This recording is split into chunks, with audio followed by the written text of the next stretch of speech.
No, no, I didn't. No, I didn't. It's just easier this way, you know. There's no maintenance, you know. Well, that's not true. You have to shave it, I guess, but other than that, there's no maintenance.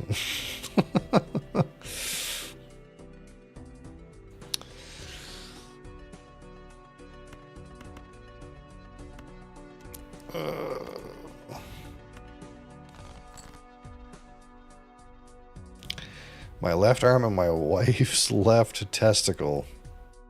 Your wife's left testicle, eh?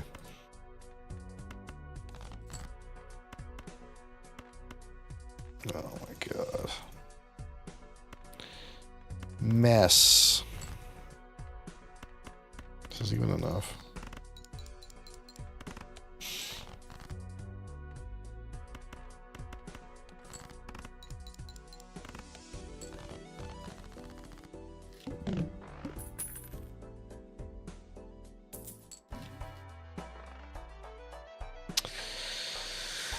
Oh, what is in here?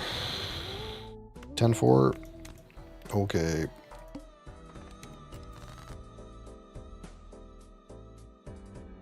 $10-4. Or just 10.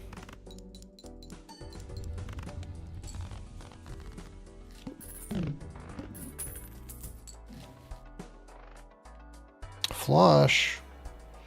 Skip.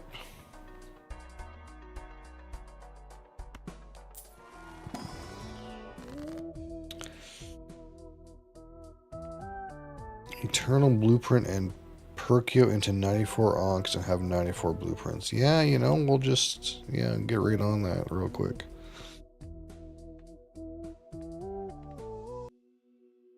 Real quick, like. I can make a 4.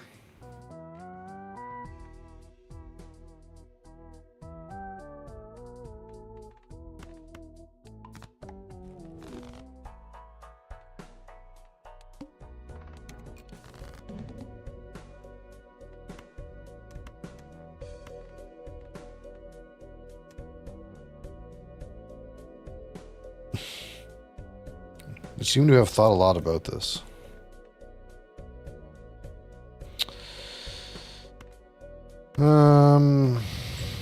Diamonds maybe. Diamonds okay.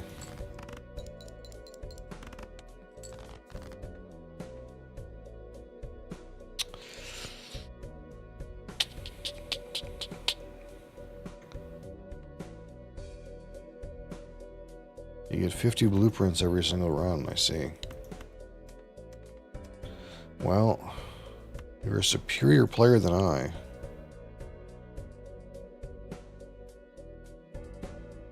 You know the tricks. I don't know the tricks.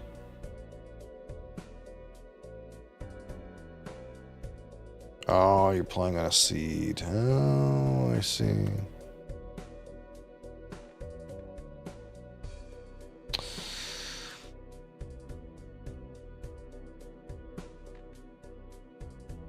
There's no diamonds to get.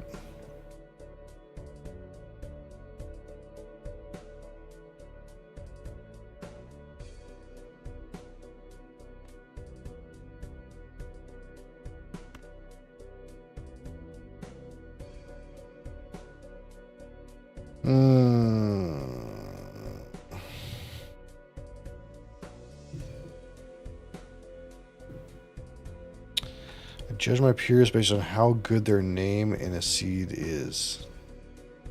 I'm not sure what that means. Name in a seed.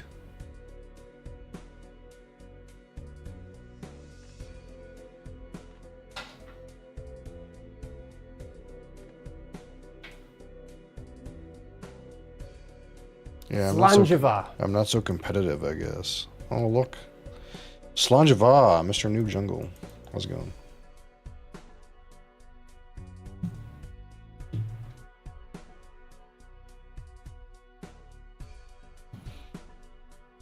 Oh, you mean using their name as a seed? Oh, I see what you mean.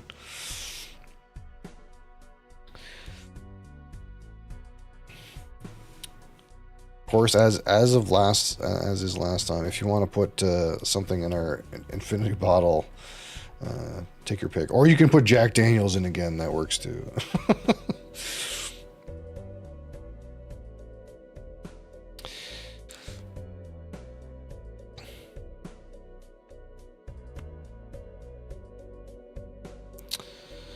I don't know what I'm doing with this situation. I want a 6. That's what I want.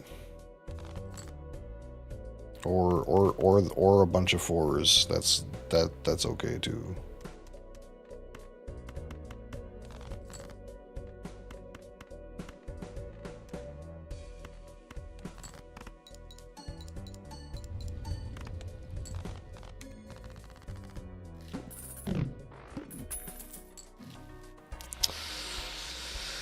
Fortune teller.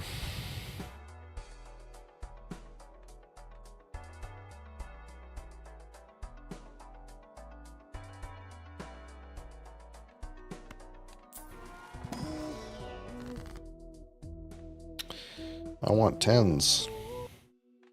I can make a 4. Or do I make a 10? Or do I make a 9 and a 4? How about I make a 9 and a 4? Oh, wait, that's not the right card. That's not strengthen.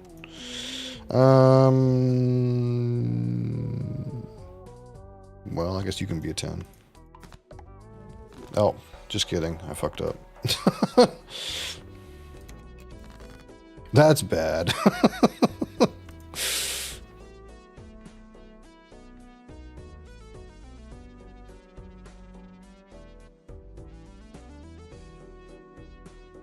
Yeah, that sounds about right. You know, let's try that right now. See how that goes.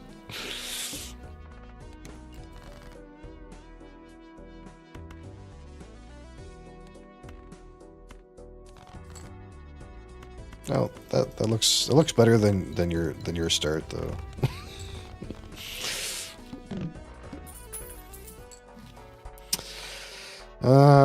What's in here? DNA.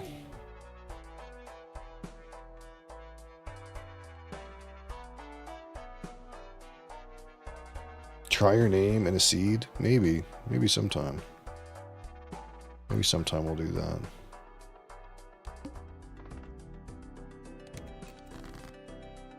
Me and your wife, eh? Already married. Unlucky.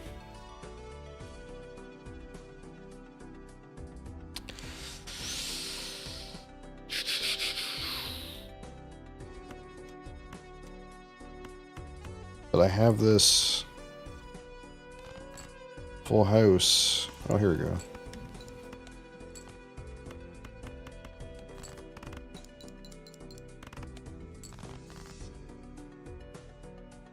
Can't tell if she's bald or really blonde. Oof.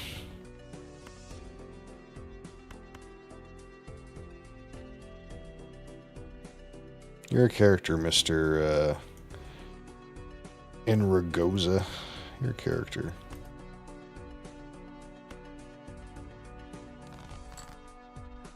I guess I don't really need to do this.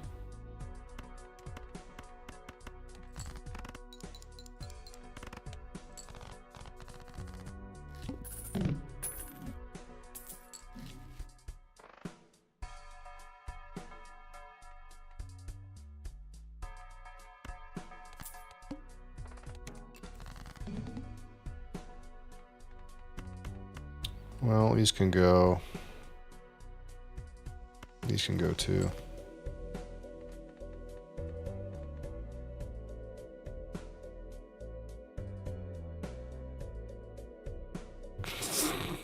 God's creation screen. Yep. Oh, I want an ace. Just give me an ace. I guess not.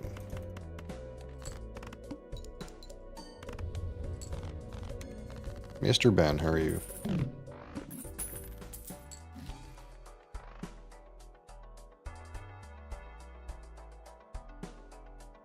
Ooh, yeah, you gotta watch out with that slow reaction time.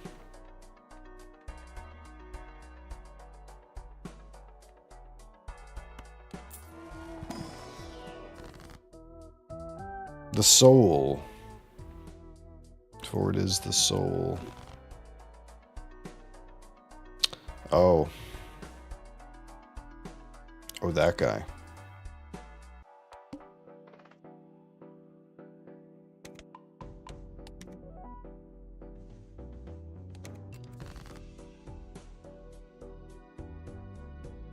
Uneventful Saturday, snowed in.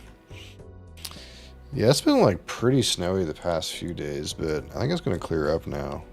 But the sad reality is I've come to learn that if you're snowed in today, I think I'm supposed to be snowed in about tomorrow. That seems to be the method that's been happening here.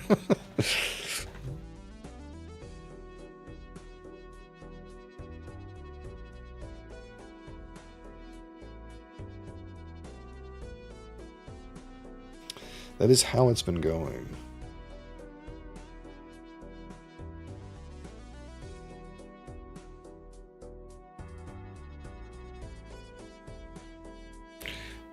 Oh yes, you're the creepy passage in the book. I have to watch out for you.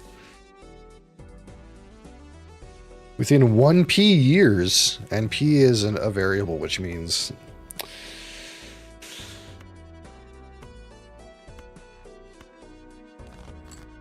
within 10 years. Oh, I see. I take it you're not a Canadian.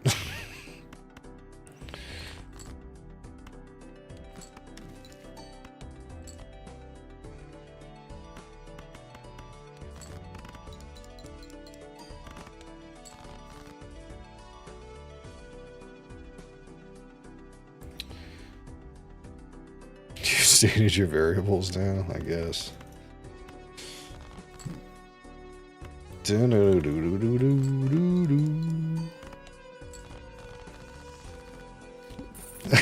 is so else off the couch. Yeah, maybe.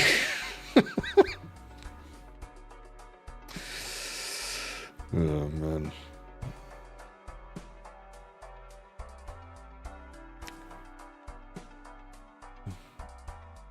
I mean, the guy liked to share. I mean, I'm sure, you know, he likes to share. I have no idea what any of that means, but he likes to share.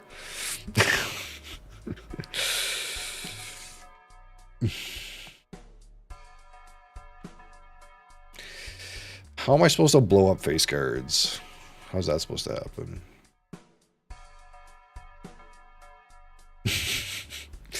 He hasn't used it yet.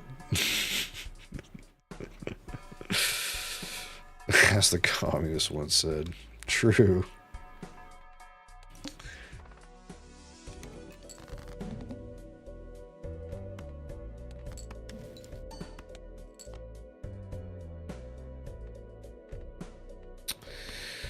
Oh, I can't discard, right? It's this game.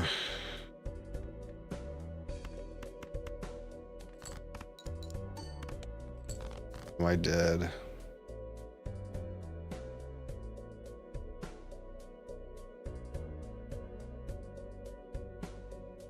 Probably. Oh, you're just bald. I feel like I get secondhand Asmongold memes. Bald. Yes, you are dead. Yeah, it seems pretty bad.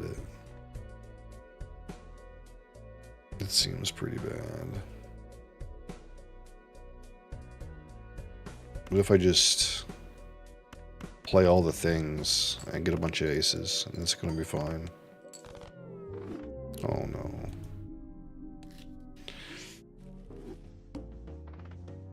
Yep.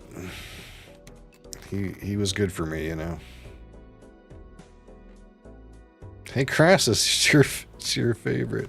Truth be told, Crassus, I didn't know what to play, so I just picked this.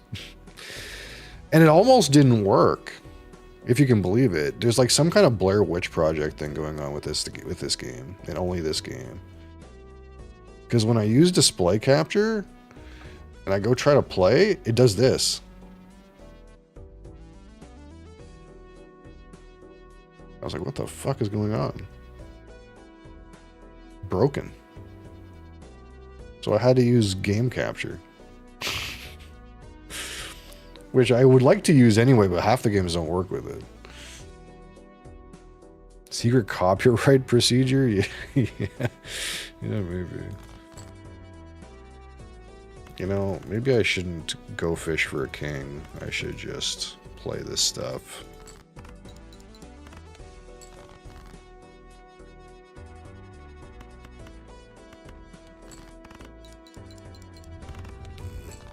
SSFHCA. Man. Game dead, brother.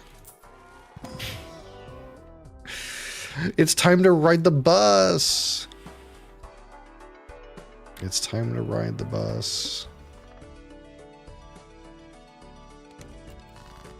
Let's ride the bus.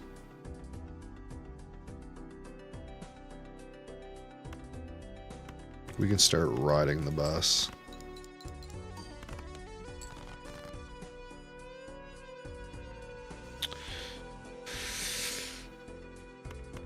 Two pair ride the bus. Where's my pants?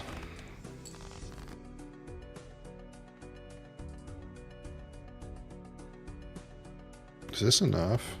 I have no idea. Should have discarded these jacks.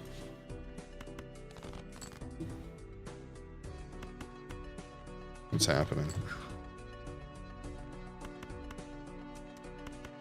Oh, I'll have to play a jack if I do that. That's bad. Is this enough? I have no idea. Yeah.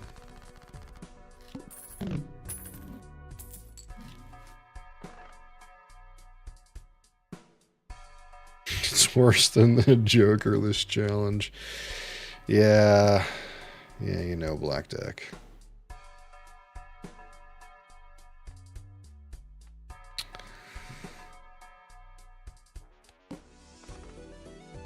-1 hand size.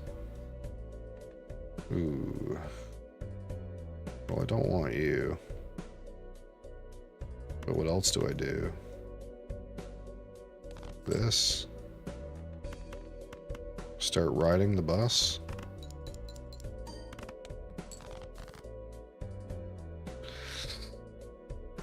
I get outed as a racist? I don't know, man. I'm just saying what it is, dude. It just is what it is. Size, we only can kill ourselves one more time. And then we gotta do a little tasting. We got a little tasting to do. We gotta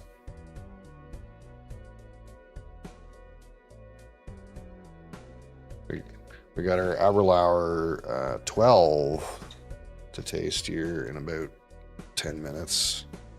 And then we'll probably do this Crown Royal randomly at some point. Taste of victory? No. Probably not. Probably not. You can go. Maybe you can go too.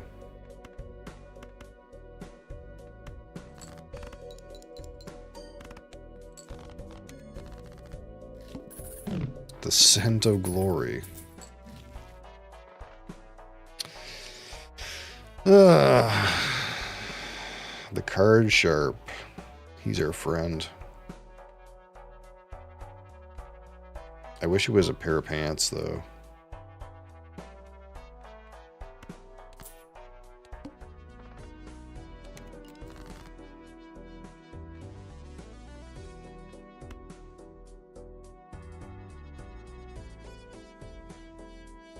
How come it's 2 and 2 and 2? That's the loan shark, is it? That's the one? Well, you can go. And maybe you and you.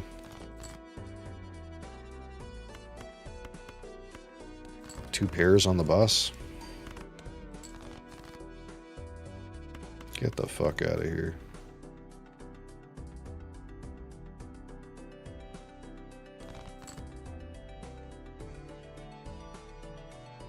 4, 8. 3's no good.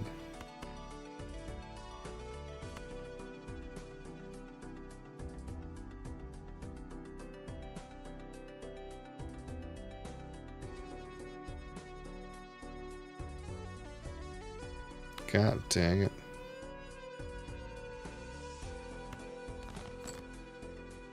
Of course. Of course it would give me a 4. Of course. Well. 7's no good. 8's okay. 6 is not the greatest.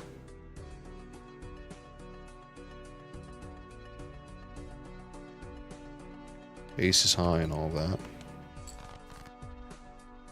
God damn it. I was never that sharp. Oh, I could have... Yeah, I guess I could have high carded, couldn't I? Forgot. Forgot about that.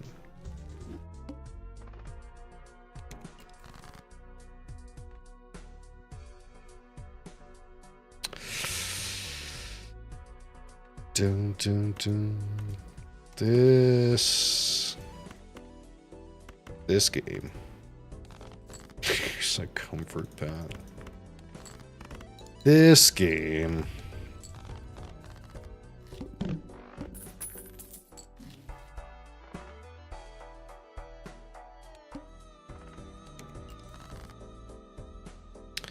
This game. Why is it not a 4?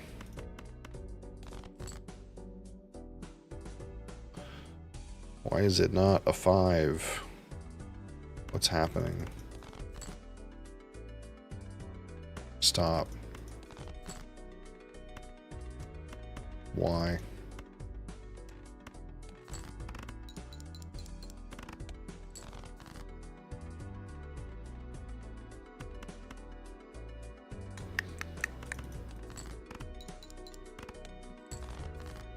Really? Really now?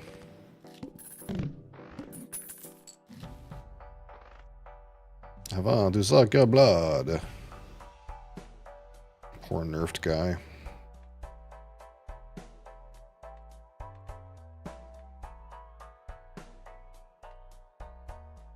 Well, this seems shit. YOLO.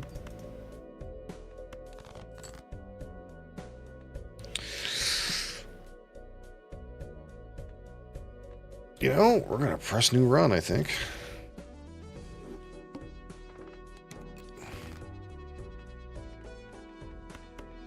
There's some 2s.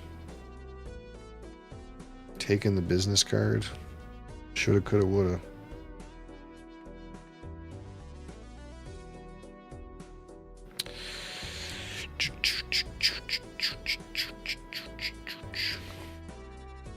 Patrick Bateman, eh?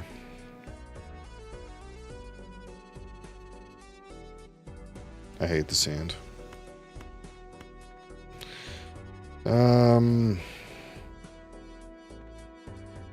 Have these two.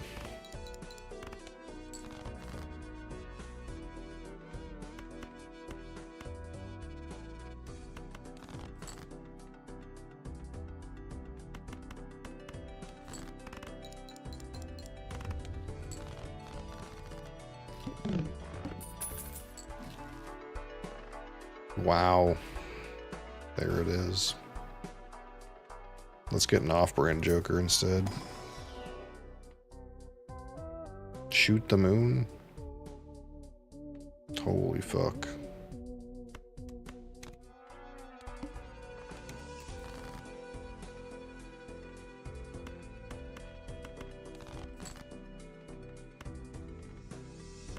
Wow, why? Why is it so?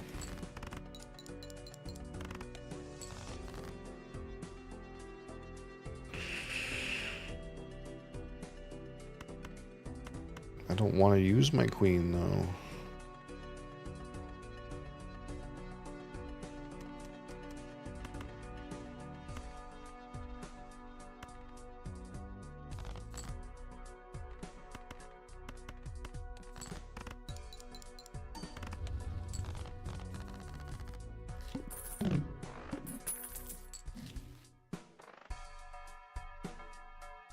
Earth.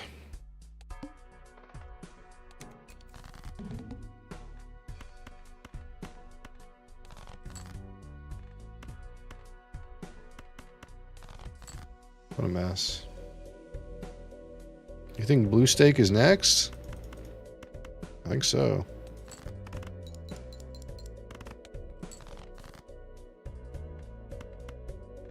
I think you would be right.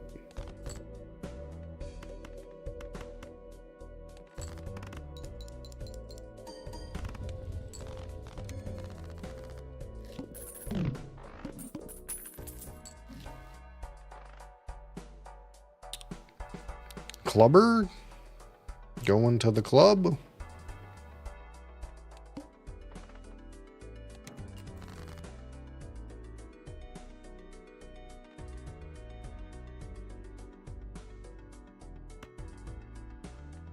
Ugh.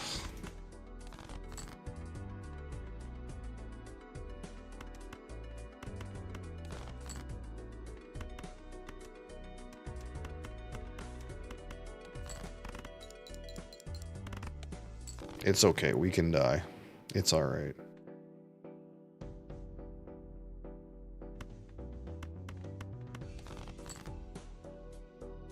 It's perfectly alright.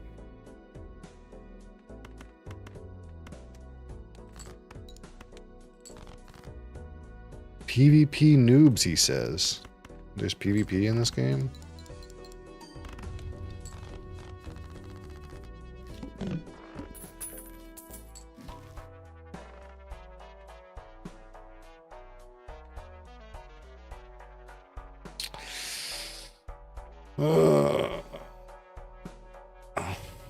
There's a PvP server mod. What is this PvP server mod? What is this? What is this thing you're saying?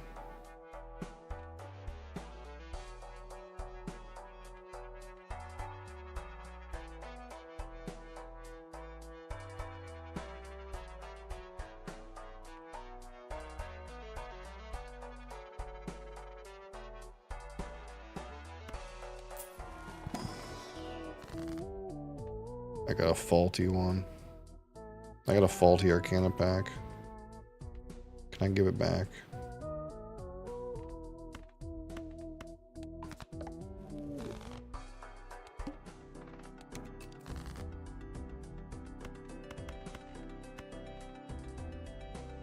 For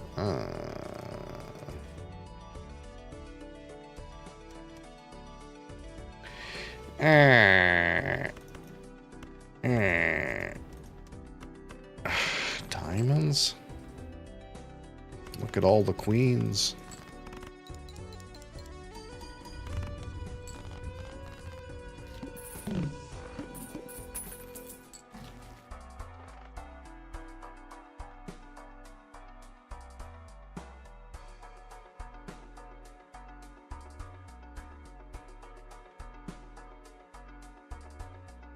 Why? Why is it like this? Is it allowed? 2 pair?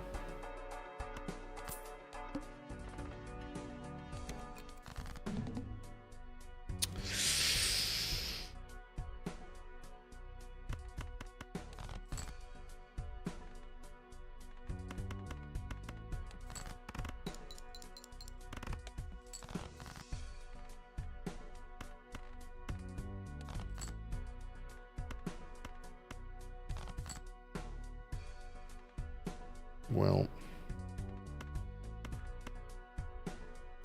have these as an offering.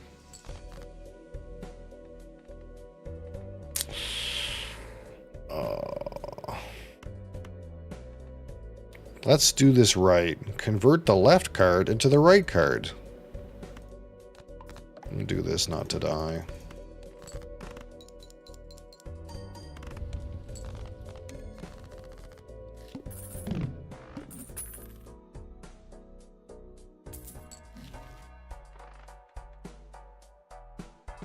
I'm allowed to have a Joker?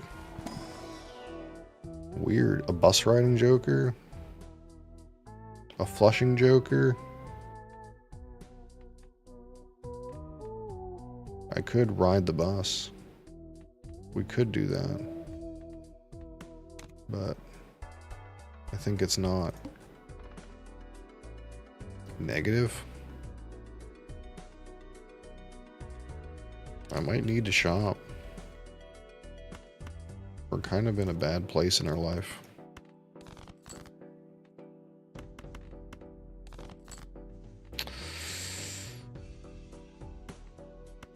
Many queens.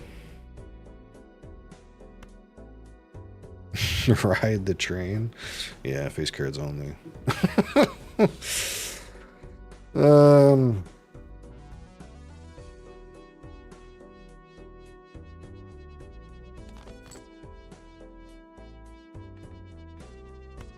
Oh, you can have those. You can have these. Why is this allowed?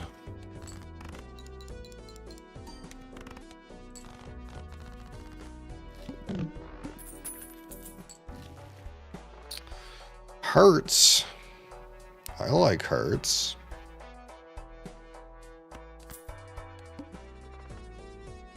Free things. I like free things.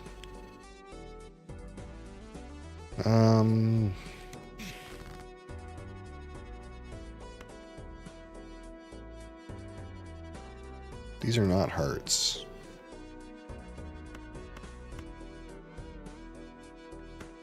Why are they not hearts? I didn't mean to discard that. That's okay.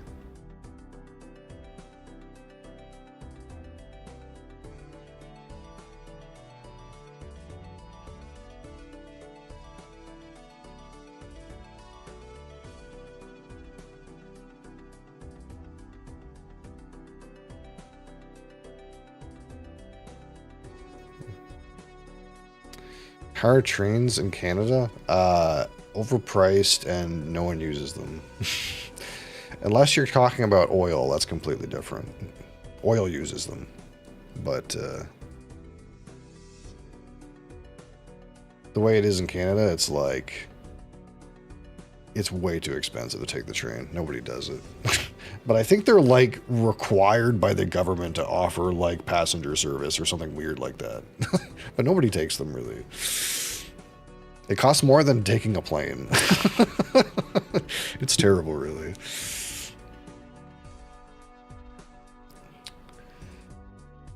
Well, it's time to be hearts. You guys can be hearts.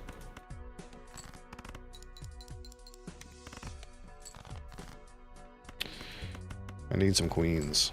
That's the truth of it.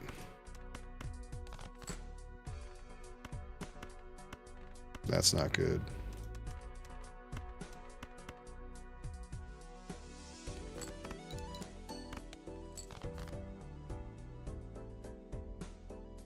Okay. That's okay. Oh. Main menu. Alright, friends, it's time. It's time for our sesh here. What am I doing? Let's go here. Click this.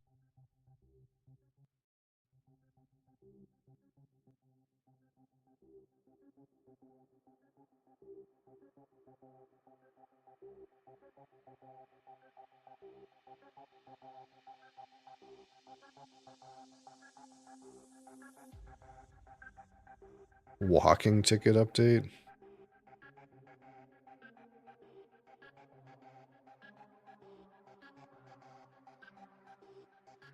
I'm gonna get some water real quick. But then we'll get right to it. We got this one today. This was voted on in the Discord, so here it is.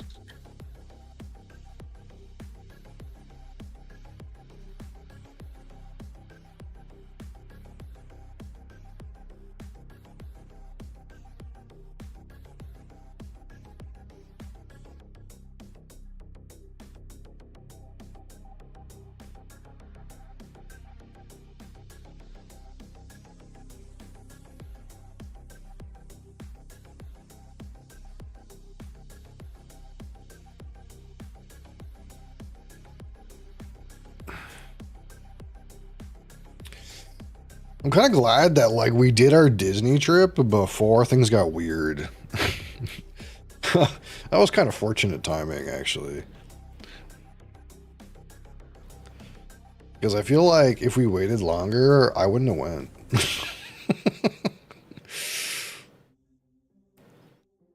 And I don't regret going now that things got weird, which is the nice part.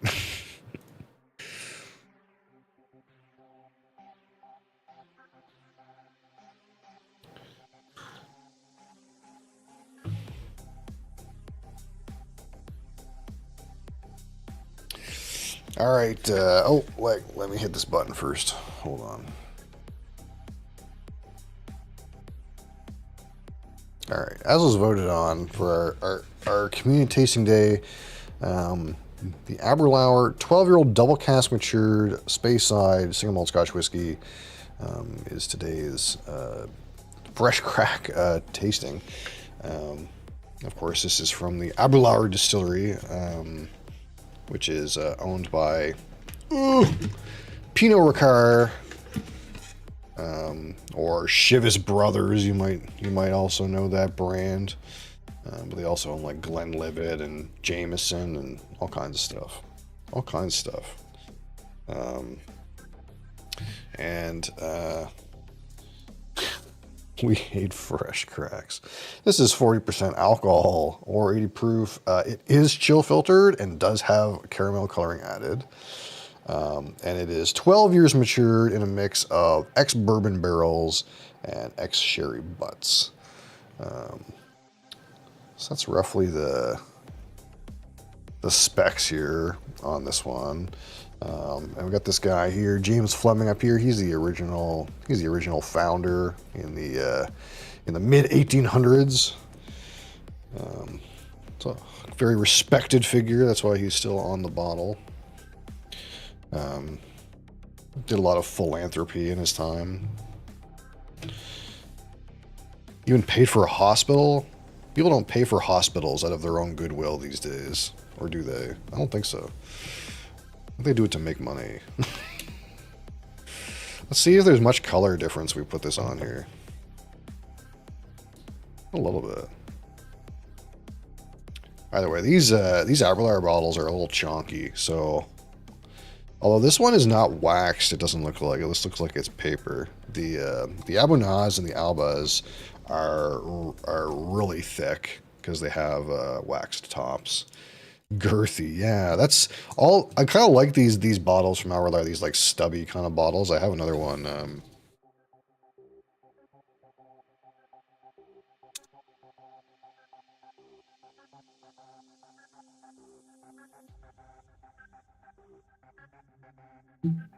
Yeah, this is the Abunaz, but it's the same kind of bottle.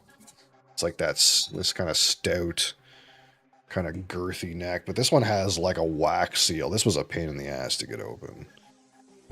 This one doesn't seem so bad.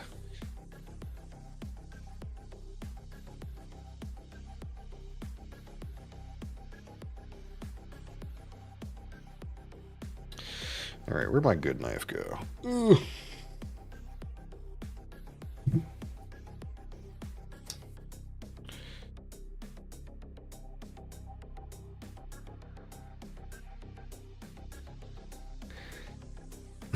Wax seal on a beer bottle?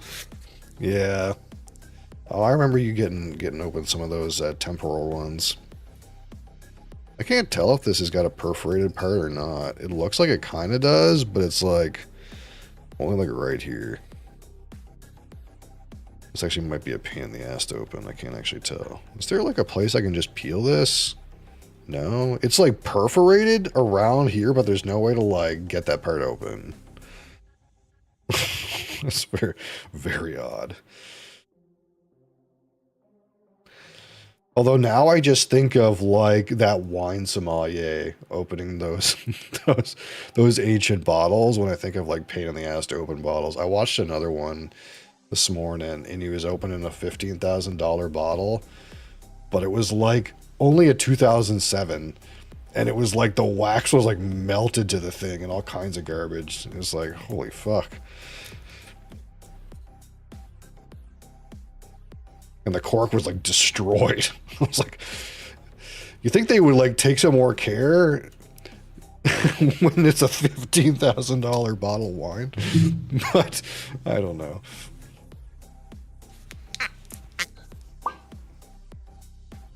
Is this just going to come right off this paper? It feels like this paper is just going to come right off. It's like loose. And it's like a wood top. There's no way that's supposed to be like that. Yeah, see, it's like a nice cap.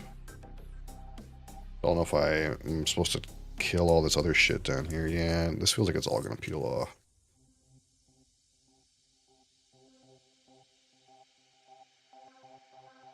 Not gracefully, though, of course. It's like all stuck to the bottle. Yeah, I think that happened like with another bottle where like the foil part peels off gracefully and then like this part like leaves this shit on here, and I hate that. I absolutely hate that. But what can you do? Have to get some nail polish remover or something.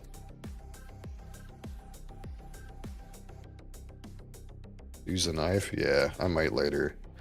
I don't want to get too hung up about it right this second.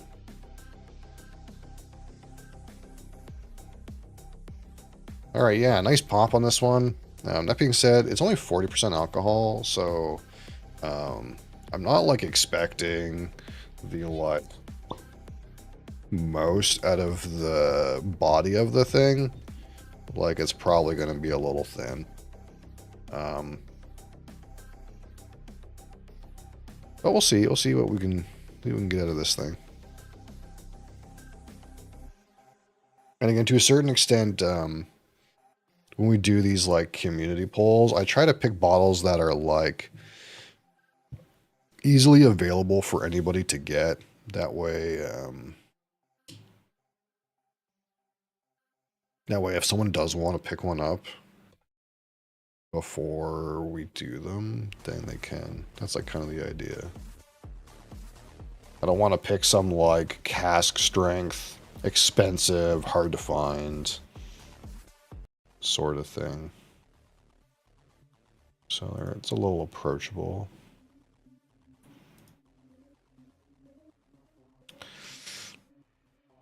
Can't spend that money right now? Oh, don't worry about it. Most people aren't crazy like me. Or at least crazy about spirits. You got plenty of beers to buy.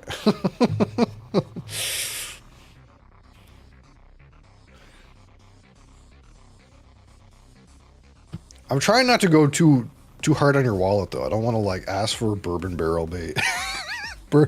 Random barrel-aged $20 bottle every time. Beer is covered by the Twitch money? Eh, somewhat. I wanted to ask for a lambic is what I wanted to do, but I was like, they're kind of expensive.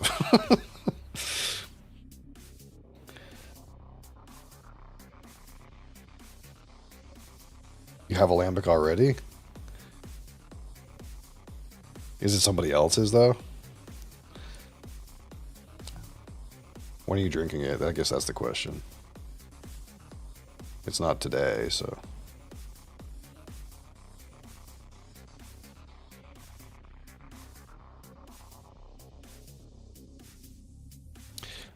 I will say the volatile aromas out of this glass are like straight raisins. This is not 100% sherry matured.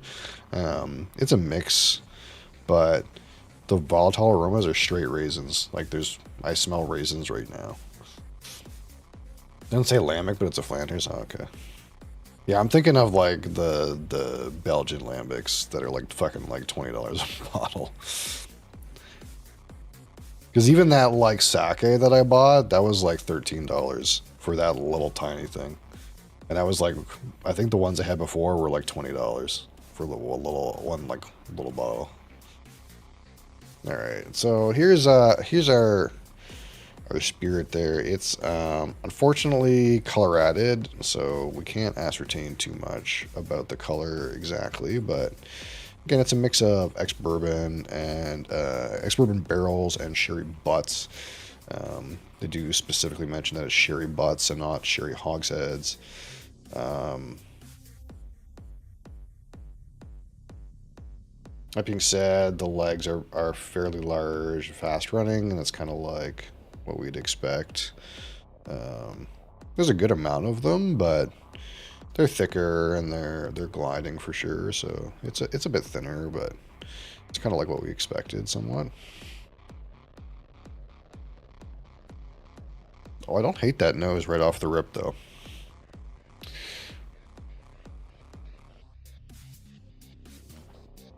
And again, it's going to be a little less juicy than this one. This thing here is cask strength, right? So it kind of like really slaps.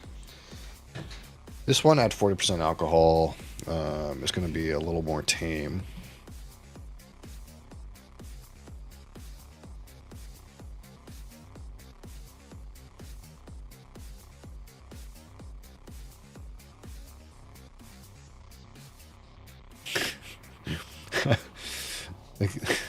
The kid comes out here with his tablet and shows me myself.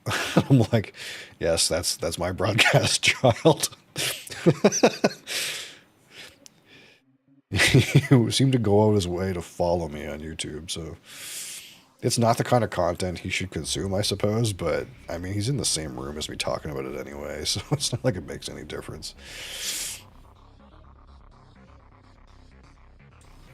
He's shown no interest in any of the beverages anyway.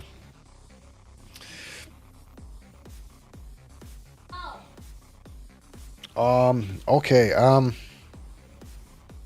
the note that I'm getting right... Hold on.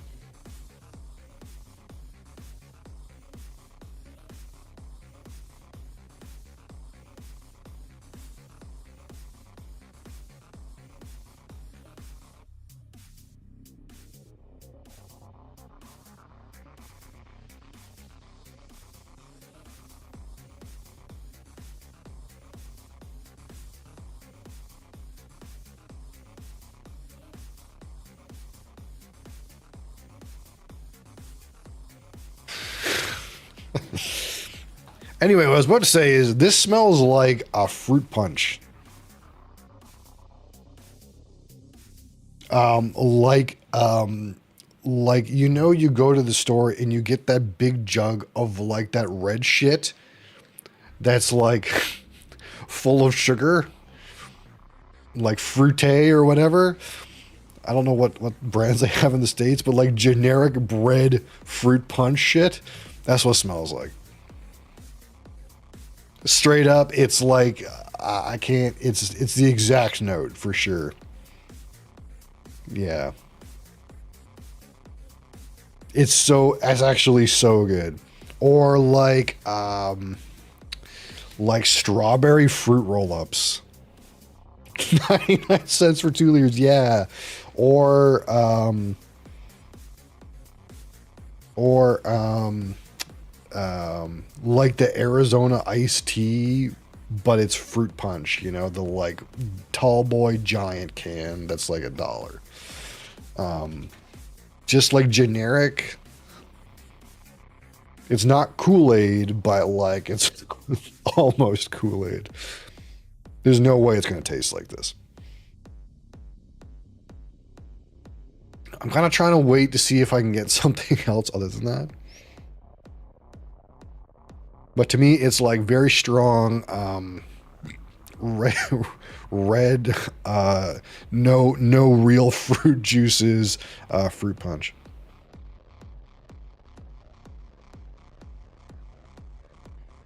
There's like maybe a slight amount of spicy character to it, but... And I know that like what I'm smelling is not going to translate to the palate. I'm going to drink this and it's like I'm going to be going in hoping for that like entire day's sugar in one cup, and I'm going to get like something completely different.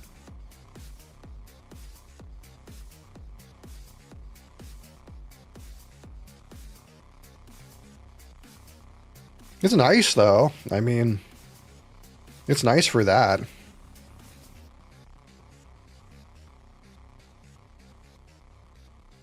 but not much else. I'm not hitting much else right off, right off the rip on this, but that's a good note, I think. All right.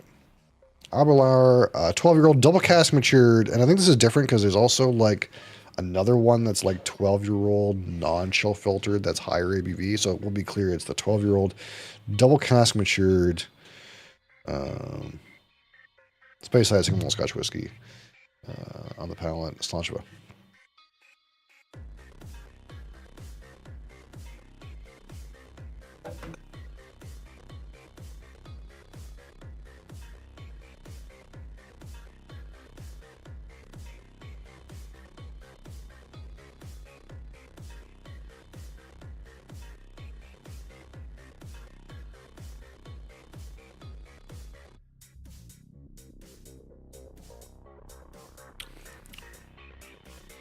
It's definitely thin on the mouthfeel. It's definitely a thinner whiskey. You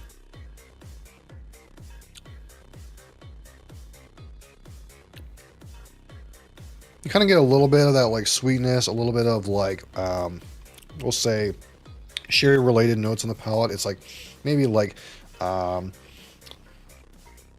like the raisin part of Raisin Bran, like those sugar covered raisins. You get a little bit like that raisin character. It's sweet. Some spiciness near the end. Finish is mostly a little bit baking spice, a little bit oaky. There's maybe a vanilla component to it.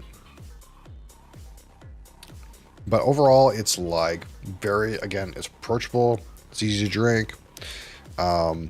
Smooth. But it's also like not terribly viscous. It's thinner on the palate. And that's just a result of what you get when you have a 12-year-old whiskey that's 40% alcohol. So we're kind of like expecting that to a certain extent. Despite the fact that you do get some distilleries who can kind of manage to pull that off a little better. This one, it's still like not bad on flavor intensity. It's definitely like providing more flavor than like, for example, the Aberfeldy 12 that we tried. To me, that's lesser on flavor than this. There's a more flavor impact. I don't know what the distribution of the casking is between the bourbon barrels and the sherry butts, but it feels roughly more in the sherry direction. You don't really get so much of that kind of lighter orchard fruit thing going on.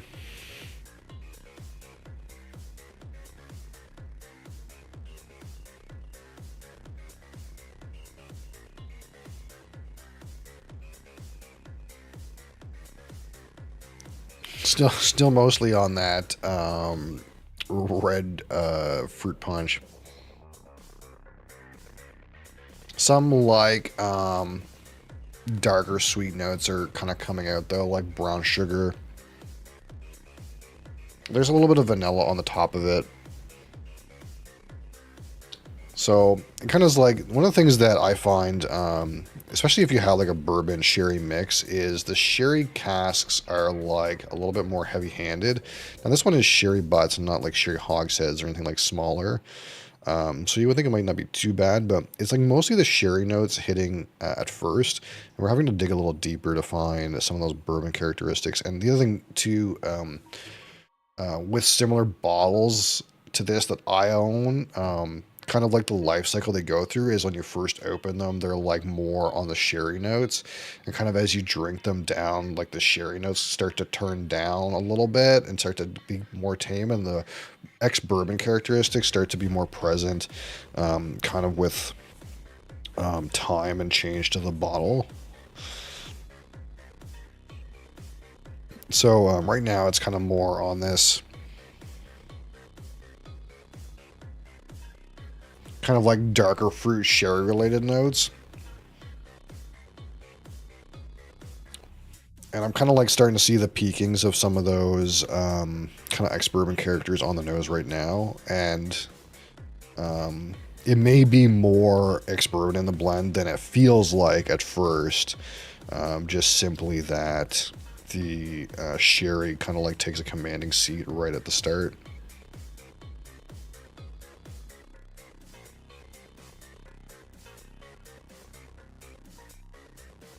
So I'm still like, again, I'm getting still some of that like sherry character, but there's kind of like some of that vanilla and brown sugar, like probably some bourbon influence in there.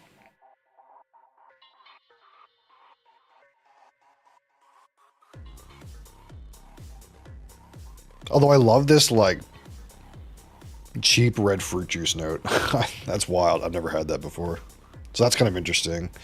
When we had the Bunnahabhain 12, which is also a mix of sherry and bourbon, um, that that one came across more like date squares. Like you get the sherry date component, but also like some nice malty characteristics, which like kind of like are more the distillate, but like it wasn't so sherry bomb because it had some amount of bourbon characters to it. This one is kind of like not on the date square at all. It's like it's like almost like the bourbon cast like elevated the lightened up some of the sherry fruit notes to make them more brighter and sweeter, without like overriding them at all. That's kind of interesting. Although the blend, of course, the blend of the two different barrels is could be different too.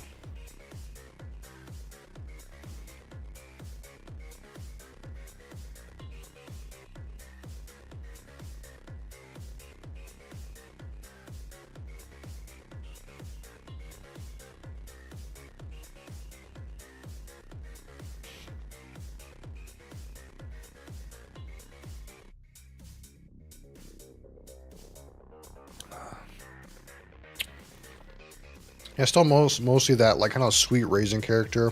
Maybe a little more of that brown sugar sweetness in there. You get a little bit of maltiness, growing spice on the palate. And again, the finish is not terribly long. Say like either short plus or medium minus. Um, you get some of that. And initially, some of that baking spice, some oak characters there. A little bit of butteriness for me right now, which to me is like bourbon barrel associated. Um, and like some vanilla character on the finish too. So it's actually not bad. There's a reasonable amount of flavor on this palate, despite the fact that it's 40% alcohol. And one we can compare it to, I think might make a good comparison, and we can do that right now, is again this Aberfeldy one.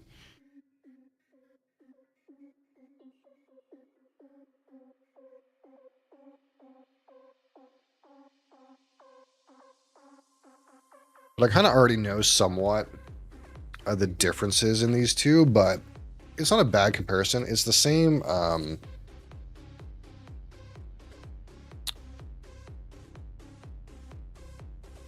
It's a similar casking. So again, 12-year-old, 40% alcohol. This is from the Aberfeldy Distillery, which is owned by Bacardi. Um, Chill filtered, color added. Both things are true.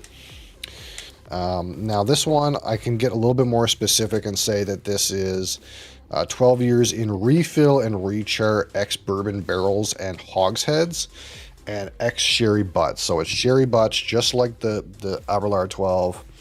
Um, Now, the ex-bourbon barrels are barrels and hogsheads. I don't know for sure if they have any hogsheads in the Aberlour blend.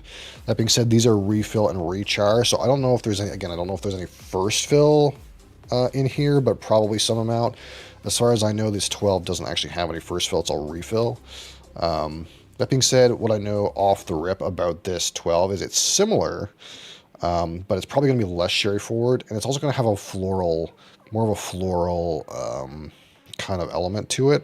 There's not much of a floral element in this Aberlour 12. And again, it is a Speyside, and for me, a lot of these Highlands, this is Aberfeldy is a Highland malt rather than a Speyside malt, which again, Speyside is technically also a Highland, but it's kind of like more specific. We call it in its own region because there's so many distilleries in the Speyside. We consider it its own region, but Technically, all the space sides are also Highlands, but this is a Highland, not from the space side, and those tend to be more floral, more of a perfume nose to it. So I already know that's going to be coming out of this a little bit, but I kind of want to compare just like the palette a little bit, because the palette on this Aberlour seems actually pretty good, and I was kind of like slightly let down by the palette on this Aberfeldy. So I'm curious if is it going to be really clear head to head,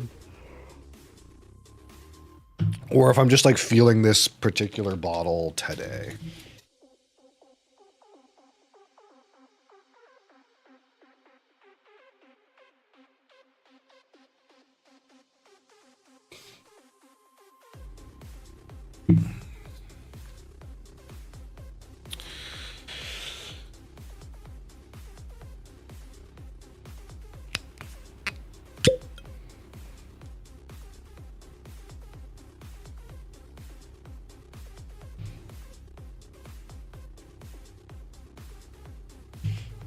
All right.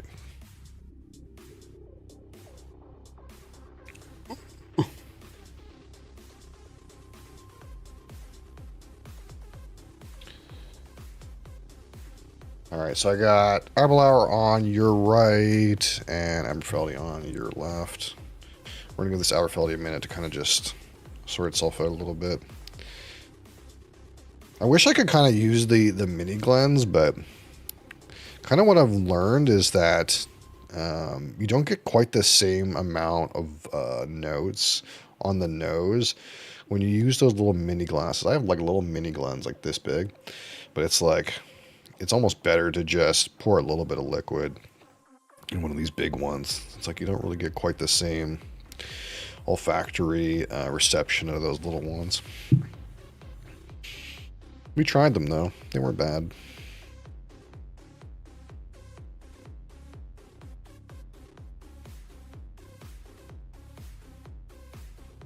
Yeah, this is still giving me a good strong fucking artificial fruit juice thing. That has got ethanol on it still. So we're gonna give this just a minute.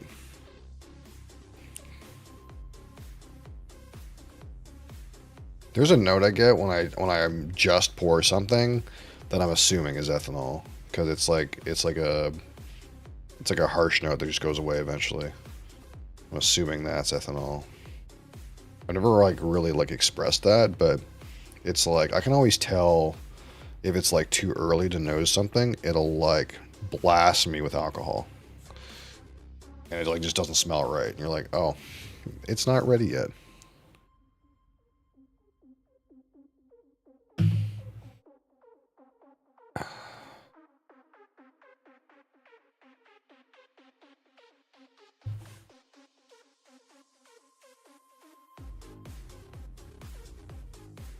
There's a slight grassiness to this Aberlour. Just probably like malt related.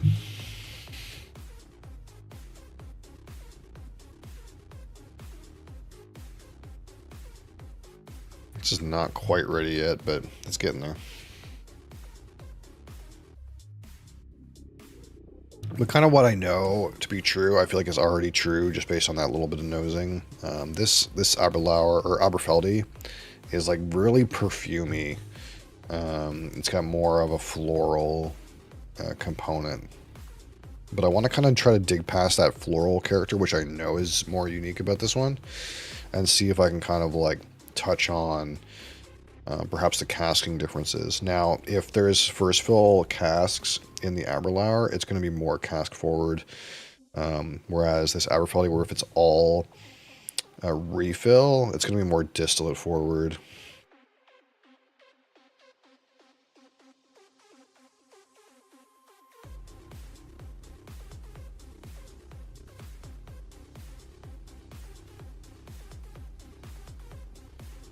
Yeah, the Aberfeldy is like more malty. Again, there's kind of like a bit of a perfuminess. It's like there's a floral bouquet or maybe like potpourri kind of aspect. and it's much maltier. It's actually pretty hard to find the malt on this Aberlour. It's like a little bit grassy around the edges, and if you can really deep in, you can find some of that malty character, but it's almost all in the casking. So I'm gonna go ahead and guess that probably this Aberlour has fresher barrels. Whereas I know this Aberfeldy 12 is all refill. And that's not necessarily like a good or bad thing. Of course, you know, first fill fresher barrels are more of a commodity. They're going to provide more of a flavor impact. And of course, once you use them, you can't use them again. Then they become refill. So it's obviously more expensive to use refill. And it does kind of give you more of a punch of flavor from the cask influence. But that doesn't necessarily mean like first fill barrels are always better. I know, like for me and for a lot of people, the most unique part about whiskeys from different distilleries is the actual distillate itself, because you know all the bourbon barrels come from the same giant bourbon producers in the United States. They all give roughly the same notes to the whiskey. All the sherry, Oloroso sherry butts, they're all probably seasoned at this point, but those seasoned barrels, you know, they all impart the same similar notes to the whiskey. So what's the most samey thing about two whiskeys is the barrel impact. Now, of course, there's a difference in how they're aged, you know, if they're in a dunnage warehouse on the top or bottom, or if they're in a giant warehouse in palletized racking. It's different, of course, but in terms of what the barrel actually does give, it's very samey. The sherry cask going to give the same thing to this distillery as it does to this distillery, roughly similar. But the most unique part about these two whiskeys is going to be the actual spirit, because that part is going to be completely unique to the distillery that produced it. So you get more of that unique distillery character when the barrel has less activity, when it's been used a few times and it's more neutral. Then you have the spirit retaining more of its kind of distillate characters, right? So just the fact that this Aberfeldy hasn't maybe have as loud a barrel doesn't necessarily mean it's going to be like a worse tasting whiskey, unless you really love like those barrel notes. This one is kind of like hitting me more with the orchard fruit now.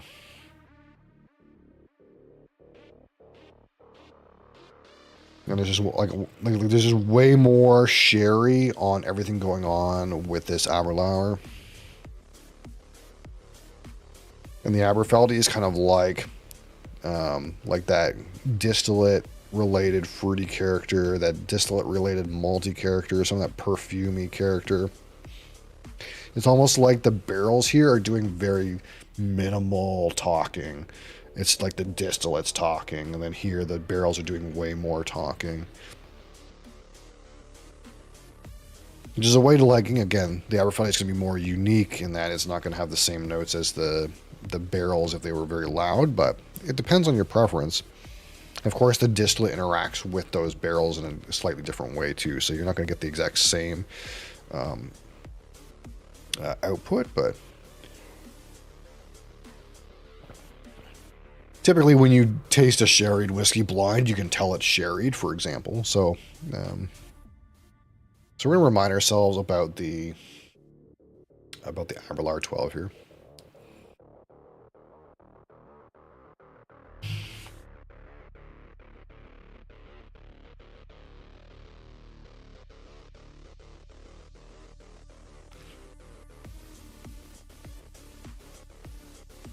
Okay, a little raisiny, some sweetness in there, a little bit of vanilla, baking spices are present. Actually, honestly, not a bad mix of the two casks. But I'm not getting that much like maltiness out of this one.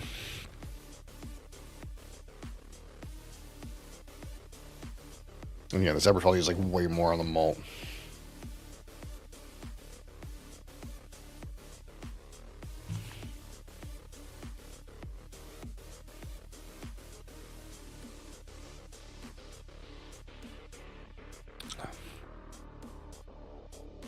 Yeah, the Aberfeldy on the palate, way maltier, more spice, not more, similar spice note, but it's not as dark. One thing I'll say for sure is this kind of like AB kind of like did exactly what I kind of felt it would, which is that it highlighted that the actual palate on this Aberlour 12 I think is actually quite a bit more robust compared to the Aberfeldy 12. There's just more flavor on the palate of the Aberlour, and that might be again one of the advantages of using like higher quality barrels is, again, if these are the same age and the same proof, but this one kind of got less impact from the barrel and then it's diluted, whereas it's got more impact from the barrel and then diluted. That one with more barrel impact is going to end up with more flavor in the end. So, and that was exactly kind of like how I'm feeling about these right now. The Aberlour holds up to that amount of dilution way better than the Aberfeldy does, despite the Aberfeldy like being more malty and having different characteristics as a result of being in more inert casks. When you dilute the whiskey way down to 40% alcohol and don't give it that much time to age, and you're in really inert casks, you're definitely going to be in a situation where you're going to dilute more of the flavor, which kind of like the Aberlour kind of like made up for with their casks being more active, I feel.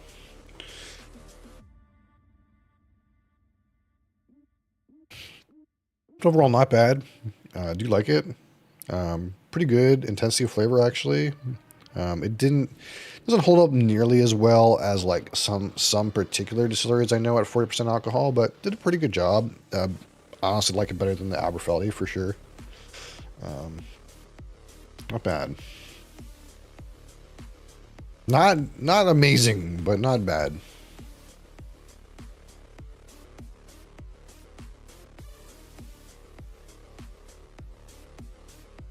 All right.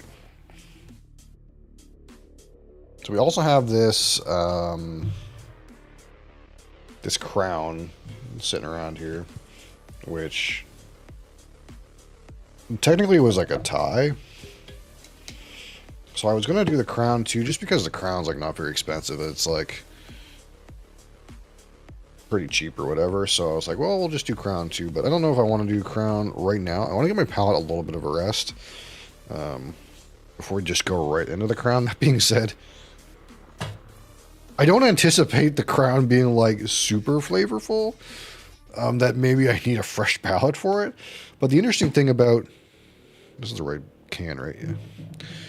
The interesting thing about again this Crown Royal Harvest Rye is in 2016 there was a lad who apparently had some kind of sway in the whiskey circles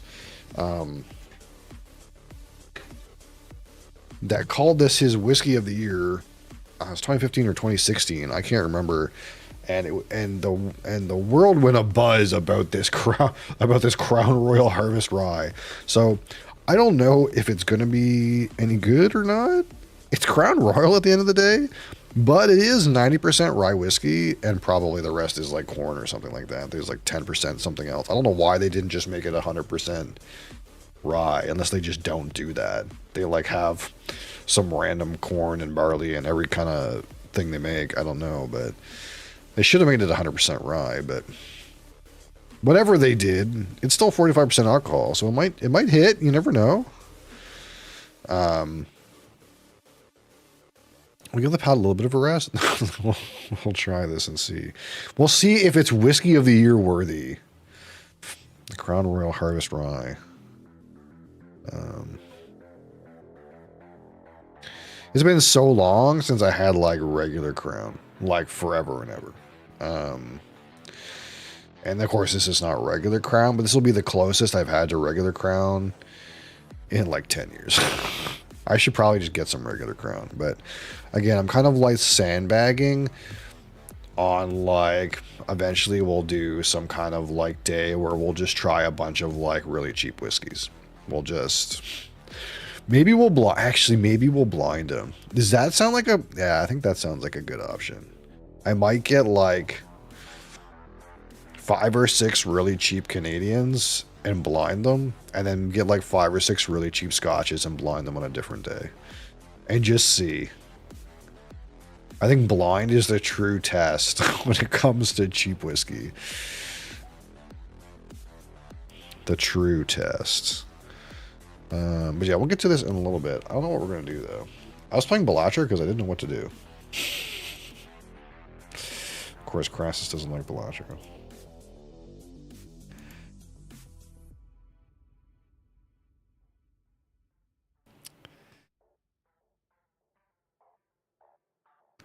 It's hard. It's hard right now. Video games, you know, it's hard. It's a hard world out there. There's that's what she said. There's not much to be excited about.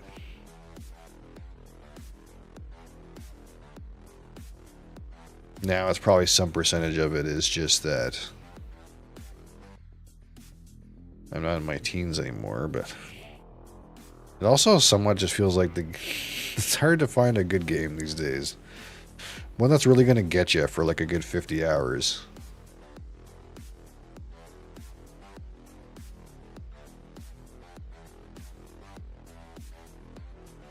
Most of these I get like 12 to 15 hours in, and I'm like, okay, I see what this game is doing, and I don't need to see anymore. It's going to be just like this.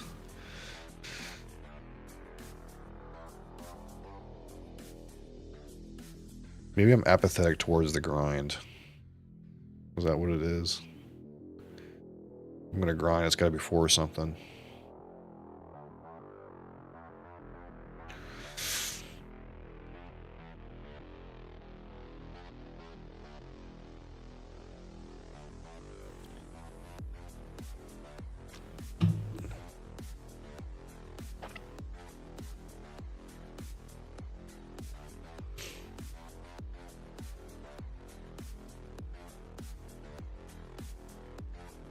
We'll have to go back to Mamorpagas. Terrifying concept.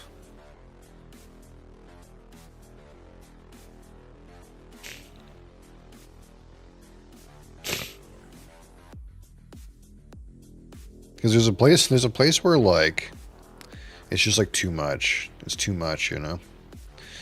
Like I actually really like that Pantheon Rise of the Fallen game because it's basically like EverQuest, but as soon as I started playing it, I could tell it was bad for me. I was on there later than I ever always planned. I was up later than I always planned. It was bad for me. We had to put a stop to that.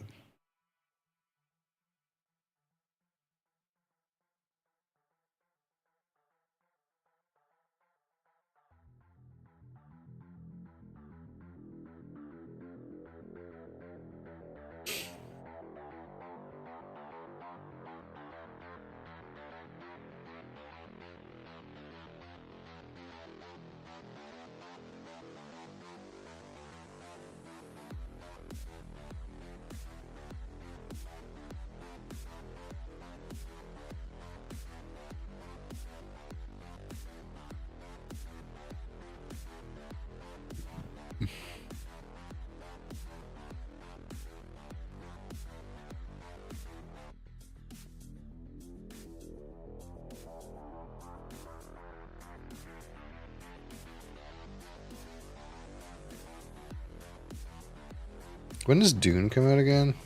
Dune comes out soon, right?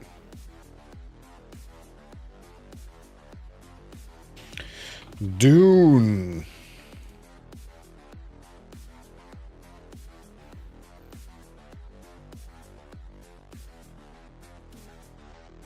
Seven weeks?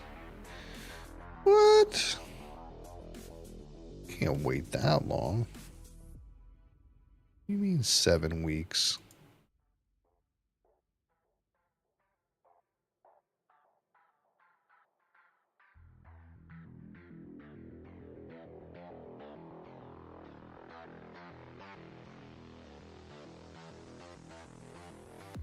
Oh shit, Odenfall patch. What happened?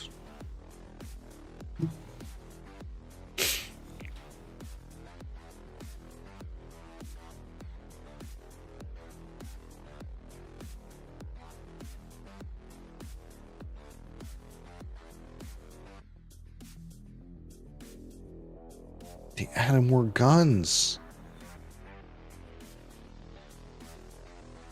Yeah, we can play that for a little bit. I got briefly inspired to play some shooty game.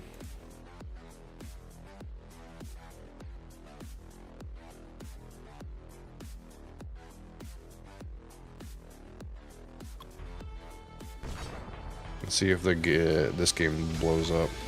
No, seems fine.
The freezing it? Well, I don't know. They patched it. Maybe it's fine. I played it the other day. It was okay.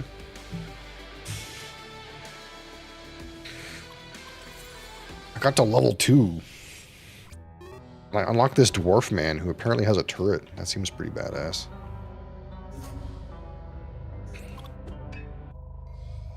Although he's level 0, so that's probably bad.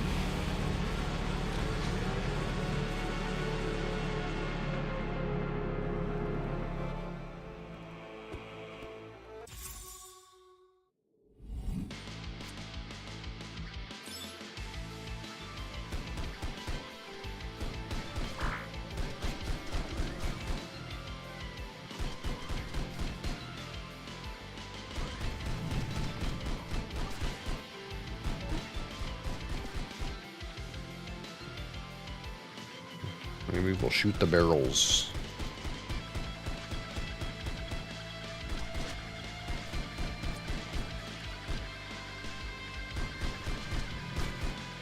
Did I change the game? I don't know if I did or not. No, I didn't.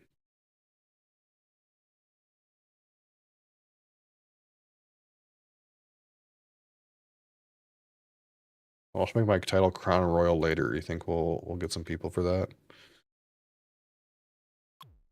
Tasting the blood of our enemies. I did consider, like, just sitting in food and drink and then playing, like, random stuff just to, like, occupy the screen, but I'm not sure how allowed that is. I feel like it's not.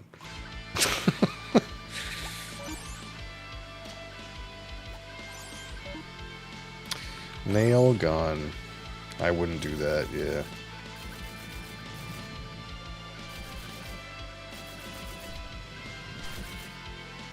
I mean like this. You know what I mean? Where there's like a game in the corner, not like this.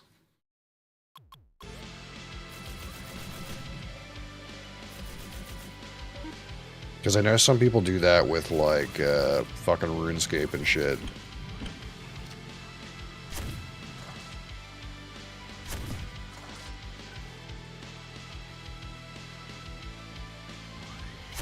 They're in some other category, but they're playing RuneScape in the corner.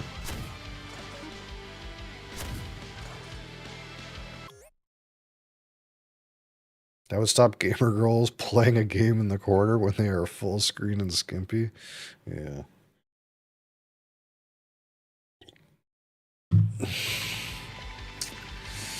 So you're saying I need to, like, take my shirt off? Then it's okay?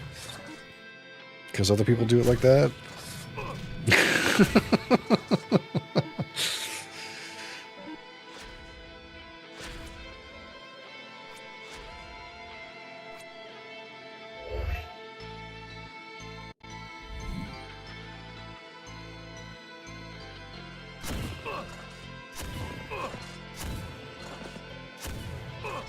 Ow.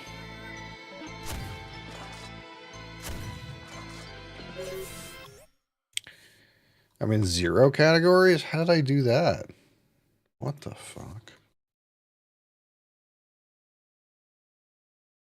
It says it updated. God damn it.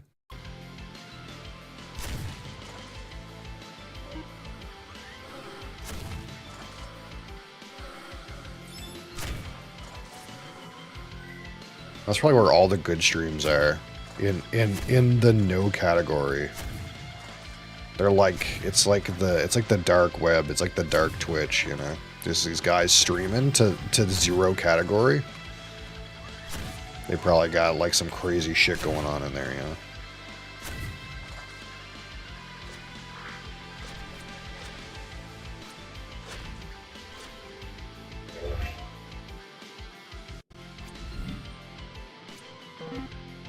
Okay, let's like click this. What happens? Okay, it makes like a turret that shoots stuff. Can I make more than one at a time? Oh, I can. That's nasty.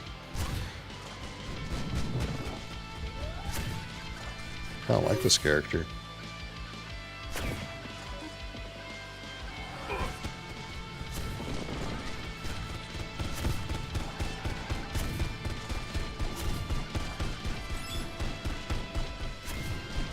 Straight up playing engineer, dude. That's actually a game I miss. Fucking Team Fortress 2.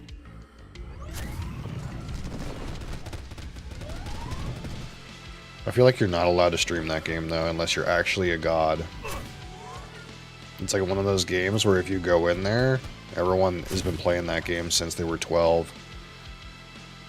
And if you're not actually the best ever, they're going to call you bad. So it feels like. Laser scope. Team Fortress 2.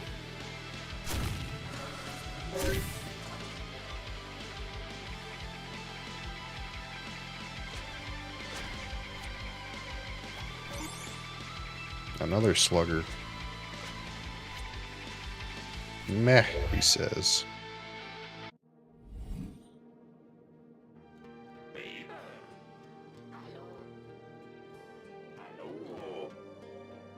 Increased turret HP. Maybe. Am I a turret user? Or do I just want more turret?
Okay. Triple chamber? Yes.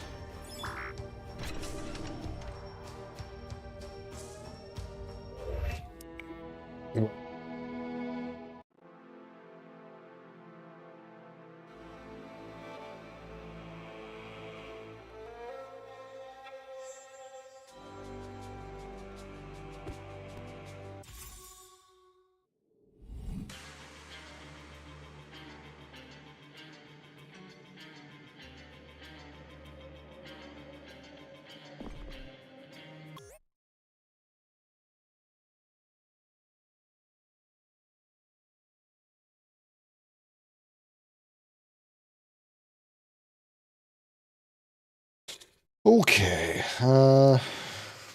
We got here attach mods, open chest. Oh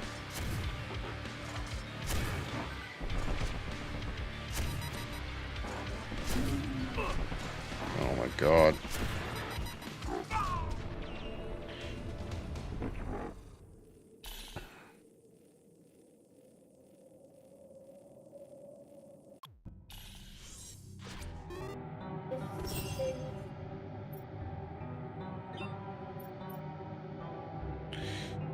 Increase power capacity? What? Enemies drop more guns.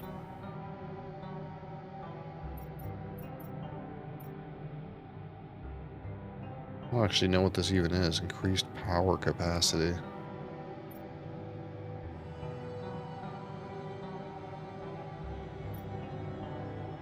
These don't seem very, like, related to this guy. They kind of just seem pretty generic.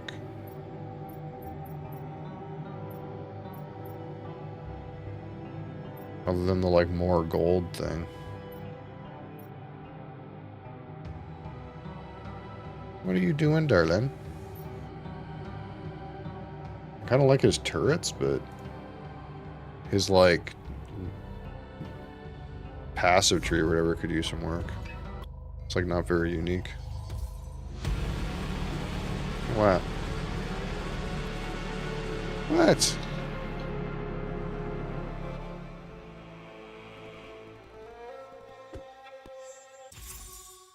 I'll have to go slower, I guess. I don't know, I can't go to 1 to 2.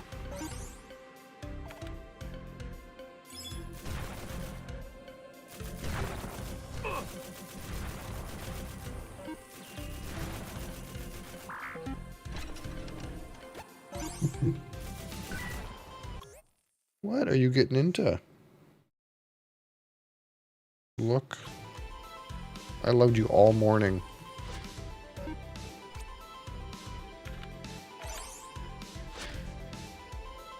Yeah, I loved you all morning. You think you need more love right this second?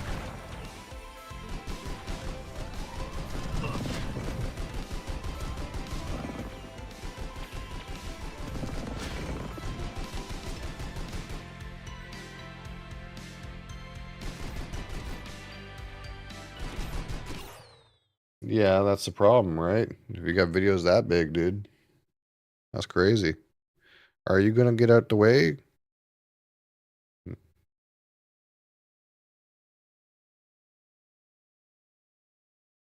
gonna move your butt a little bit. It's in the way of the keyboard. You're a goober. Come here. Come here, you. Hey. Come here.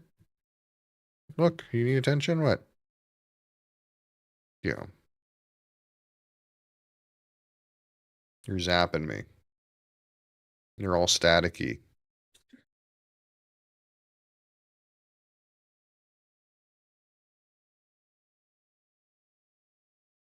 You're all staticky. You're zapping me, cat. Yeah, you're all staticky.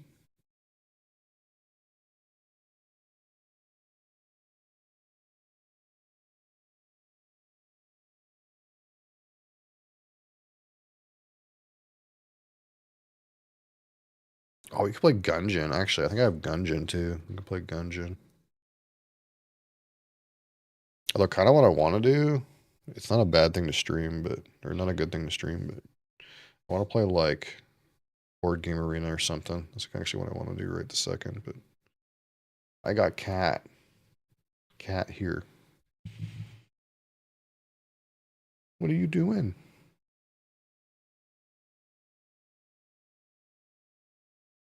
I took time away to give you attention, and now you're just ignoring me. That's exactly the way you are. You're gonna go sit over there now. Okay.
Whoa!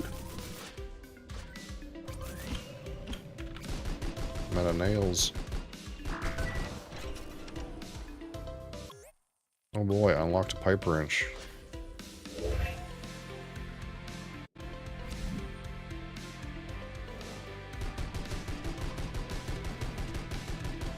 Yeah, actually, one of the things that I really miss is, like, a lot of the other characters have a thing where, like, when you go through the gate to the next zone, you get, like, a heal for, like, 3 or 4. And this guy doesn't have that. So that, like, kind of sucks. I feel like the moose is probably still the best character.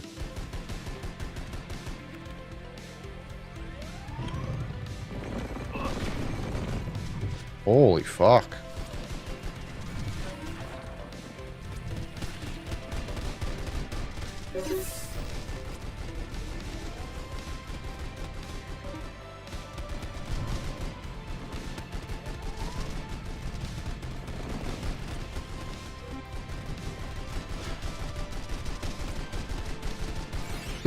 I do like these turrets, though.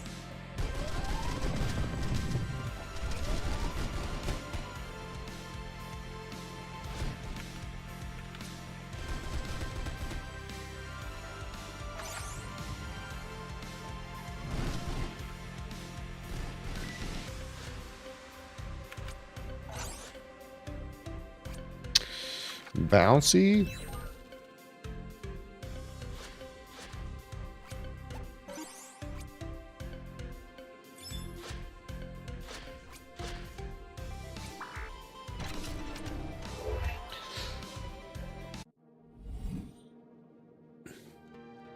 Alright, let's do a blendy poo.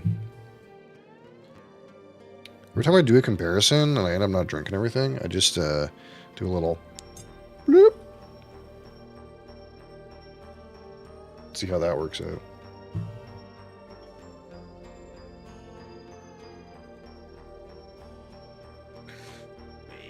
What's this? Increased turret HP. This is a different run, right? I don't know that I need turret HP, do I? I don't know, maybe.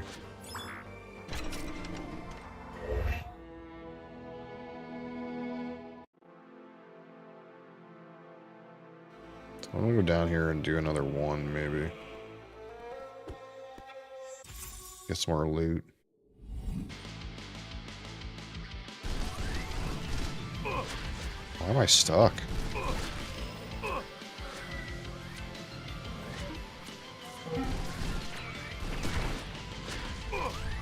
Oh my god.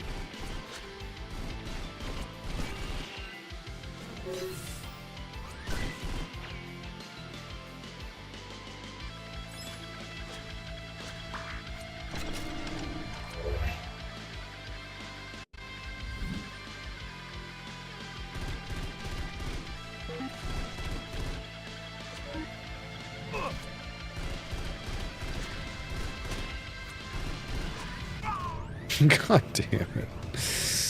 It's rough when you don't have any levels.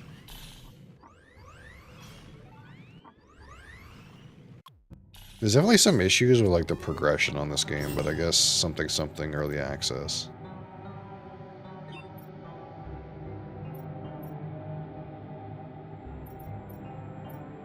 What do I want? Gun drops?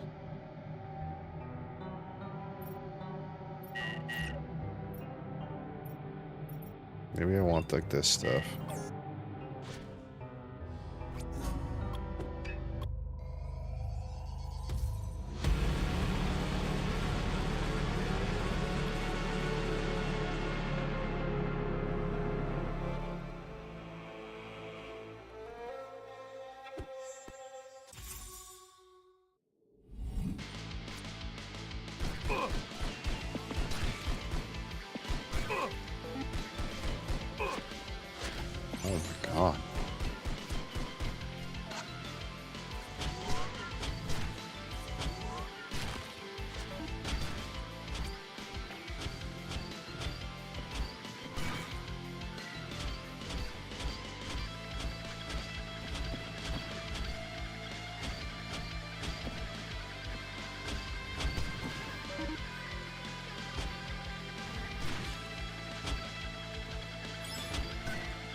The buzzer. Oh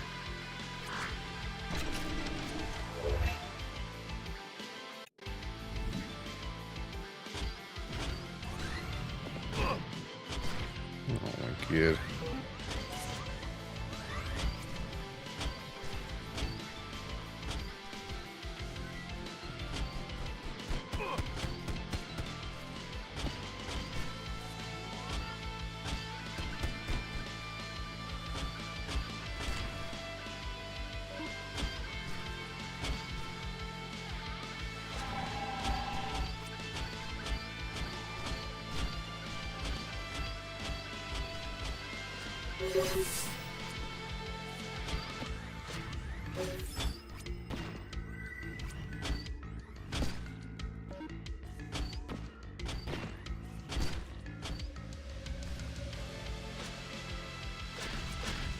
Low ammo.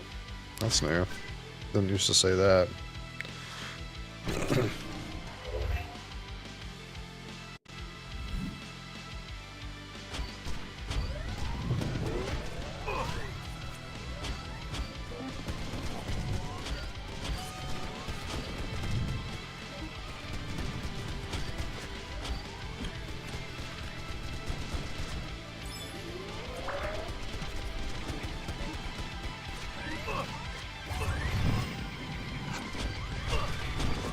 Holy fuck.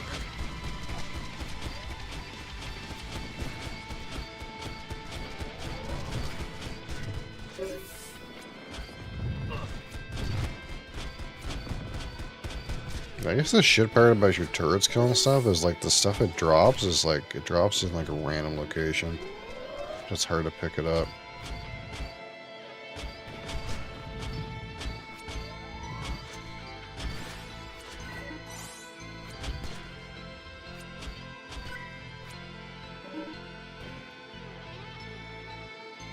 Mini burst mag?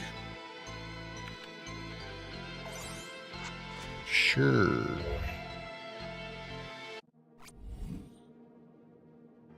What is this?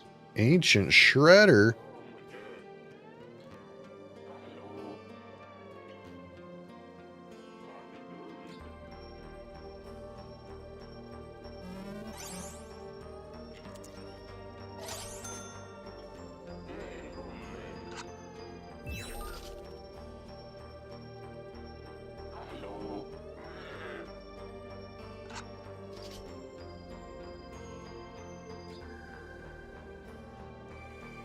Acid?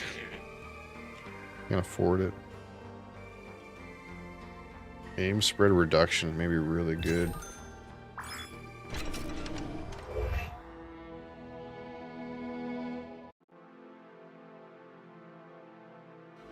Okay, let's set a time here. What time is it? Maybe at like, in like 35 minutes, we'll do the Crown Royal.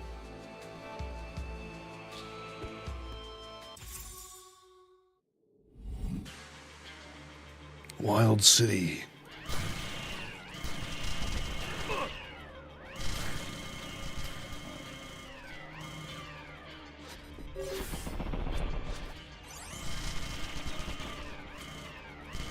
This is a wild city, I gotta say.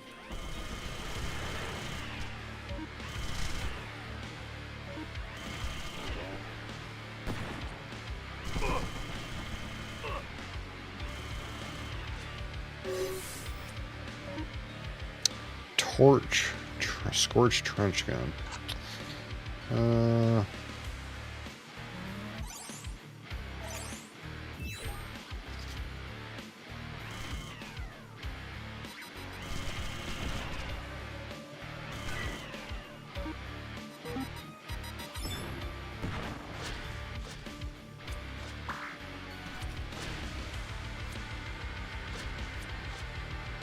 more loots.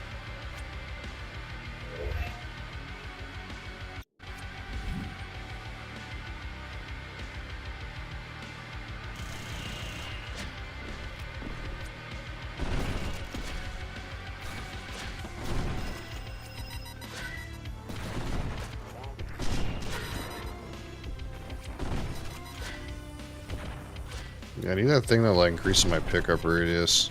That would be helpful with this guy.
Ancient Shredder's goated.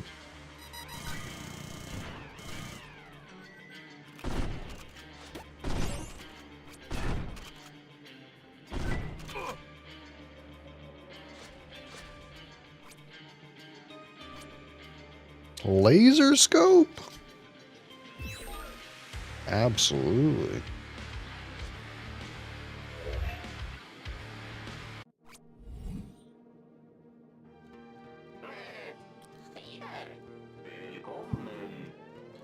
Big ammo.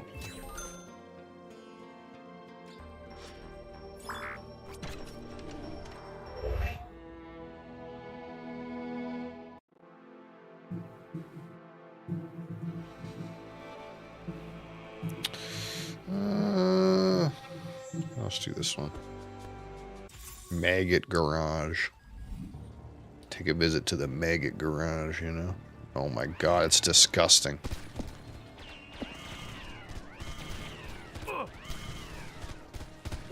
Absolutely disgusting.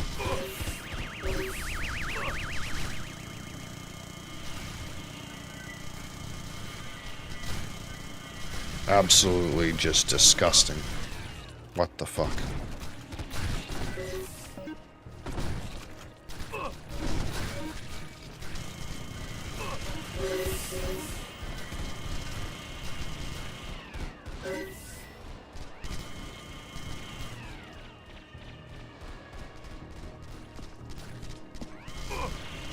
That guy came out of nowhere.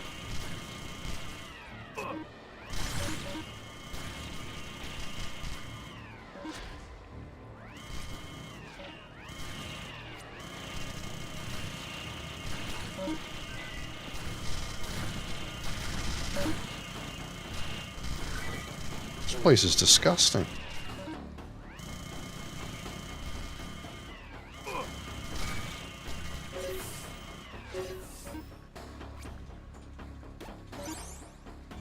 Laser SMG. Oh my god, another one. They never die. Like, they keep coming out of nowhere. Well, think about my weapon for a minute. Is that allowed?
bears, man.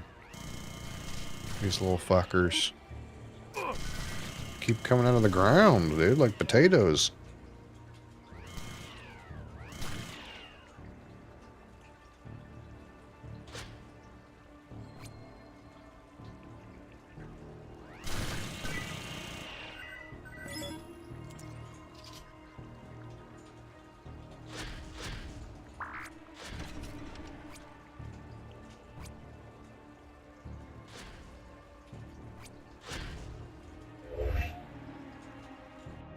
Oh, lots of cash, though.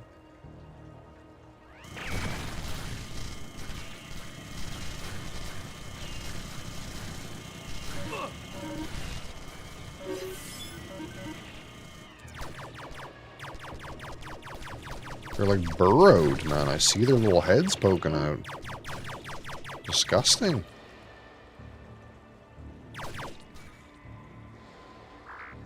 There he is right there. I see him. He's burrowed in the ground. A legendary maggot. Well, that wasn't much of a foe.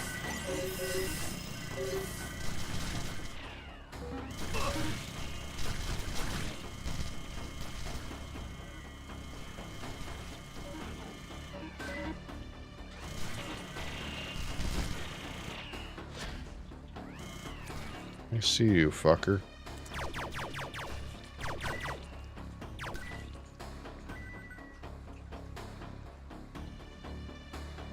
Triple chamber. Don't mind if I do. Laser burster, no. That ain't it.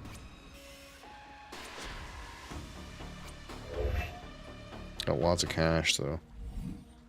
Flush. Bouncer rifle. Mini burst mag. Double chamber. Get a double chamber. Big ammo.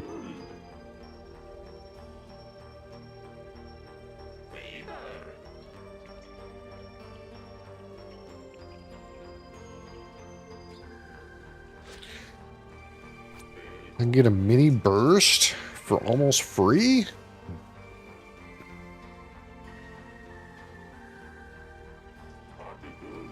No, mini burst is bad for that. What about this? I already have a burst.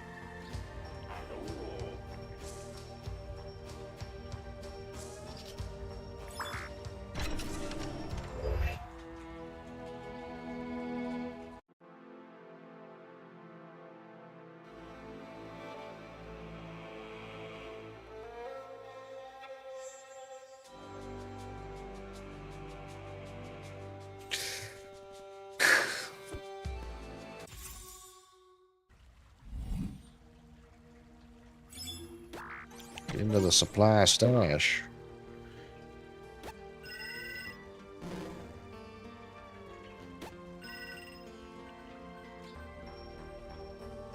Nice. Completed a thing.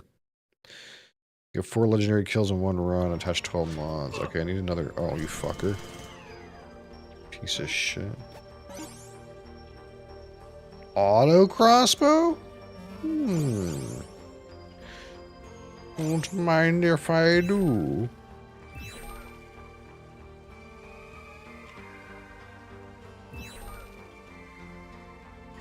Don't mind if I do.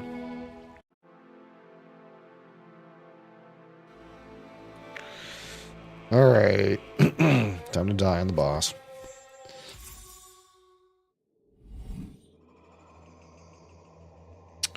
The Lost Temple, yes.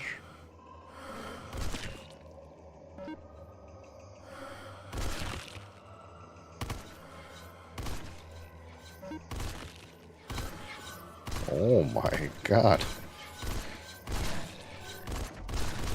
These are some terrifying fiends.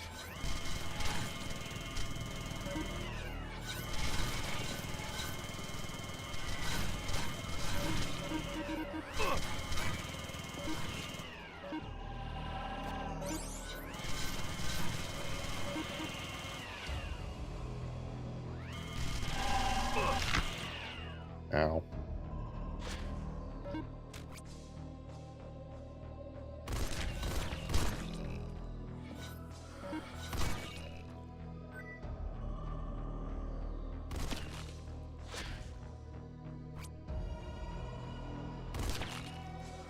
Sniped him.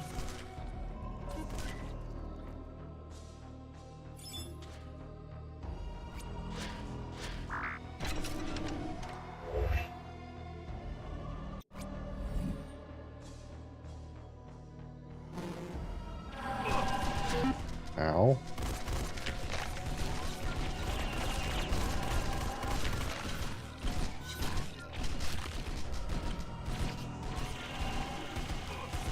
Ow.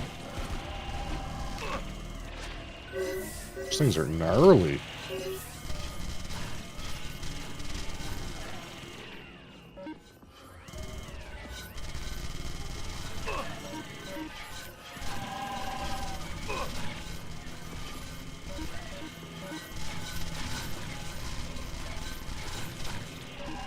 These little fuckers just never end, dude.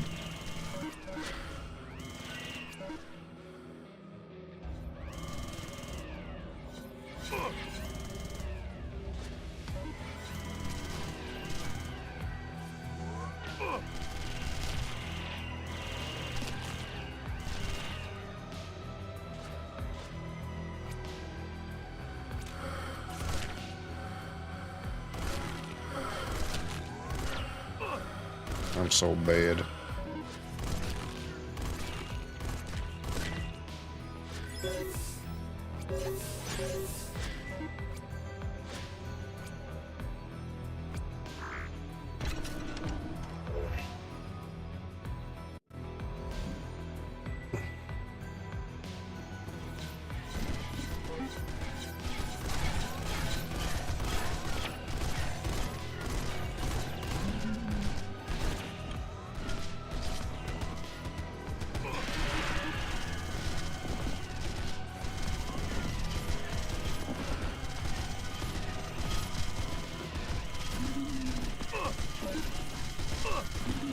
Ow.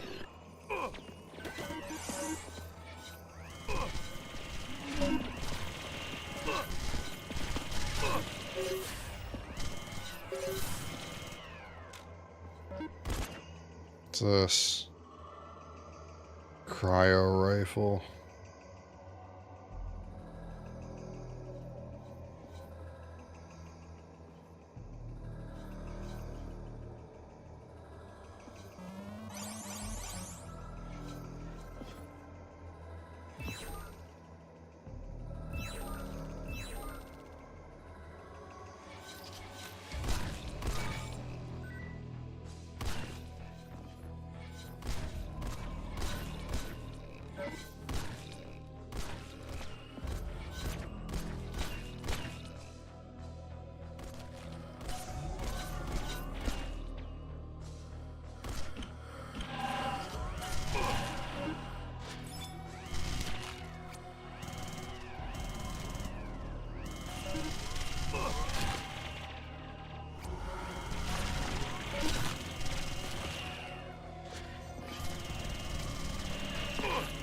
I think I'm just having a slight ammo issue. It's like, not too bad, but it's not perfect.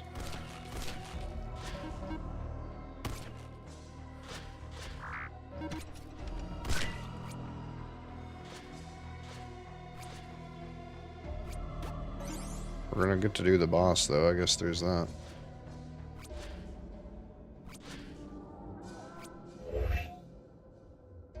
We'll just pop a bunch of turrets on his ass. Hopefully that'll work. Assault blaster? A lance?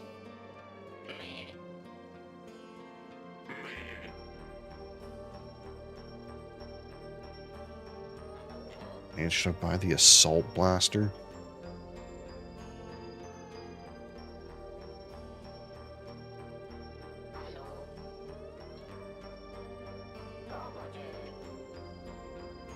I think I just want to make way more turrets. Pop a bunch of turrets on this guy's ass. See what happens. Fucking Snake Man.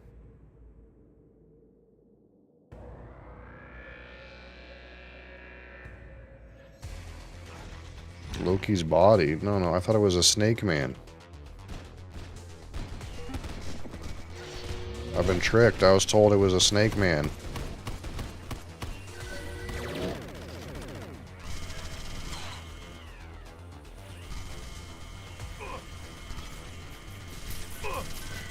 How? Come over here into my turrets, you fuck.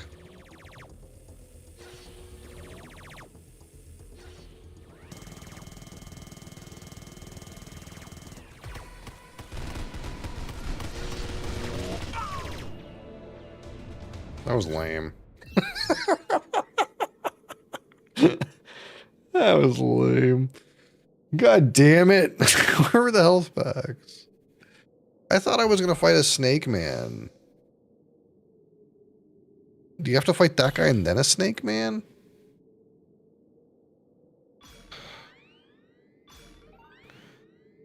Why does this game have to be hard?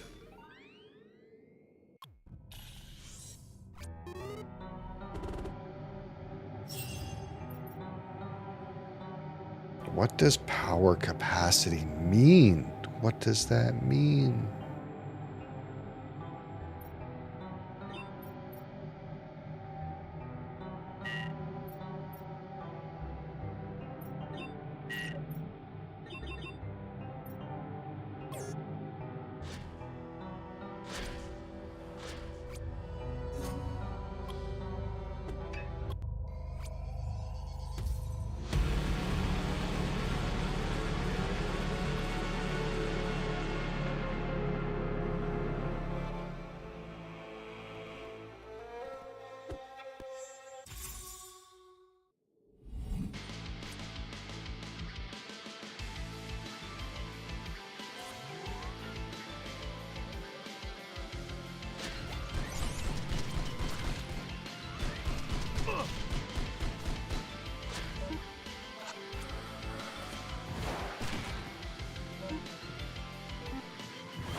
Snubnose.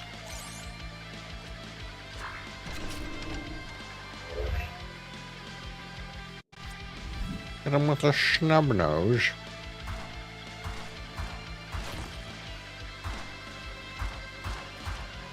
Why is the accuracy so terrible? What the fuck?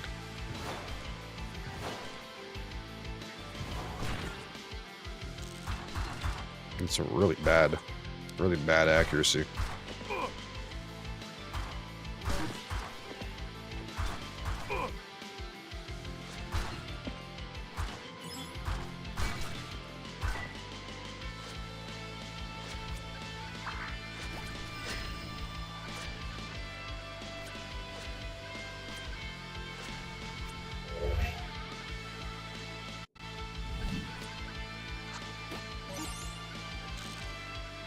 Missiles, I can't take that. Whoops.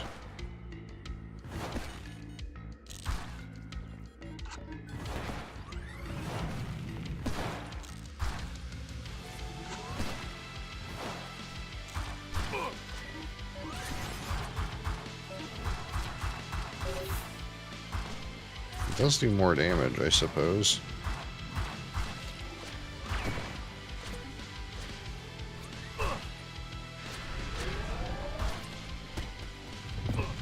Holy fuck, these legendary roly-polies beat my ass. God damn it.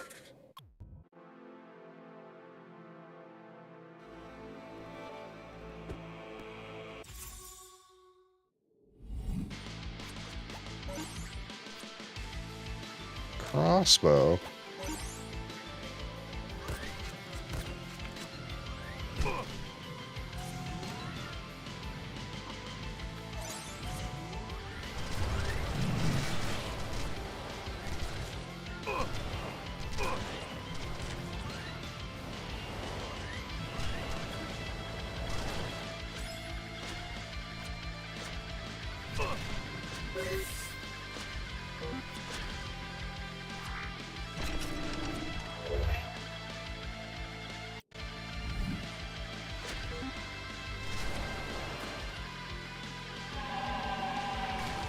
God, these things go hard. Whoa! Get burnt, you fucker.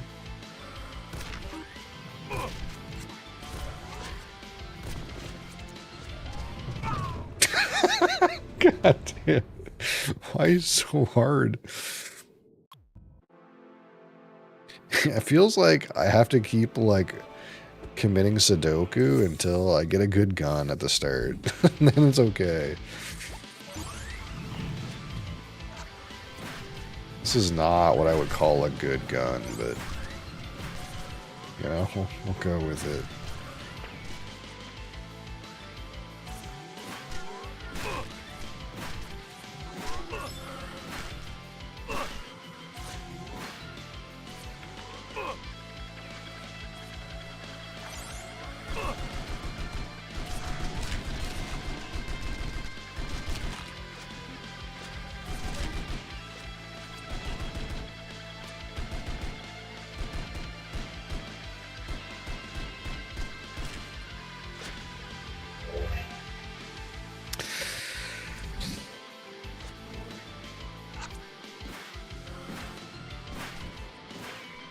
Come get me.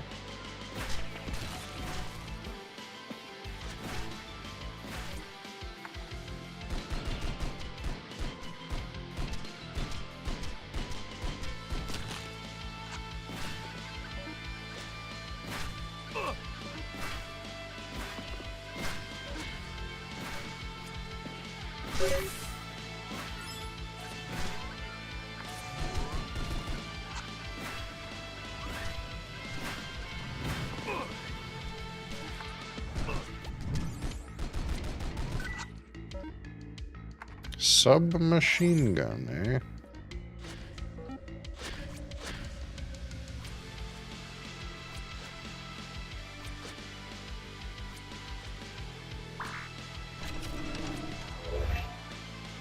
This run is doomed already. It's already doomed.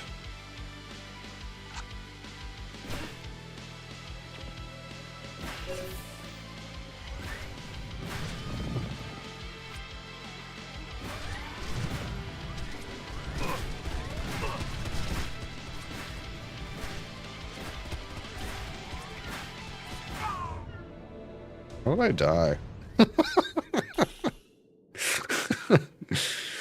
God damn it.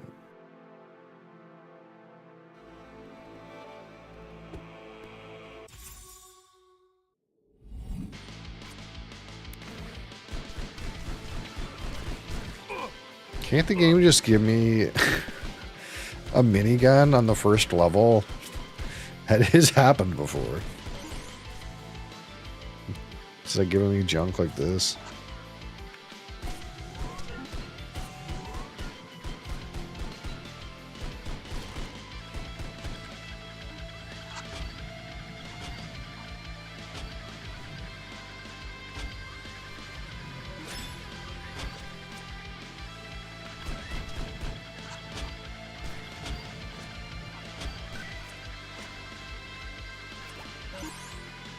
Lever action. You know, we'll give it a go.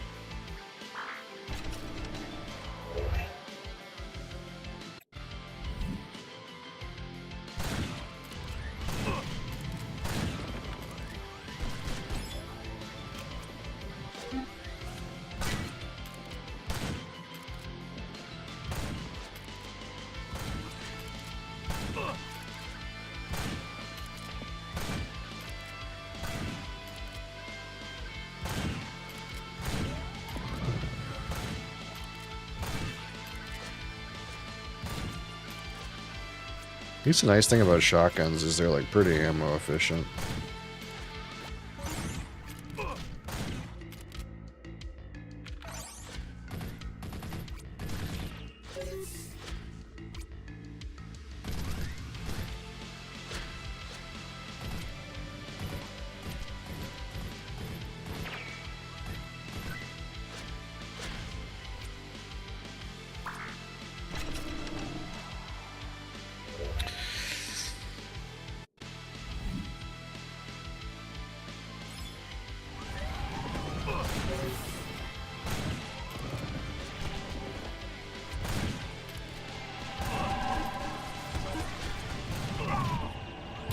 got murdered.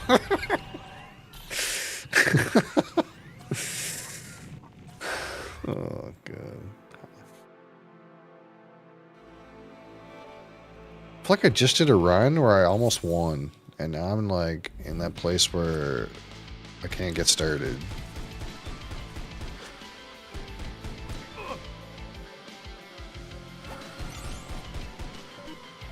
Tesla pistol? We don't like that. We're not supposed to like these. Fucking Tesla pistol. Give me something, fucking loot goblin. A shotgun.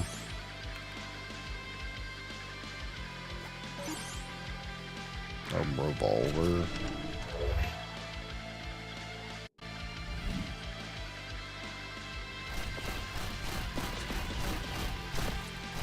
Honestly, it's not a bad weapon, though.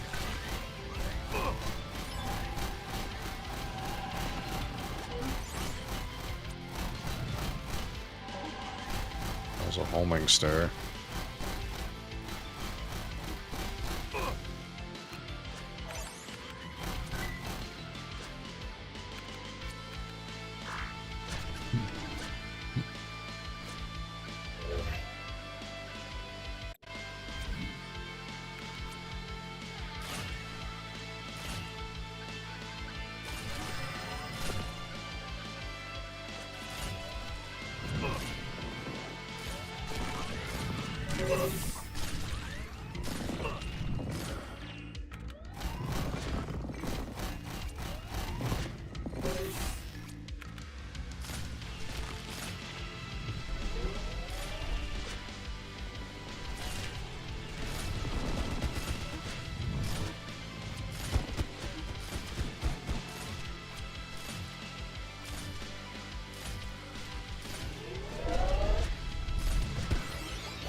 Choke barrel on a homing star? Does that even do anything? Actually, yeah, it kind of does. Actually, that might be pretty good.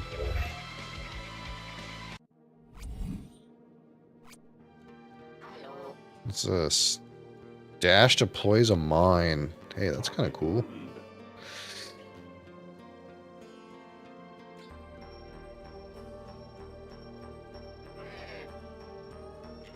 HP from health pickups. That seems pretty damn relevant.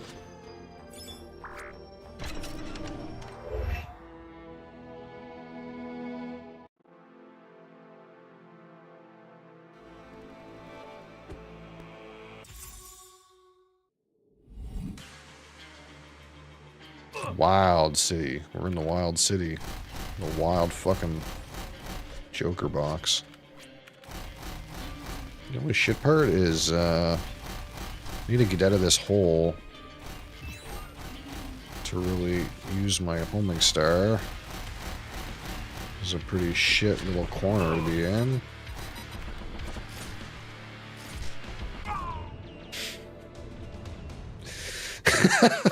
God damn it. I leveled up at least.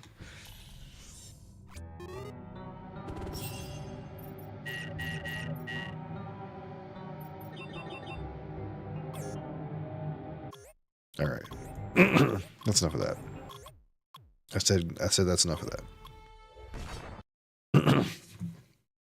Alright, so second part of our double feature here. We'll do another feature presentation here.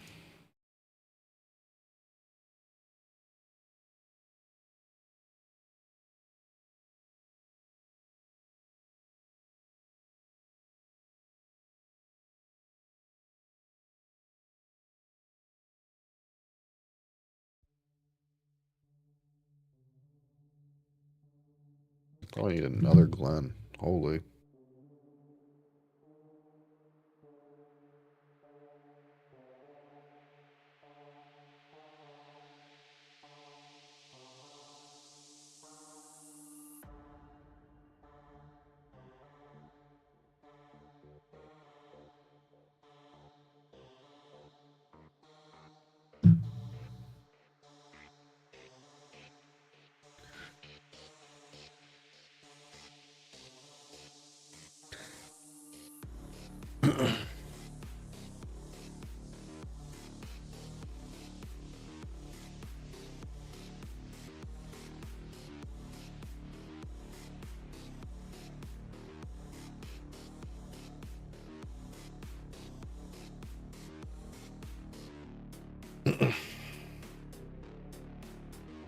All right, it's time.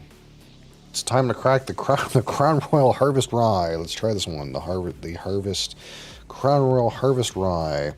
It's been forever since I had a kind of regular Crown Royal products. This will be interesting. I kind of like forgot that a lot of these Crown products are like 45% alcohol. I'm actually kind of surprised that it's not like 40% alcohol.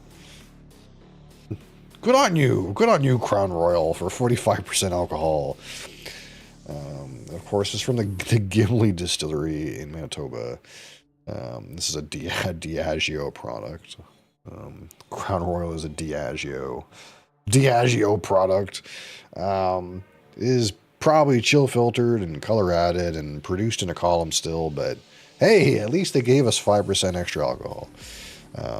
And we don't know the age of this one, non-age statement, but probably it is matured in New Charred Oak, ex-bourbon, and probably my favorite barrel, ex-Canadian whiskey. It probably has some ex-Canadian whiskey in there. And this is only 90% rye, and I'm assuming the other 10 is probably like corn or barley or something like that. But it's 90% rye, not 100% rye like Law 40, only 90% rye. And again, the meme with this bottle is at one time it was a particular whiskey critics a whiskey of the year, and it was very popular and flew off all the shelves and was purchased everywhere. So we'll see today how we feel about the current modern iteration of the Crown Royal Harvest Rye Canadian whiskey. And maybe it's just it was really good in that year and it's not good anymore. I don't know, but streamer already did drink 7 today. I know, it's a double feature. Surely you want to know the skinny on the Crown Royal Harvest Rye, don't you? Of course, if you didn't know, Crown Royal was created by Seagram's back in the day, the Seagram's Company. In 1939, for the visit of King George VI. Is rye what I'm supposed to replace my bourbons with? You could. It's close. Ah, yes. Plastic screw cap. This is what we call luxury. Nothing wrong with a screw cap, you know, every once in a while.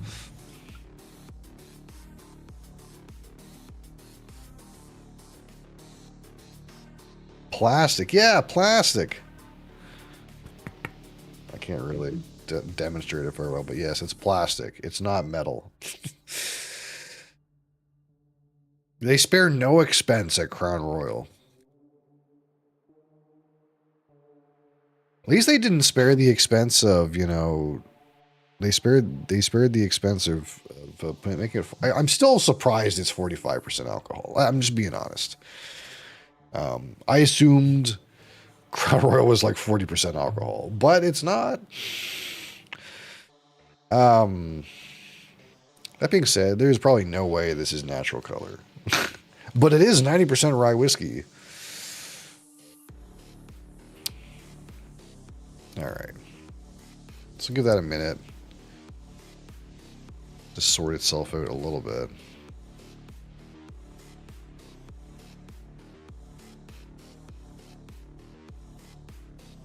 Let me look at this for a second.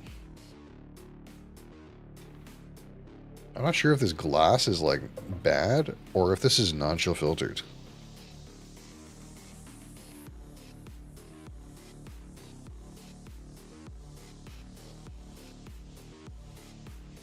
Maybe not the best glass.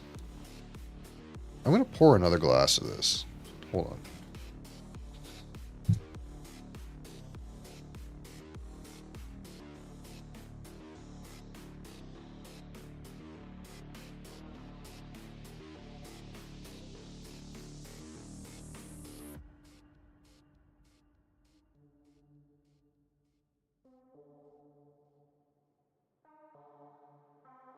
There's some amount of like visible particles in this one, so I'm kind of like disconcerted. So I'm just gonna pour it into this one and see.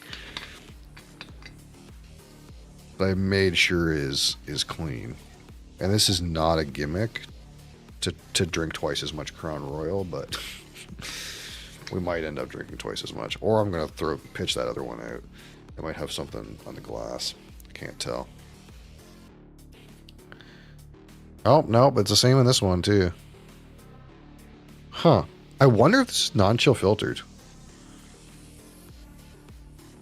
It's exactly the same. You can kind of see stuff in it. It must be the whiskey.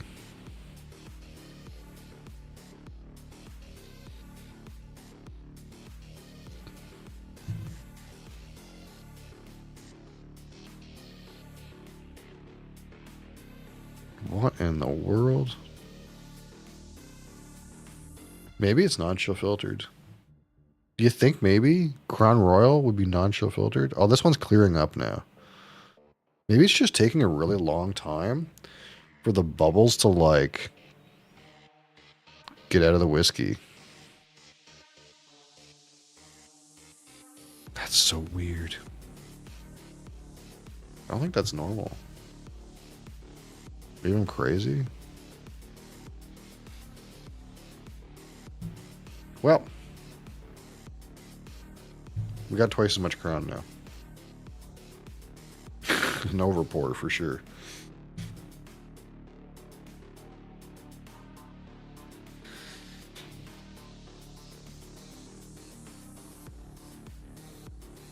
Yeah, I can't tell if that's just the air bubbles or what.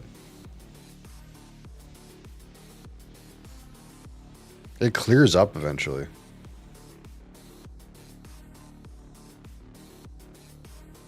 It's so weird. Either way, now we have way too much Crown Royal. But that's okay.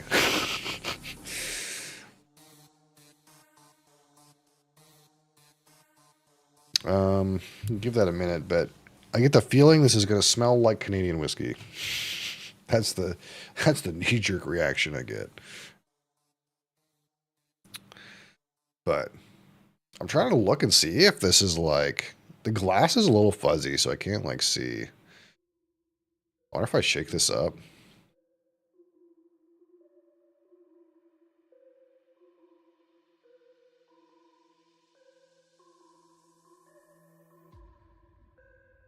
Yeah, it's the whiskey. Does this just happen with every whiskey and I'm crazy? Hold on.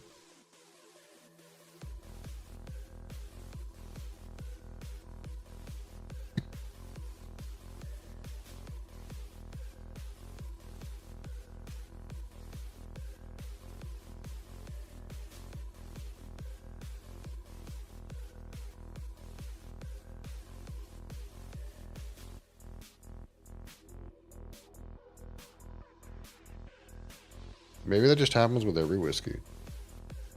I've never seen like that amount of particles at a time, but maybe I just always let it rest and I just went at that one sooner than normal. There's definitely the same thing happening to this bottle. Okay. That's probably just air working its way out of the whiskey, and it looked like something, because it's clear now. Huh. You learn something new every day, I guess. Can't remember ever seeing that before, but I think it's just because, like, every time I pour, I set it down and let it chill, and maybe this time I didn't do that. Huh. Either way, this is way too much Crown Royal Harvest Rye. And it smells like a Canadian whiskey might. It smells like caramel. And like, oh, there's a slight licorice thing. It's like caramel and black licorice.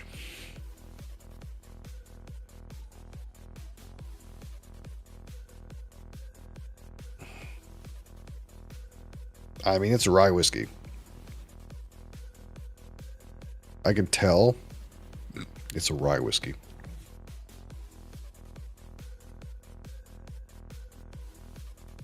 That being said, the nose is not super duper intense. And despite the fact that I have way too much whiskey here, it's still not that intense.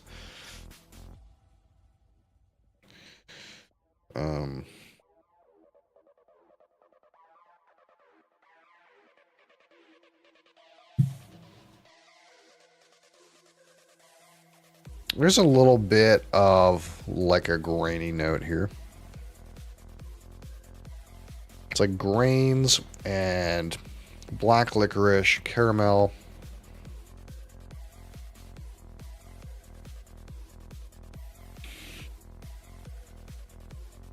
It's a little bit of something. It's again, it's not the most expressive though. We're getting in there, but it's not like, you know, really greeting us. It's kind of like digging in a little bit.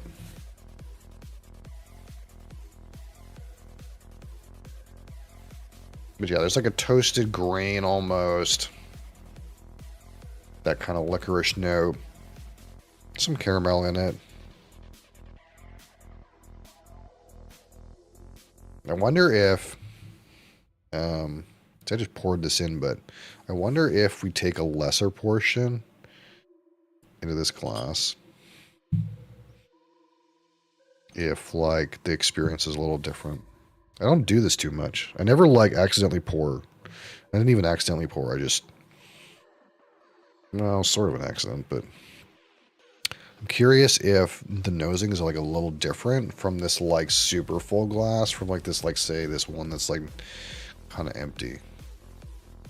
Like more appropriate amount of whiskey. Okay, it is a little different.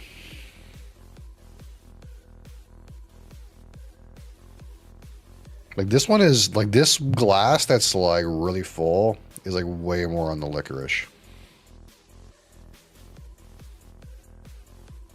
That's kind of interesting. And this one that's more empty is way more on like cinnamon spice and grains. And some buttery note. Honestly, this glass is harder to read than this one. That's really interesting. So if you're really nosing at like a really full glass, you probably need to rest it longer. I think some of the like, since there's more volume of whiskey here, I think more alcohol is interfering with the nosing.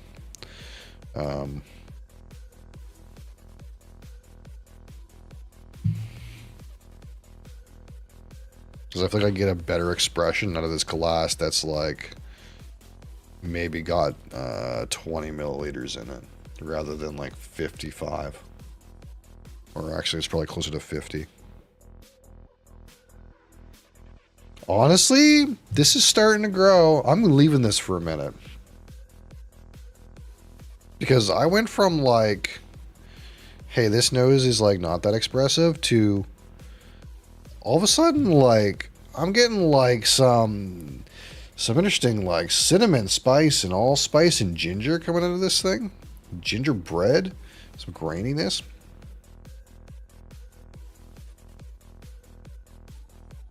This is starting to develop before my eyes, or before my nose. Is this good?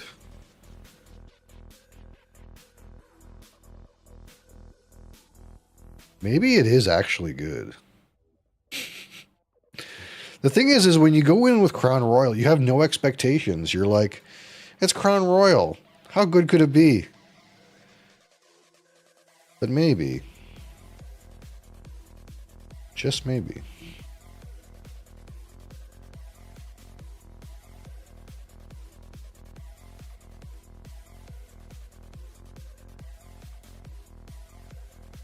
Yeah, you know, it's got a lot of nice spice on it. There's a gingerbread thing going on. Maybe some vanilla. Like graininess is there. That harsh, kind of really overwhelmed, like licorice component is kind of going away. Gingerbread, yeah, like it's right on for me. Like that molasses kind of sweetness is kind of in it too.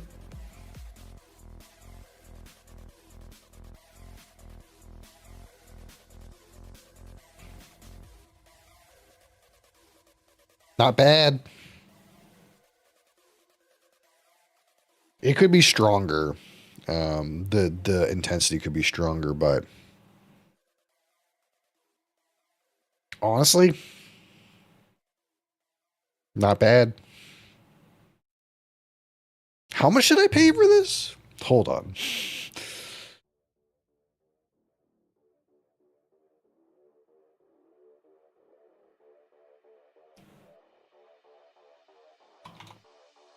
Now look, I know that probably what's going to happen is we're going to be like find the nose is not too bad, and then the palate's going to be disappointing. But let's just live in this blissful ignorance for a minute that maybe $38.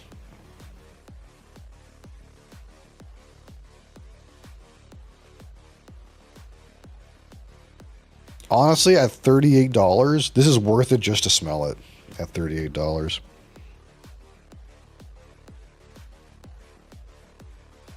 Not bad. Don't hate the nose. Actually pretty good. Not bad. I don't know about whiskey of the year, but not bad. All right, look. Here's the moment of truth, okay? Crown Royal Harvest Rye on the palate. Cheers.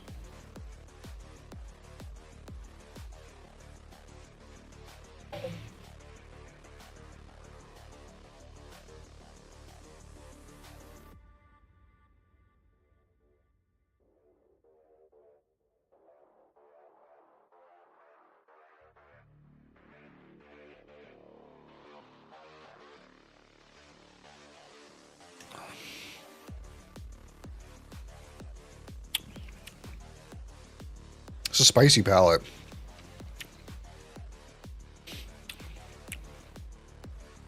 Finish is like non-existent. Yeah, it's not the greatest palate. It's got some interesting kind of like getting ginger, and like nutmeg and cinnamon spice.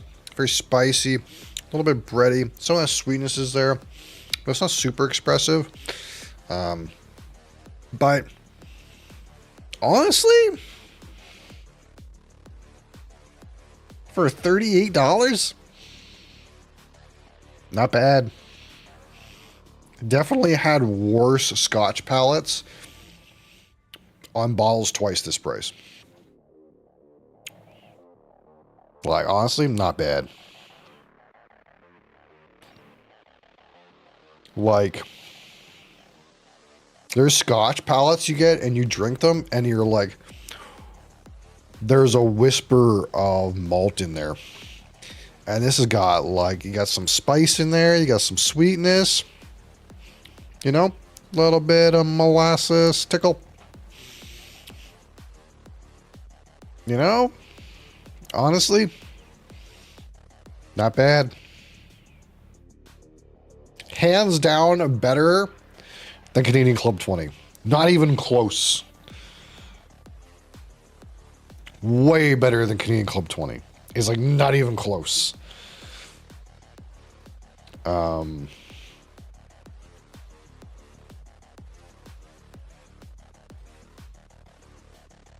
It's not like amazing, but it's like this is pretty good value. Like this is almost like a Wild Turkey 101 kind of value for me, I think. You get less alcohol than Wild Turkey 101, but I mean, it's 45%. The flavor expression's not bad. It's cheaper than Wild Turkey 101. It's, you know, it's not bad. It's not terrible. That's that's maybe like not the most glowing praise, but I wasn't expecting anything, and I'm definitely surprised to the upside. I think, like, honestly, not bad.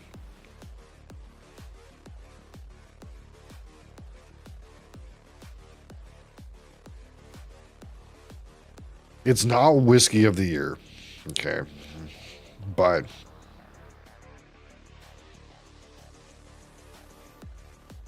it's not bad.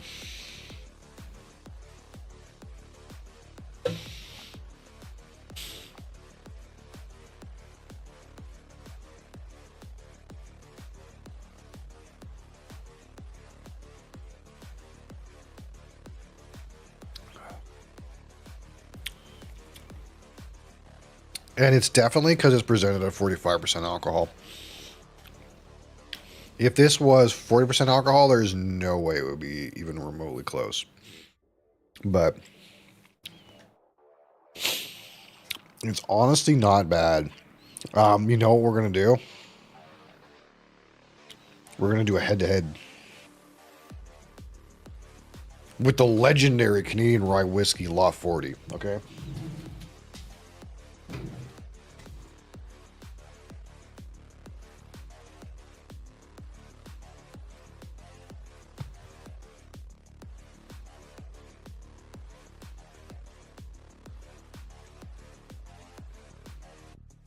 We got to have a battle, okay?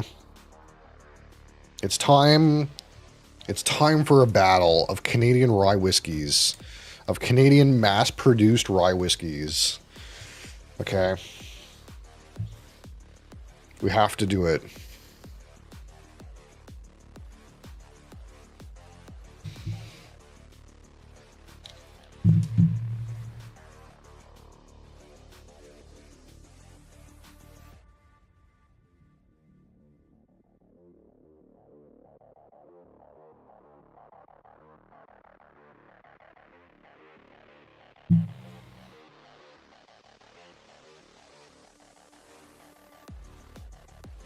Because everyone talks about how good the Lot 40 100% rye whiskey is.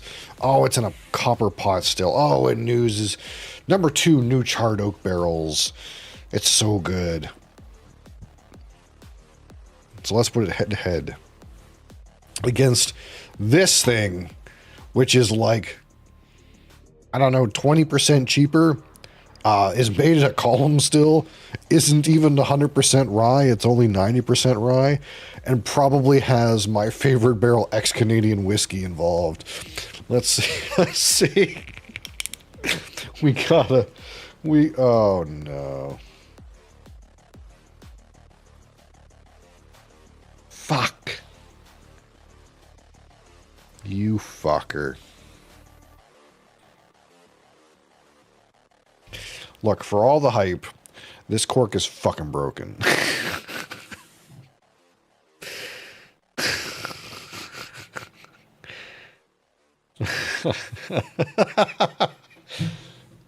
Fuck me, man.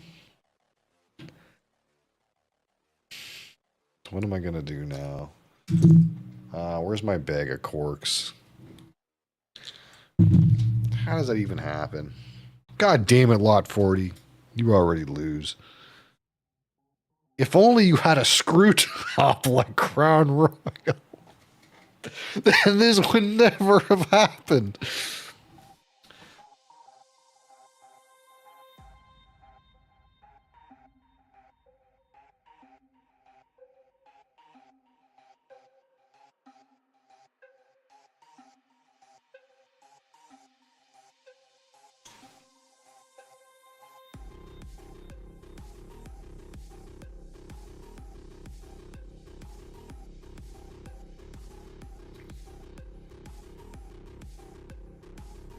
I don't know if any of these corks are going to fit.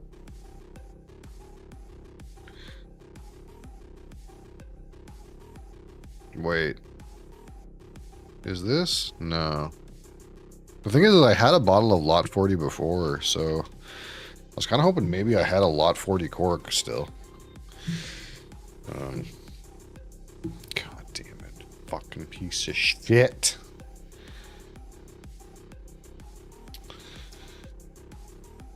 Son of a bitch. How did that even happen, Lot 40? How are your cork is so shit?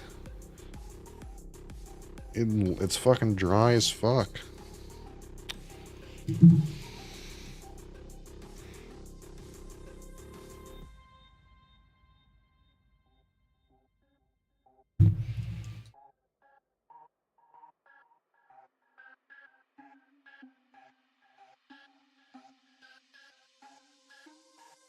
Gingerly, gingerly.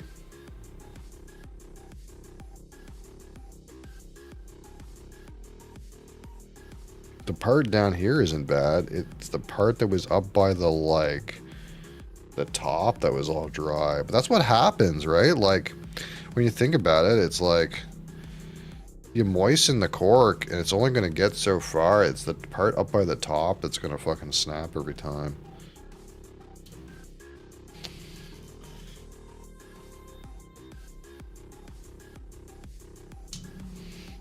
God damn it. I'm trying not to get any cork in the fucking bottle. Because that's the fucking shit part.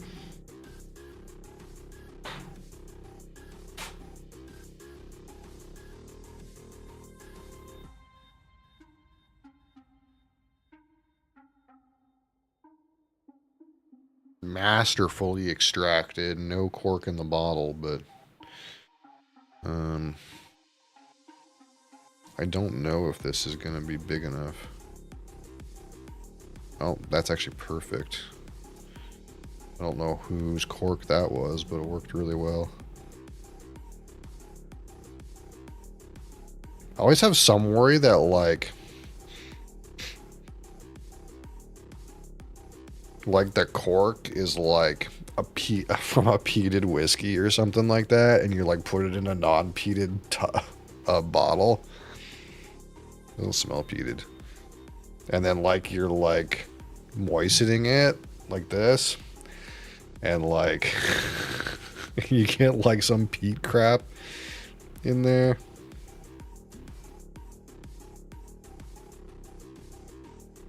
Well, this looks like it seals. Alright, so I guess it's fine. Fucking Lot 40, piece of shit.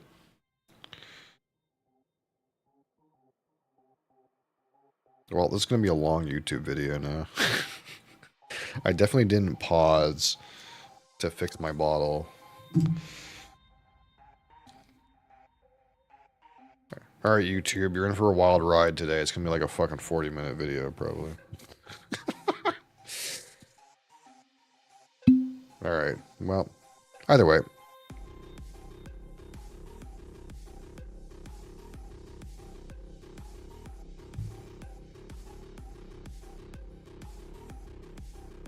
I think that seals. It's weird. It's like, why can't corks all be like standard? No, it doesn't quite seal.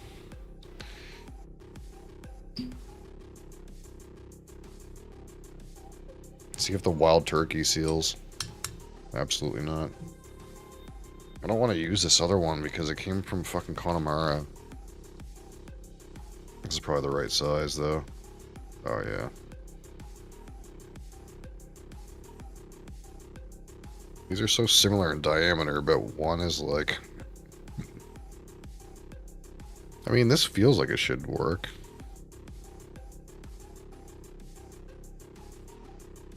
Like, surely that's sealed, right?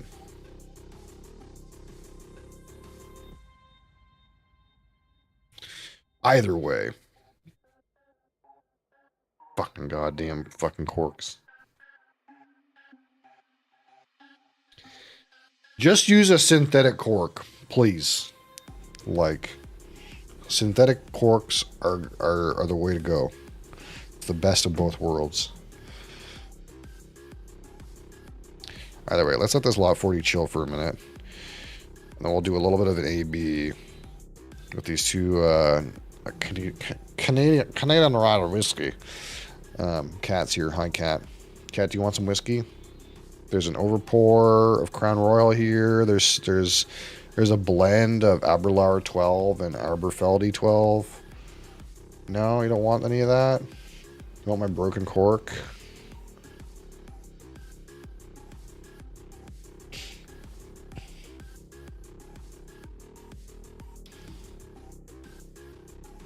What, baby?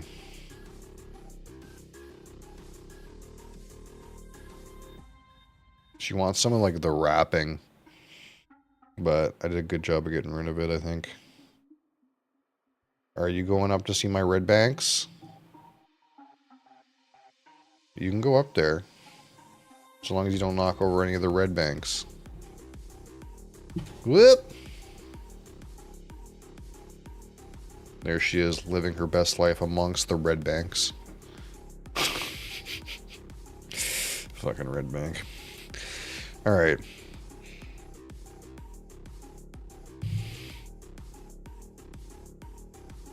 So back to our regularly scheduled program here.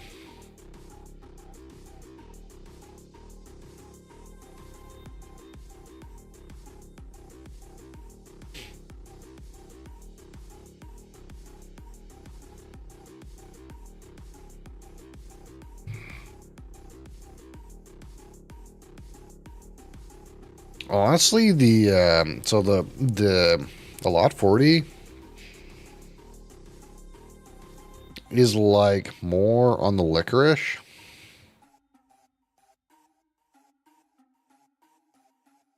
But the Crown is more on the spices. Like that like allspice, gingerbread Christmas cake kind of spice. Like bready, cakey spice kind of thing. It's more on the Crown. And the lot 40 is like more on the like licorice root beer kind of thing.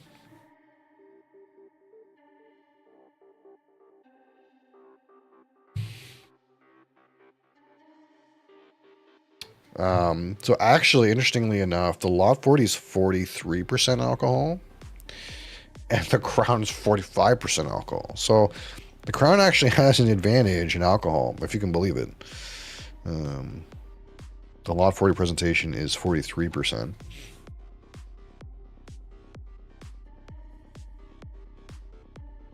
There's a bit of a...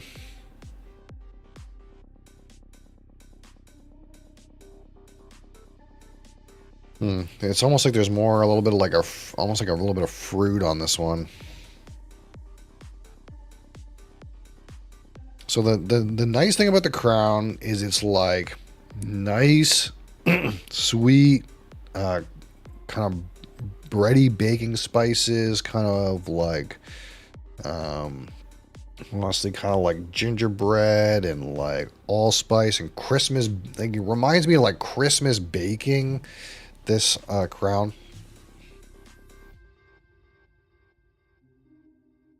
Whereas like this lot 40 is kind of more like on the...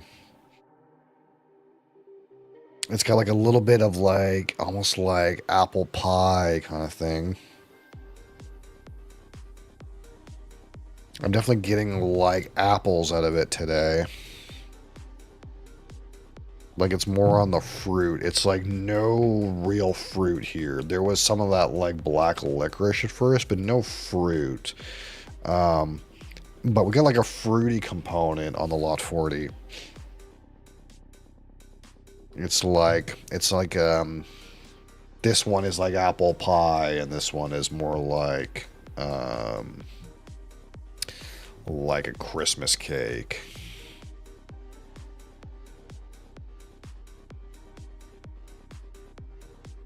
Yeah, it's definitely like way more fruity on the lot 40. And that might be the, again, this is pot still, and this is all column still as far as I know. I don't really want to like say either one is really better. I'm getting a little bit of citrus out of the Crown, which I think is like, I don't know. I'm gonna have to get like a regular bottle of Crown, but like the Crown single malt also had a citrus to it.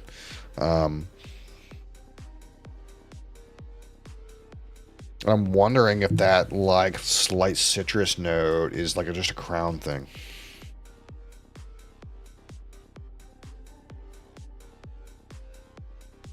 It's definitely not on too many Canadian whiskeys that I've tried.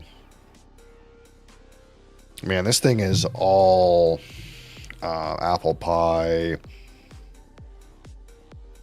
apple cider. The fruit is really popping out of this Lot 40. It's like really clear, like the fruit components are popping out of this, and like the like slight citrus baking spice thing is popping out of that.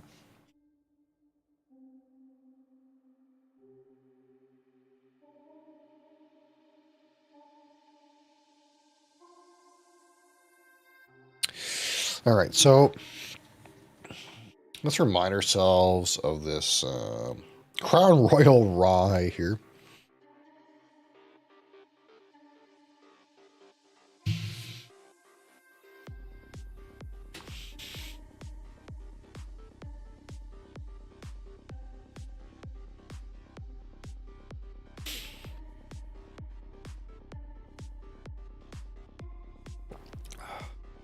Again, mostly spicy. Here's kind of a sweet, creamy undercurrent. But mostly like those spices are the main qualities there. Those like several kind of baking spices, like there's like maybe a slight citrus on the palate too, but again mostly like ginger, allspice, nutmeg, cinnamon, like this baking spice mix with some like sweet creaminess present.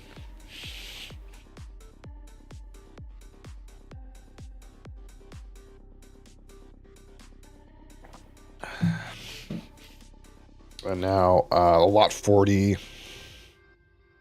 on the palate.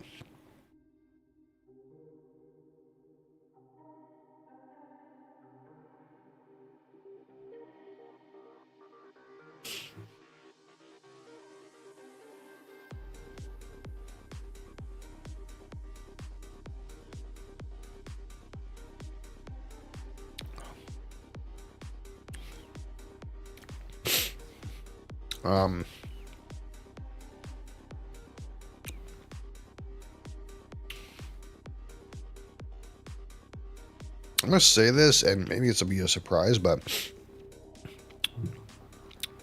the Crown is thicker on the palate, and honestly, almost I like the palate on the Crown a little bit better. It's a little bit more woody. You get the same kind of like similar kind of spice character on the Lot 40, but it's almost like there's more of a like an oaky component to it. And of course, the Lot 40 uses #2 New Charred Oak barrels. So while there's maybe some New Charred Oak, I think in the Crown Royal Rye, it's using some refill casks too. So it's a lot more woody on the palate and the finish for the Lot 40. But also, again, the presentation is 43% alcohol, and I feel like you can tell there's a little bit more weight on this Crown Royal Rye. Maybe a little less weight on the Lot 40.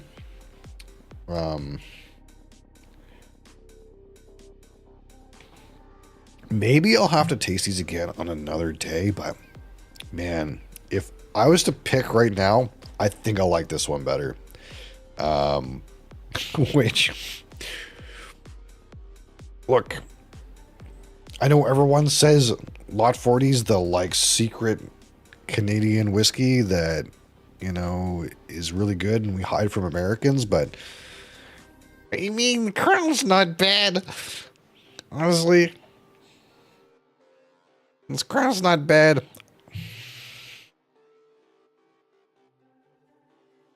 I like the fruity component on the nose of this one, but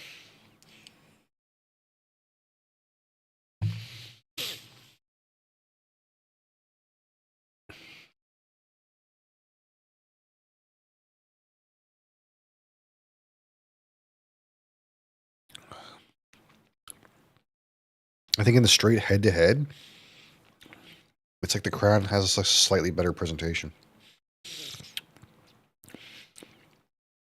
Have to try this 40 again, but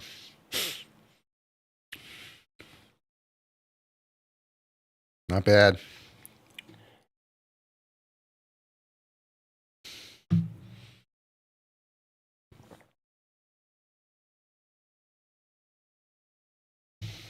Did the music stop?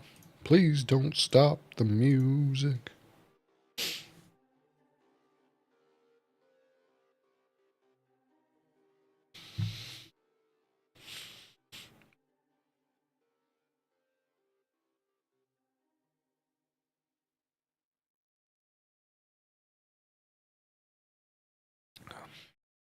Gotta be honest. The palate on the Crown, to me, is thicker and more flavorful than this one. And it could just be down to proof. Again, higher proof over here, lower proof here. This is 100% rye, so there is some other grains in here that may be like adding to the flavor profile somewhat. Maybe there's some corn in here adding to the creaminess.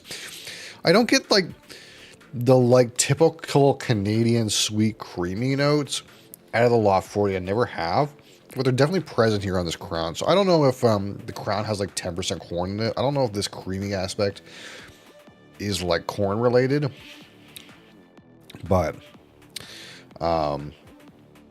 what is this sound? But it's definitely not, the palate's definitely not hitting for me on the Lot 40 by comparison.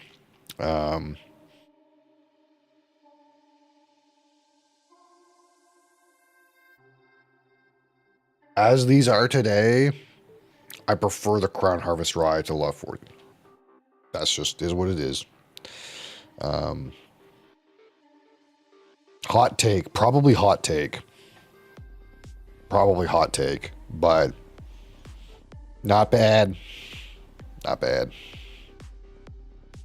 But you know me. I love some ex-Canadian whiskey barrels. You gotta get in there with some ex-Canadian whiskey. That's the barrel we like. What does it say on here? Smooth and creamy. I like the spicy character of this one. It's got a nice spice hit to it. It's not bogged down in like licorice and stuff. It's like all in like nice baking spice, nice cakey kind of baking spice things.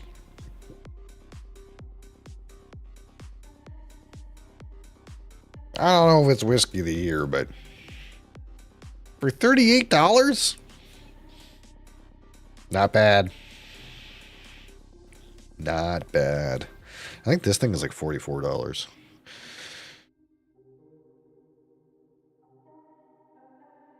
Not bad. Exceeded my expectations. This exceeded my expectations. Especially after I paid like more, 2.5 times as much money for the Crown Royal Single Malt, and that thing is like sort of okay. It's like, it's good. Or so. This exceeded my expectations.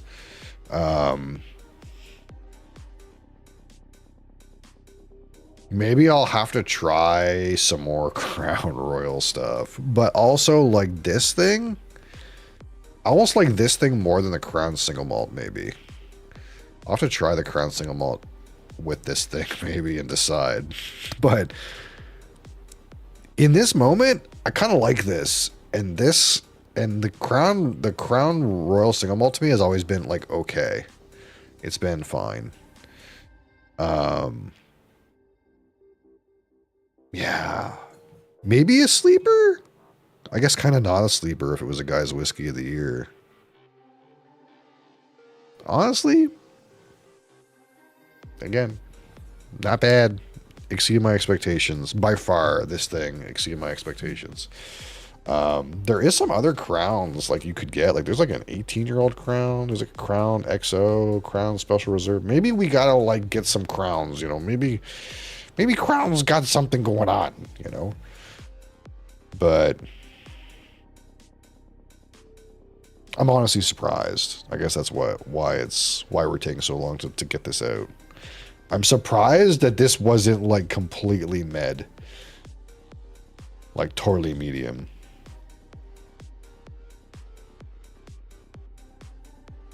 How does it compare to the Goat Maker's Mark? Well, it's not bourbon, so that's the first thing. It's not nearly as woody. It's not nearly as sweet. It doesn't have the cherry thing at all. So it's kind of like it's still got some sweetness, and the sweetness is like creamier. Doesn't have the oak part. It's not oaky. It's like sweet and spicy, and kind of a little bit of like cakey kind of thing. It's like creamy, sweet and creamy, spicy, like Christmas time spicy, and a little bit of like grainy, like breadiness. There's no oak. Might get some vanilla in here, but this says hints of oak, but I didn't get any oak off of this. But like Makers is like really oaky and really cherry, along with like those sweet components, right? So,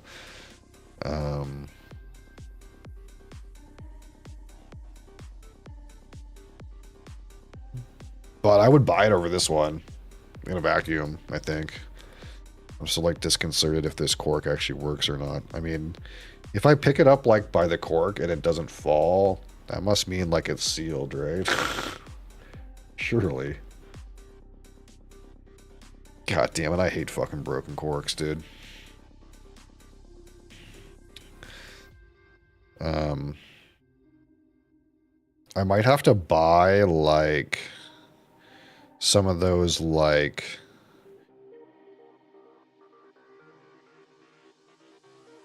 surely someone's figured this problem out, right? Like shouldn't there be like some kind of like guy who invented some kind of fucking thing that's like selling it on Amazon that's like, you know, some kind of thing that like fits any size bottle top and seals it.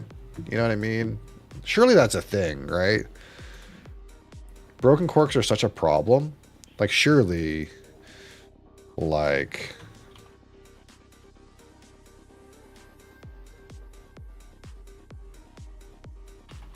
surely like someone on Amazon has like a bottle topper that you can just buy like a bunch of them and it like fits any hole.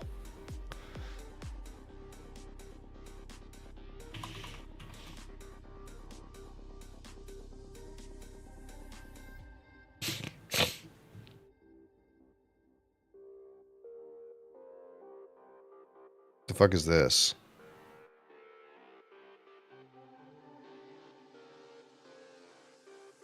Wine Stoppers Gray Bulk.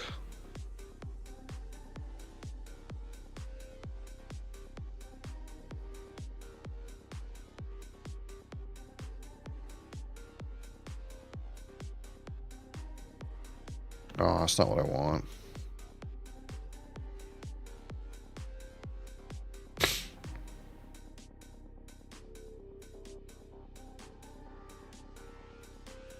It's like the problem with like something like this is, yeah, you could just order a bunch of corks, but who knows if they're gonna fucking fit the bottle. You know what I mean? So like this is kind of useless. Like these aren't gonna fit.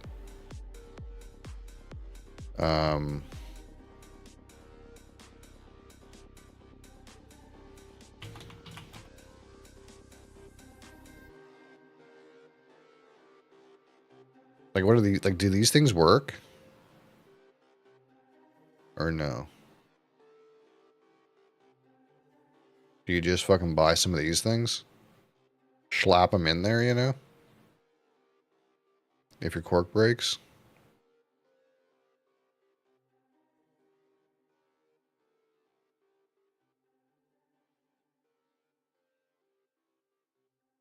Because like I try to keep corks, but I'm actually breaking more corks than I'm finishing bottles right now. So like that's actually a problem.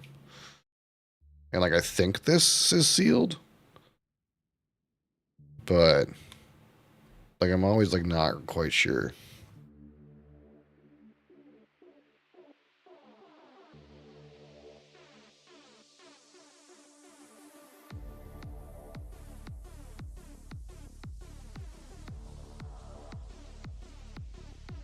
Like it says it works for whiskey bottles, quote unquote, but that doesn't mean anything. Like,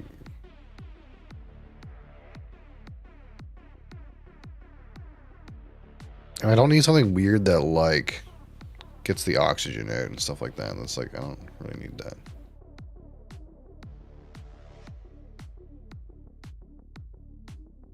These things are mostly for wine, but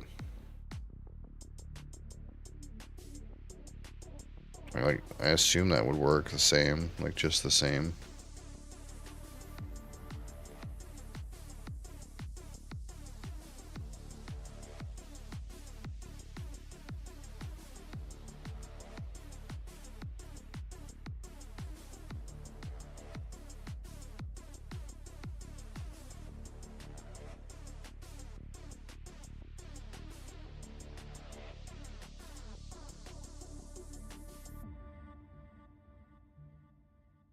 I don't want it to be expensive, but I also want it to fit in multiple tops. So it's like this kind of thing, right? Like this is like the kind of thing you would need.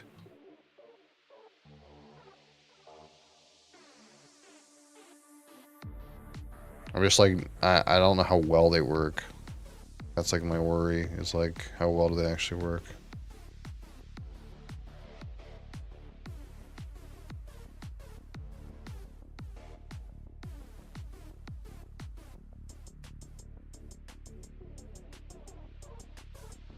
No idea.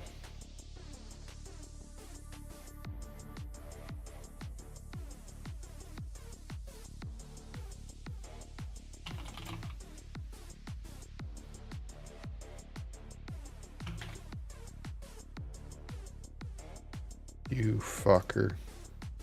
Get out.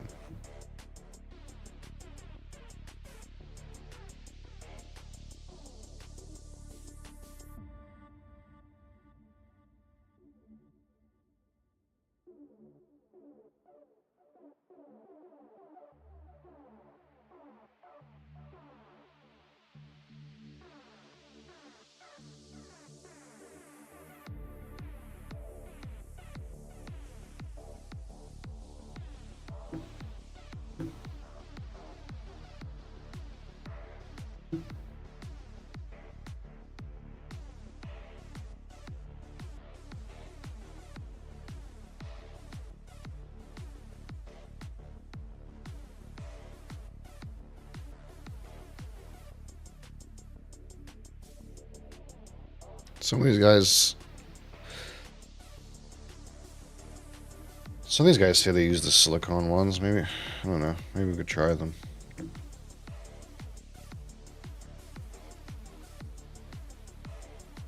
But I don't know. Not really sure how well it would work.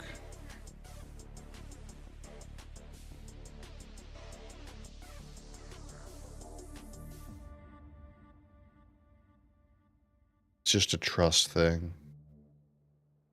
I have to trust it's gonna work.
Borked cork's not okay. Yeah.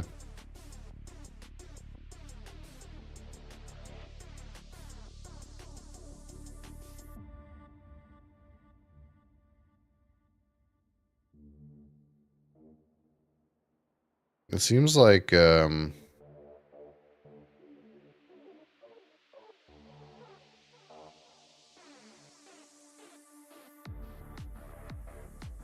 It seems like those like metal ones with the like ribs are like fine.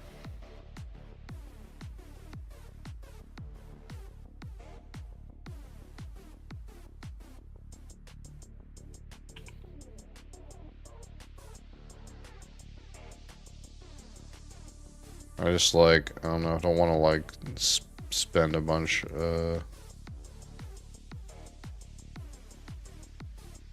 money on ones that like don't fit or something like that.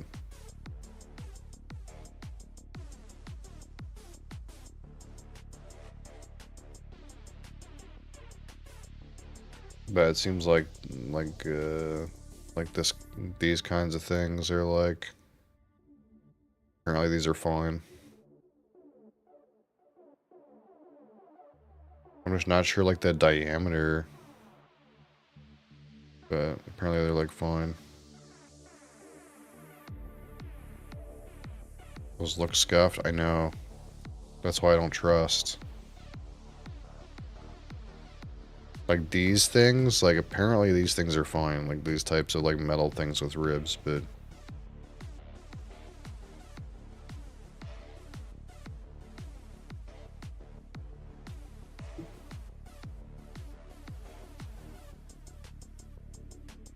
I don't know.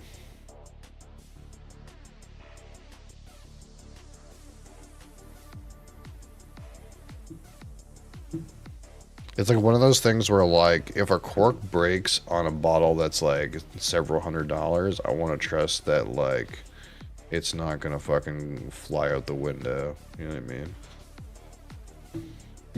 You would think that this is like a kind of problem that's like been solved though. It's just weird because no one talks about this. Like even when I'm like Googling this, there's like no like Reddit answers. These are from like years ago. Like no one talks about this. Even though it happens all the time. People break corks all the time. But no, there's no one saying like, oh yeah, you know, I just use fucking steel toppers. You know? But no one says that.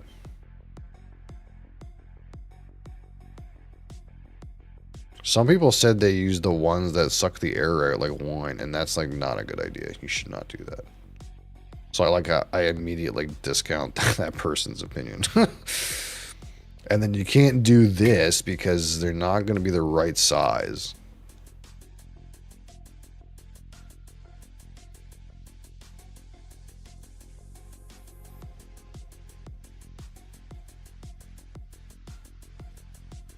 Like this won't be a problem like after I kill a certain number of bottles. Because what's happened is like I had like a collection of like 20 bottles.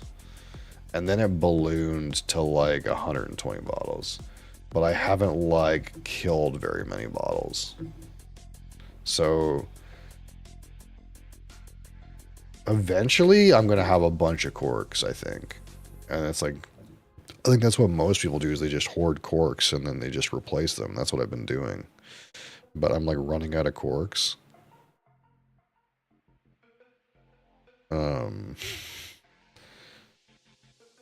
And I'm not finishing bottles very fast, and I'm buying more bottles. So, it's gotta be like...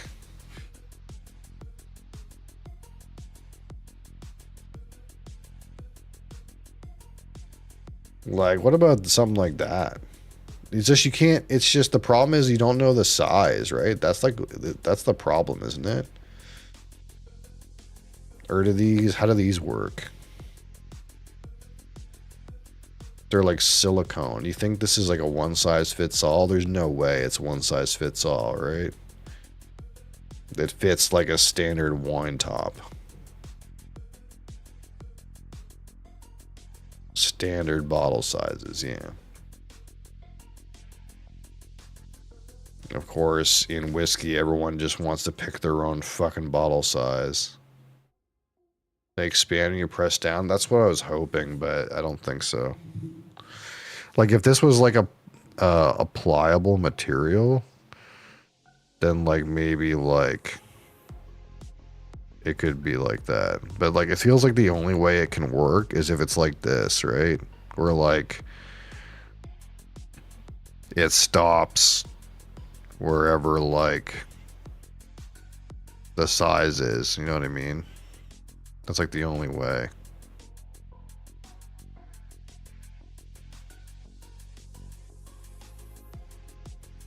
And I don't care about like putting like a fancy thing on top of it. I just want to have some around, you know what I mean? Because you could just reuse them or whatever. What do bars do?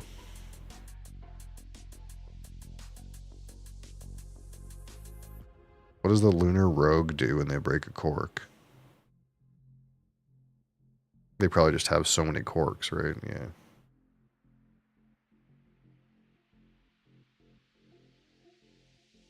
Yeah, I think that's all it is. Is like, eventually I'll have so many corks this won't be a problem. But right now it's a problem.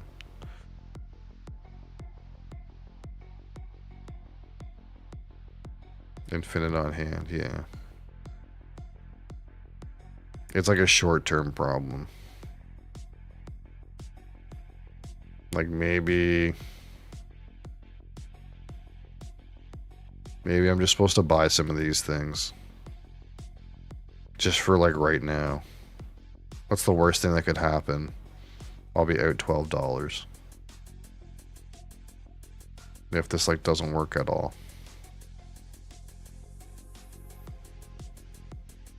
That's better than like me breaking another cork and having no way to fix it.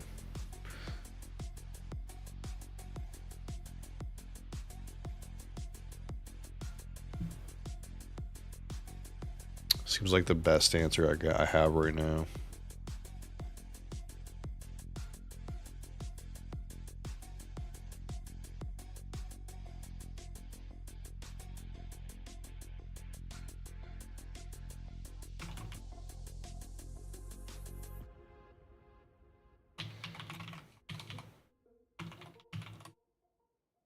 Because I know like brands like they'll like release ones of these with like a brand like thing on the top.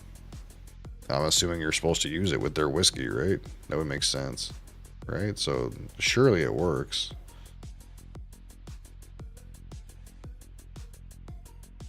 Surely. Or else why would they, you know? Why would they make such a thing?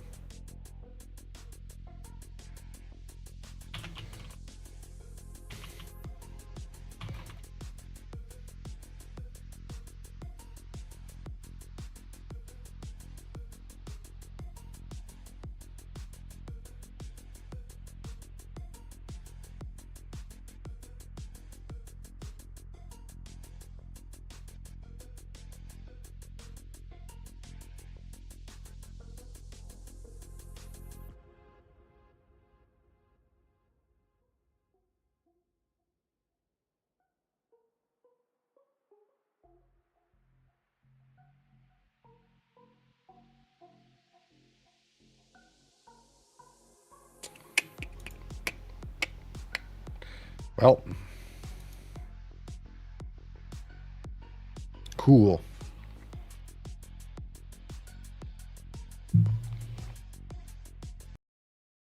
Oops.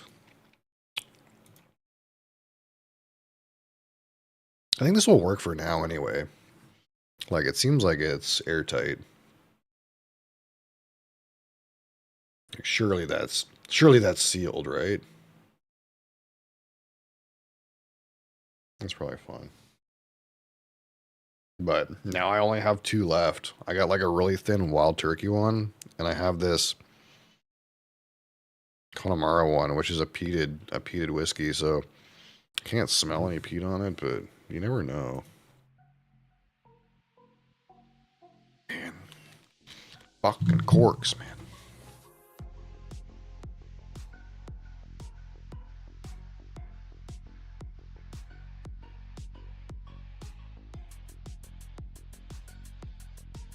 But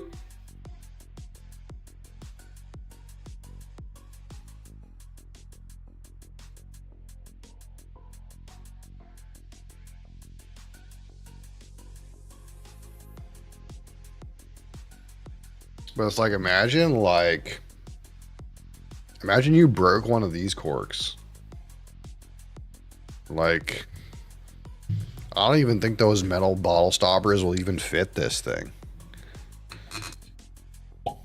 Look how chubbed that is.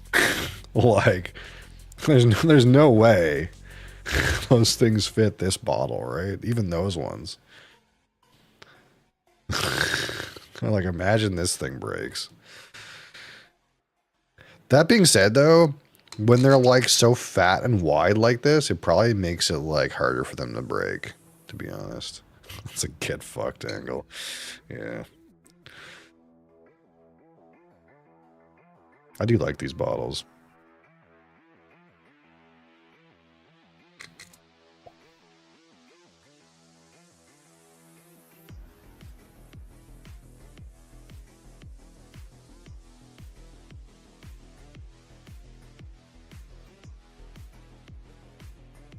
Now what? Now what do we do?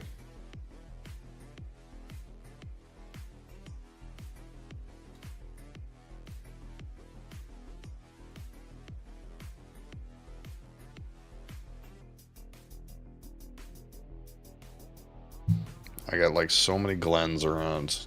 I'm like dirtying all the Glens in the house. I still have like this concoction, and I still have this much Crown left.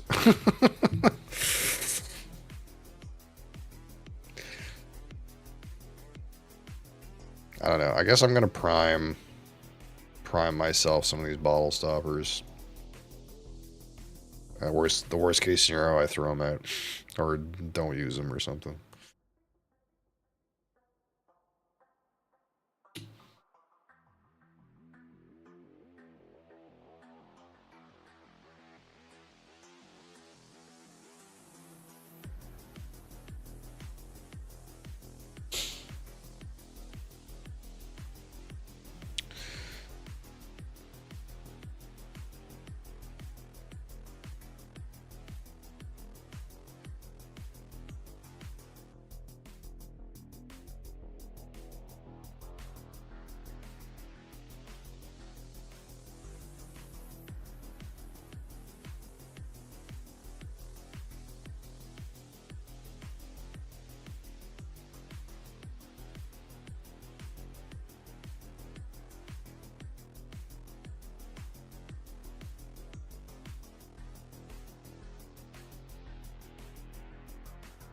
The fuck?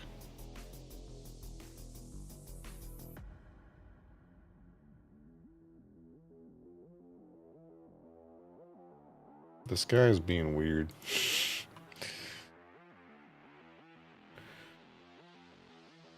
Sometimes people join some of these public discords and they just start being really weird.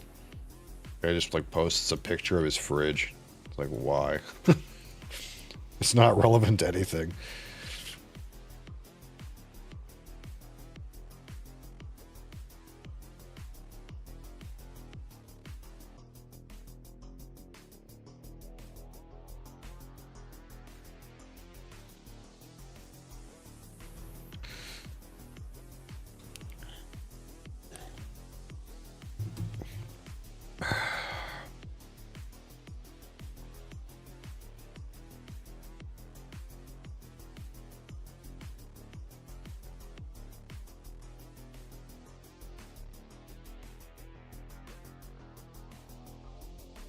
Bro, I can now play as Ghoul in Fallout 76.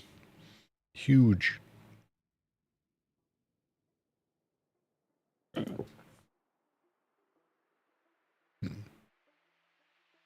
Is that mead in-game on Balatro? Holy shit.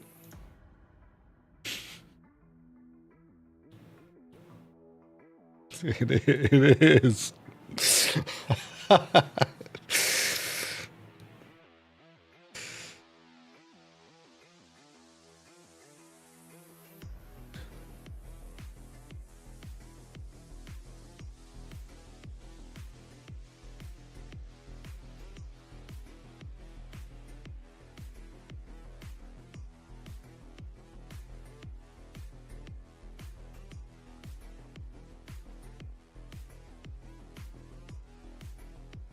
kind of want to see what's on BGA. That's actually what I want to do.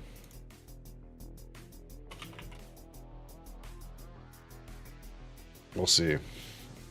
Maybe we'll play some BGA for a little bit. Play some Seven Wonders or something.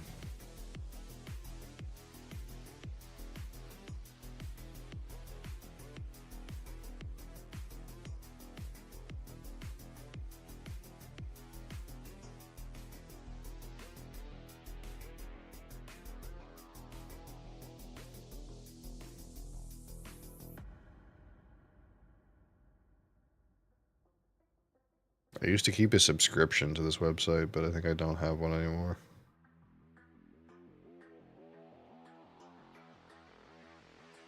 What are we playing these days on here?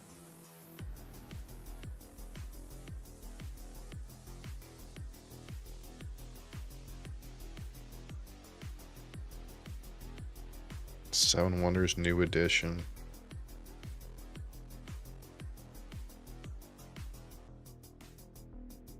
Wingspan. Splendor.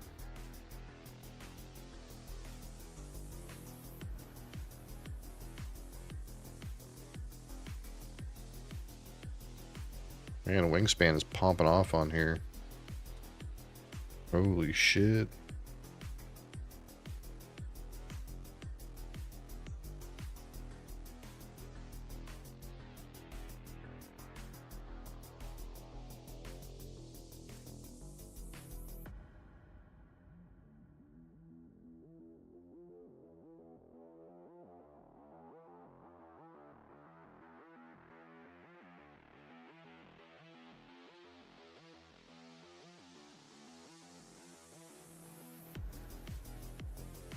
Do they have terraforming expansions on here?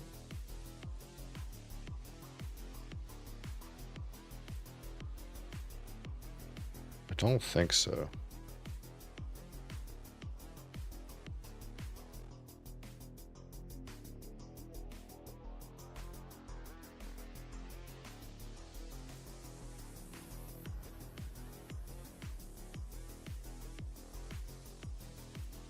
They have Prelude, and they're beta testing new maps.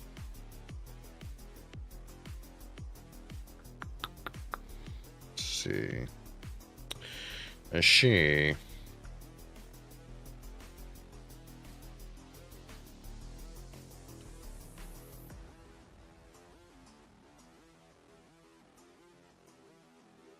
I'm curious, people are actually making games for that.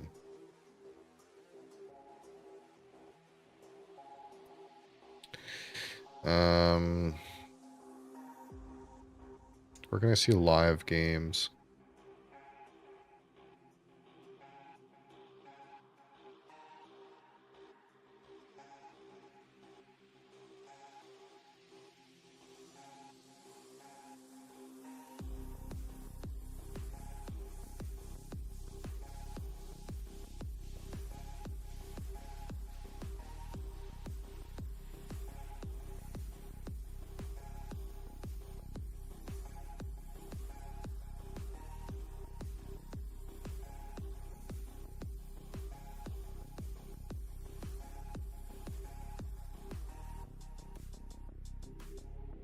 Solo. I can't tell if these are real time or not. Oh,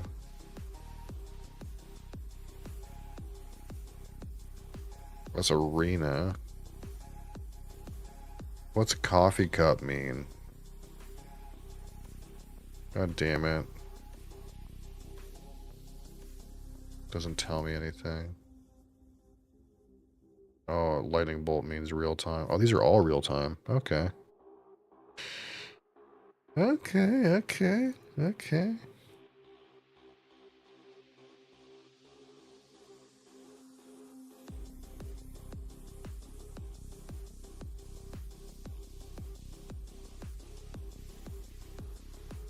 Can't create a table unless I pay money.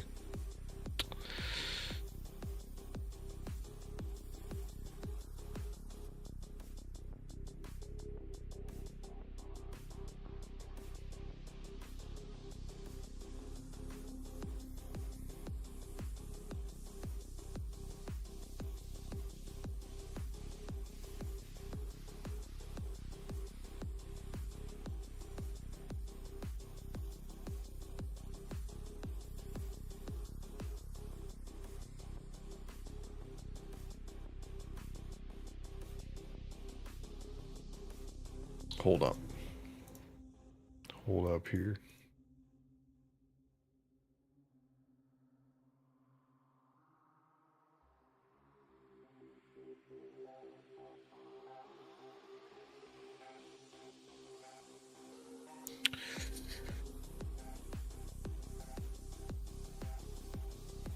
Just join a Seven Wonders. Play the game. Oh. Get back in the swing of things, you know. Do I want the top board or the bottom board?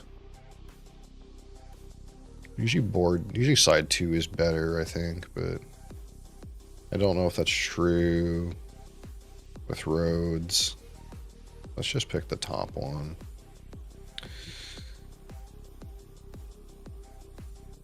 Do I want to establish my dominance and pick the barracks? No, we needed the clay pits. Give me the clay pits.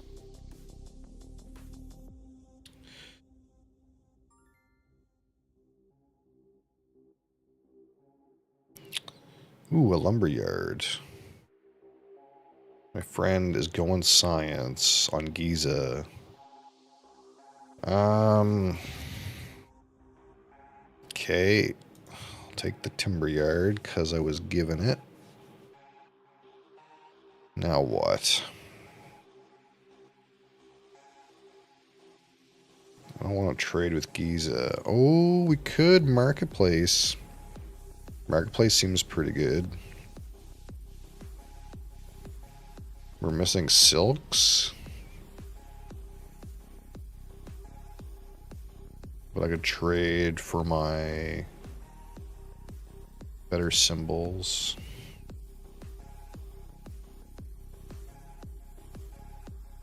Is it time to fight? Or do I take wood? Maybe we fight.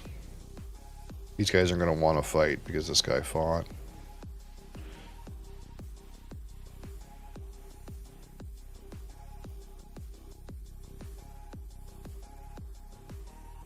Do you have scriptorium? He can't take this.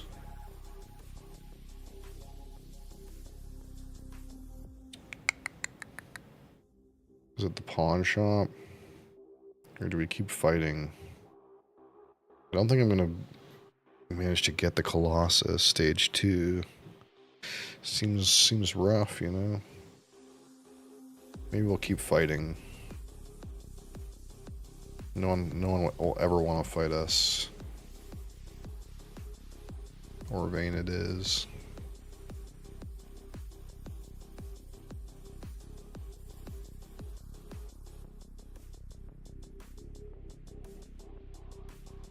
Is this pointing to me? How does this work? I think that points down.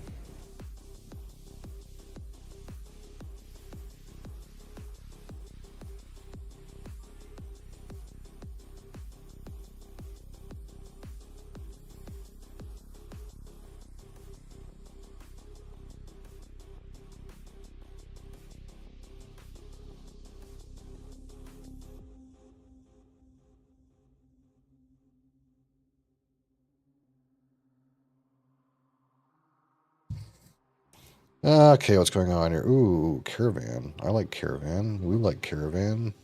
Everyone likes caravan. Get me on the caravan. We're definitely buying our science. The problem is only this guy's got the loom, and these guys are not incentivized to take the loom because they can buy the loom from that guy. Do you think this guy will take the loom for me? Or should I take the forum? I think I'm gonna fight. We're fighting. And I'm gonna hope that one of these guys takes the loom just for me.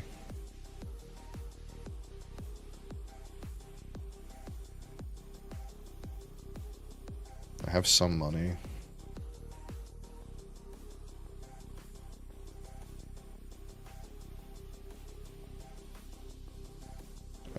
There's no way I'm making these things, right? Like this, like my board's like dead. Let's make aqueduct. I gotta watch my time. I'm thinking too much. We're fighting. Bazaar is pretty good too. Actually, maybe it's Bazaar.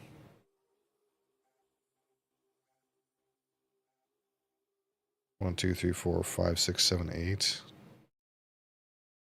No, we're fighting.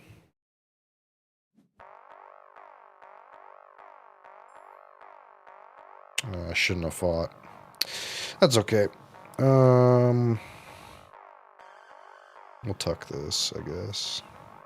Yeah, I should have took the money. No one took the loom? That's unlucky. Oh, I guess... Yeah, this guy's doing weird things.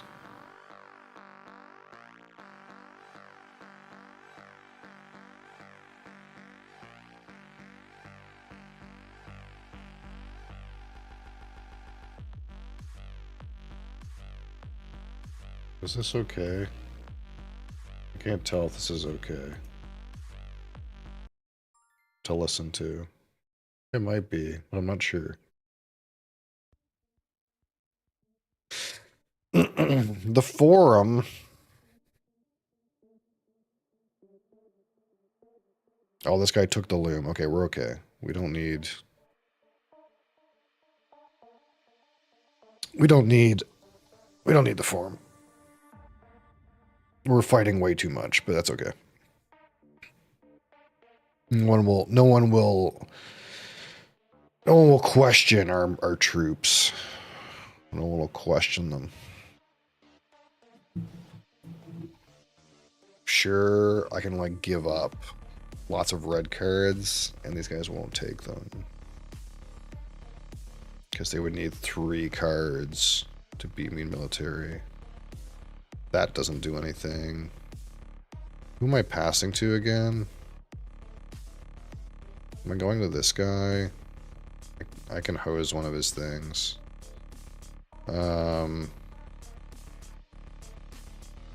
Yeah, let's just hose the university off this guy. How many points is this worth? 6, 8, 10? This is huge. Get me in.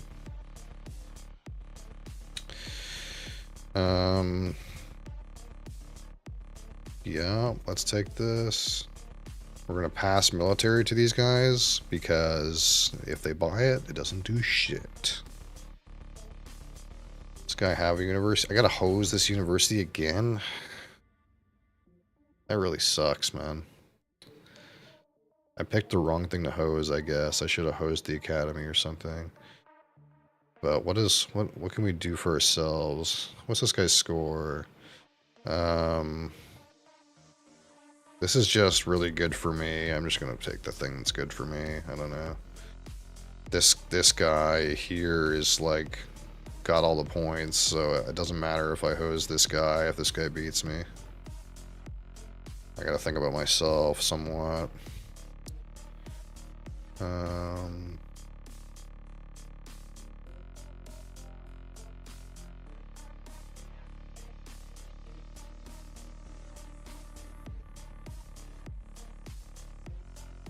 It's fine.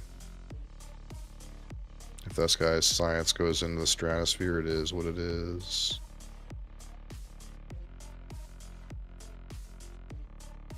I think things are good.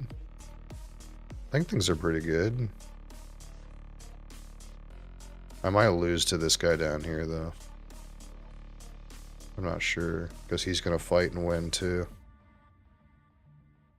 I think I might have lost by a few points. Oh, it's a tie! Did I win? I'm the winner! Great. We did it. That's great. Great job. We did it. We played one game and won. I can still play the game and be not bad.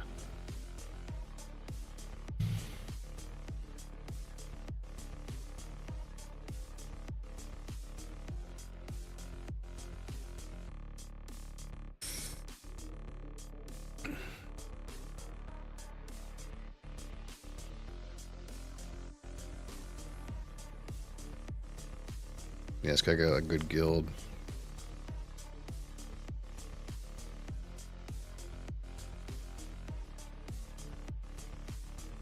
Is anyone playing Tokaido? Does anyone play this game?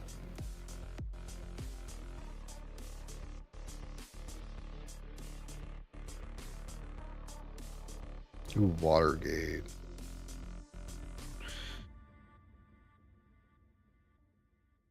Ooh, a giant game. Yeah, let's play a giant game. A big one. We need to just play some games to get my karma back up. Because I'm pretty sure I started a bunch of turn-based games and then forgot about the website.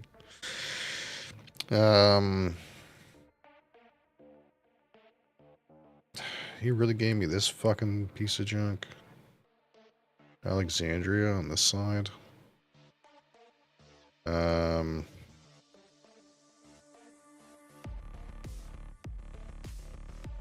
Okay.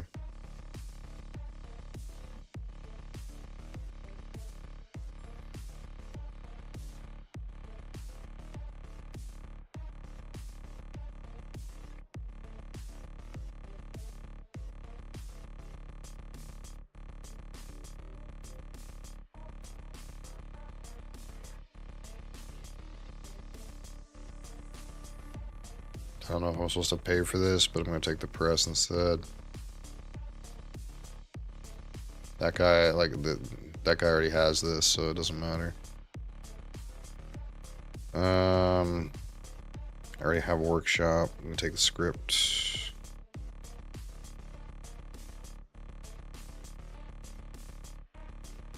It kind of sucks that, like, I'm beside a guy who seems to be wanting to do science.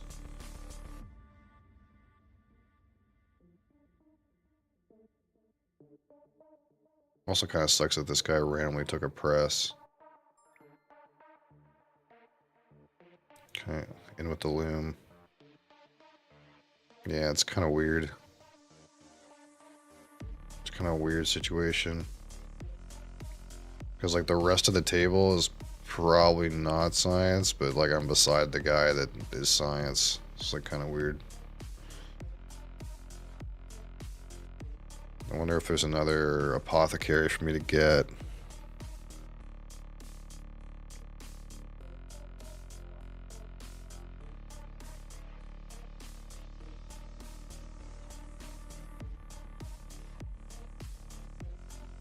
This guy's blabbing in the chat instead of playing the game. Theater, I guess.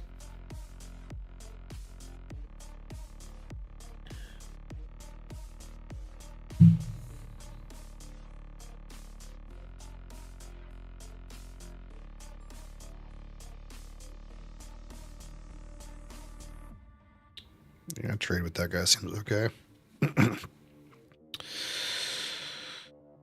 I'm trying to, like,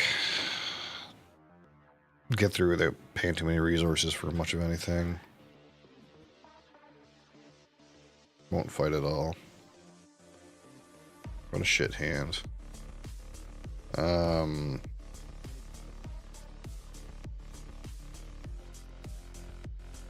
it's pretty shit.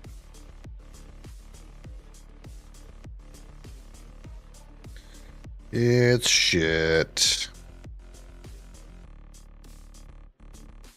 I don't want to spend money on that temple. It's this, I guess. That's really not what I wanted. I can't take this. Because I didn't get what? I didn't get the apothecary. Yes, it's all fucked. It's all fucked. I didn't get the apothecary, so I can't take that. I don't know where that other apothecary went. Archer range is free. 1, 2, 3, 4, 5, 6, 7, 8.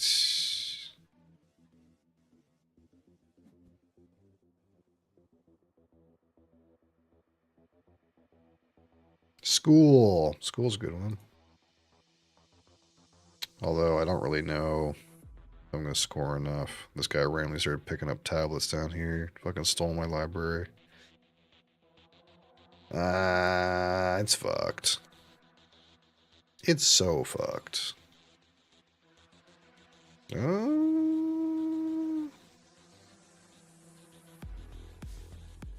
Lodge, observatory. I guess it's this.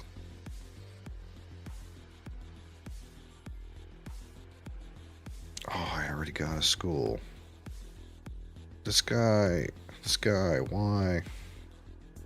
Why he do this to me? Man. This guy was right to start picking up symbols because he's on the other fucking side of the board. We're just being idiots, like fucking each other over up here.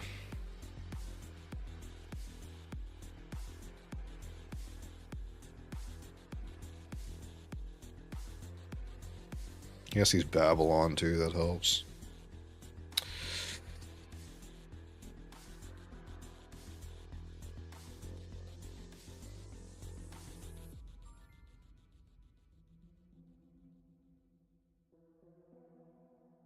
I kind of like have to take this lodge, even though I got some premium shit in here.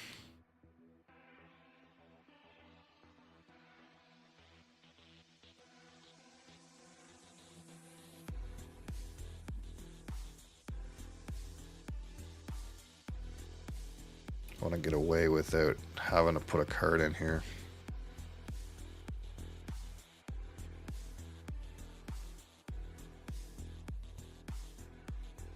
I don't know if I'm going to make enough points on this, really, though.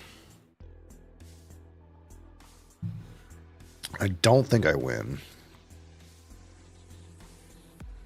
Seems very unlikely. My second age was, like, terrible.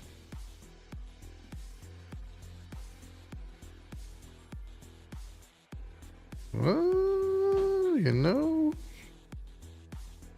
not bad.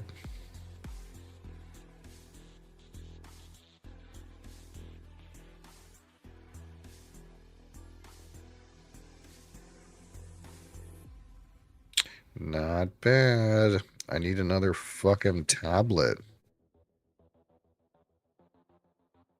This guy got a university. Where's the other university? This guy got it. Well, that shit. He must have opened the university.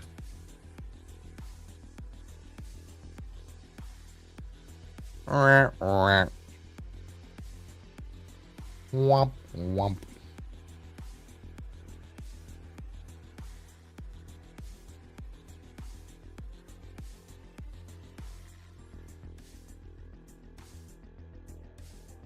What is this worth? 1, 2, 3, 4, 5, 6, 7. Yeah. Yeah. Not bad. Not a bad one. Maybe. You know? Oh, there's no way I beat this guy, right? Well, I don't think I win. Don't think I win. I don't think so. This is worth what? 4, 5, 6. I paid. Yeah, this is still better. Yeah, I don't know. It's close. I don't think I win though.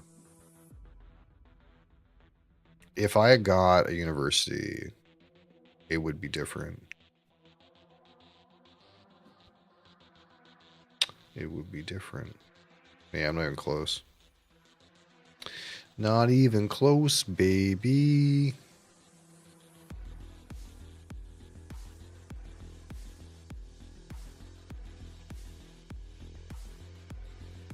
It's just hard. There's so many people in the game.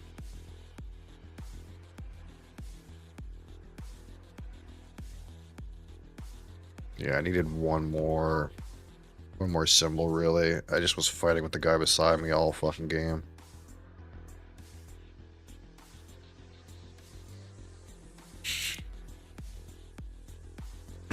Starving cat.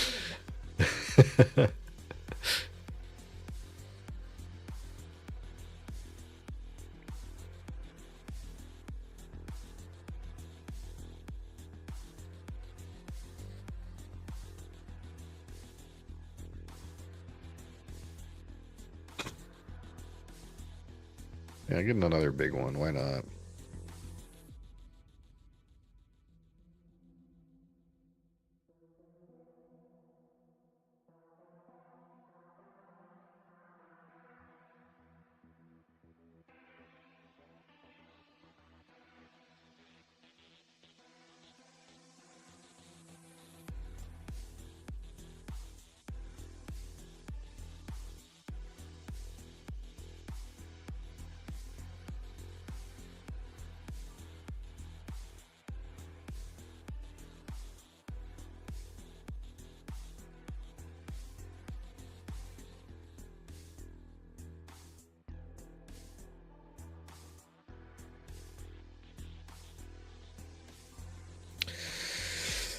Oh,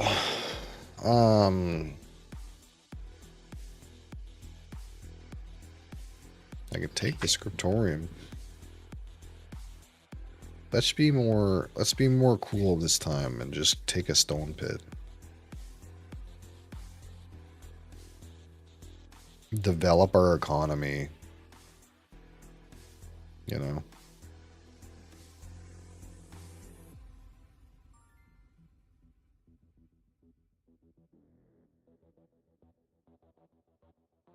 Do I take a workshop? No one's showing a red green card. That guy put a green card down there. We're gonna click some green cards. Since everyone's cool with it. The guys beside me are fighting, so I'm not gonna be a fighter probably. I don't need a press, that's for sure. Free statue, free garden.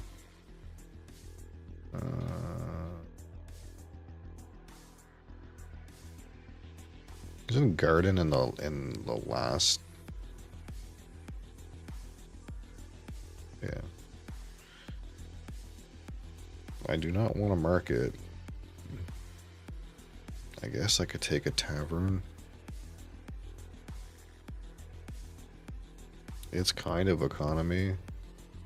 Okay, so this guy down here on the other side of the table's picking some green cards, so... Oh, this guy picked one too. It's annoying. No green cards. Loom, free courthouse. Am I gonna need this loom? I might need this loom. The courthouse is free for me, but it's not free for other people, so I kind of feel okay about sending it. There's the library.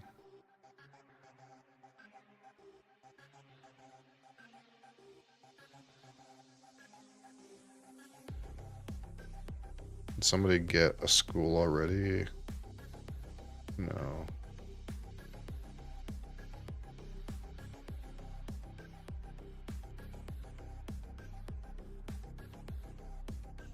Okay, that's good. I should have took the school. Fuck me.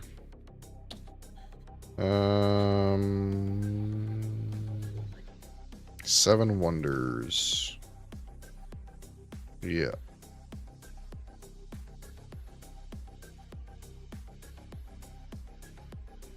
Actually, burn this. Burn this instead.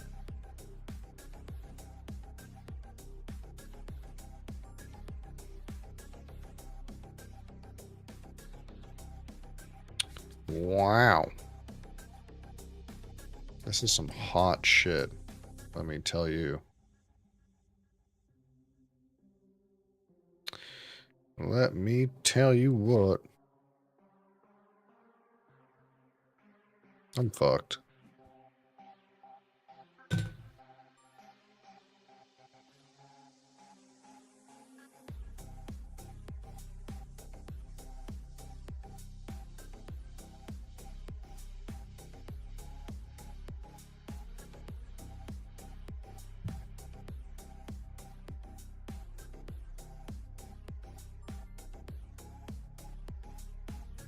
Well, the courthouse came back to me.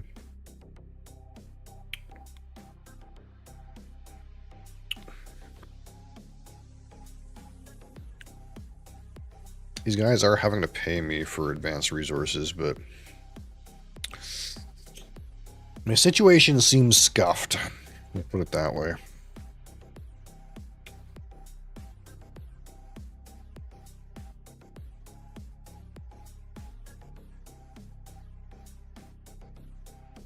I didn't get shit.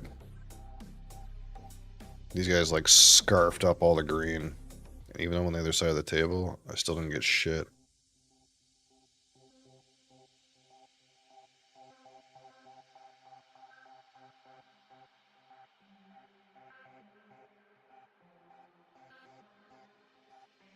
I don't know if I'm supposed to take spies here or not, but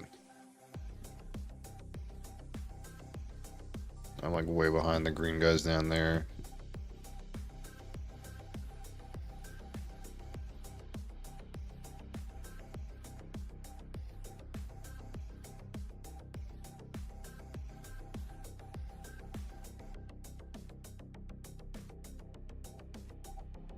Yeah, it's like these guys are like slurping up all the green cards.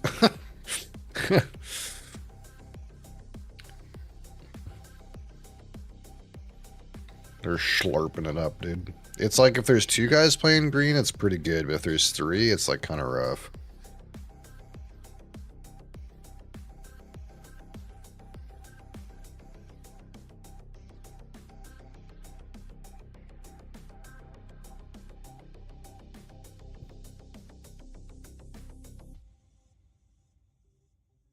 Maybe I was supposed to try to fight. But these guys were already fighting really early.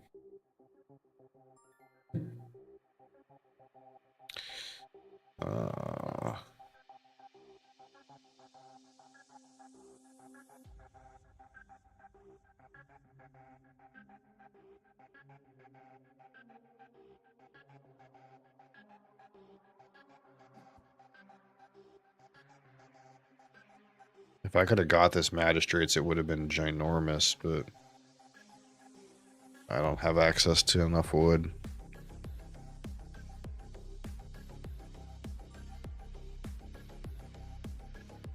Great.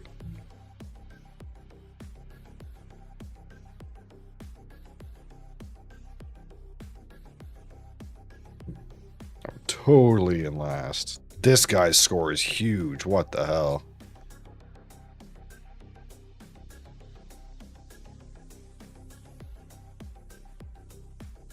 Actually, I mean, he's missing a compass.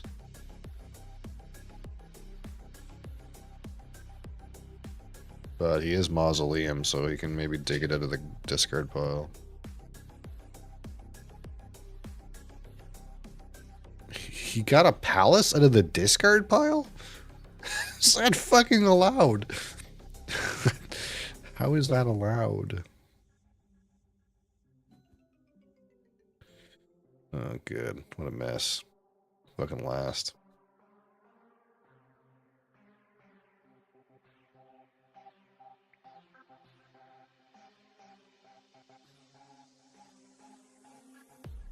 Oh, I don't want to play with new encounters.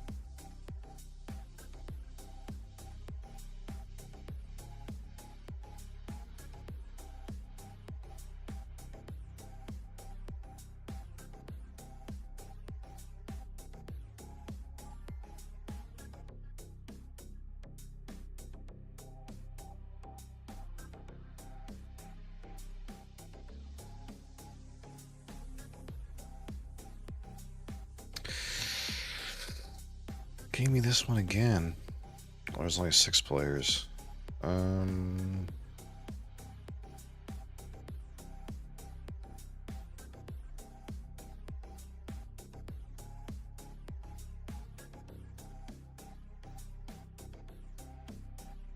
know what?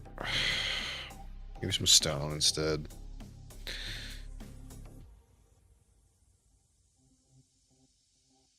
I get the feeling this Babylon fucker is gonna fight me for green cards. I don't want to start with that shit again.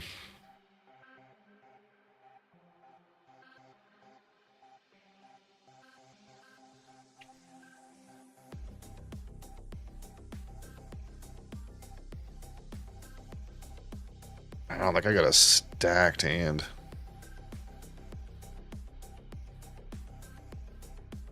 Forest Cave.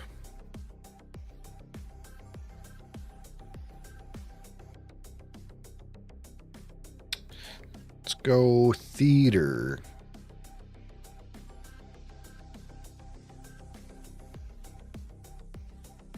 Really? Zeus, eh?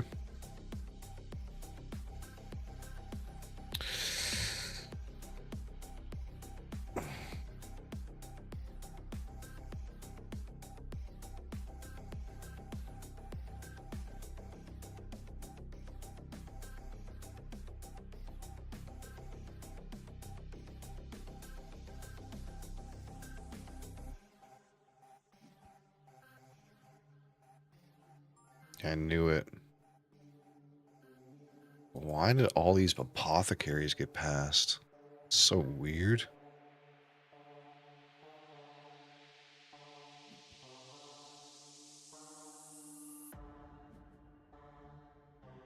Maybe able to do like one green stack. Just compasses.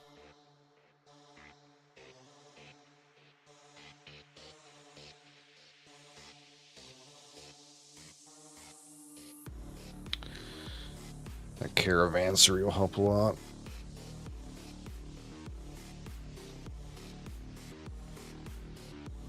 I think I'm just missing clay. Clay and glass. There's glass. Doesn't really help me too much to take that glass. There's glass all around me.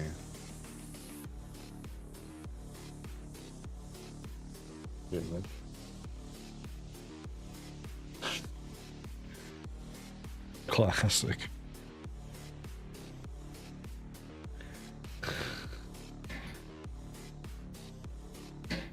Where the fuck's the other compass?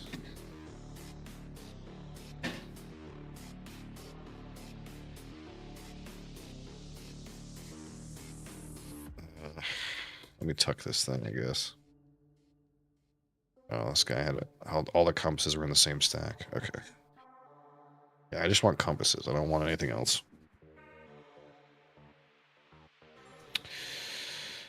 This guy wants to fight me.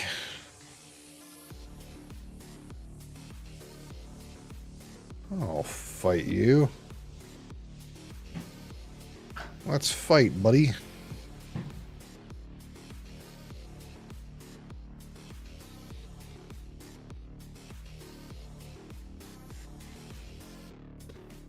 I guess he's like fighting this guy down here too somewhat. It's kind of weird actually.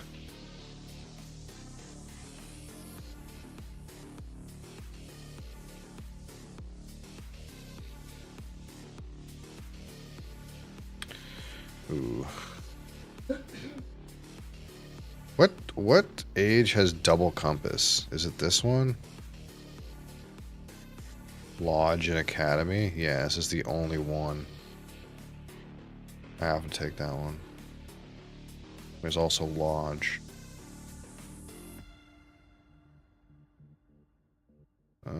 You can have 4.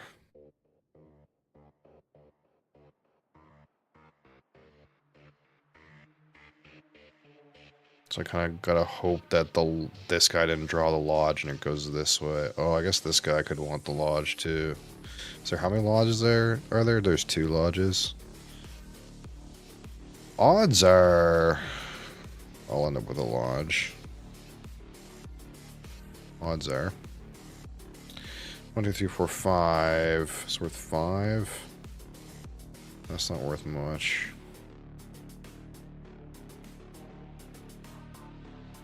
Let's go Senate. It's kind of weird because I'm getting cut red. If this guy wants to cut me red, he will. Okay, so he took Lodge.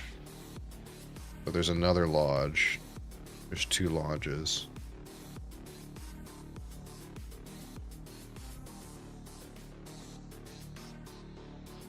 There it is. This guy just has to have to play one red to beat me in military. And to beat this guy. Like, this guy's going to want to play a red, I think. Oh, there's none here. I guess the arena's fine, and then probably we'll tuck the next thing. Yeah, I kind of seen this coming. This is worth 3. Yeah, we'll just tuck this. I think this is pretty good. I think this was a pretty good board. I got 4 compasses.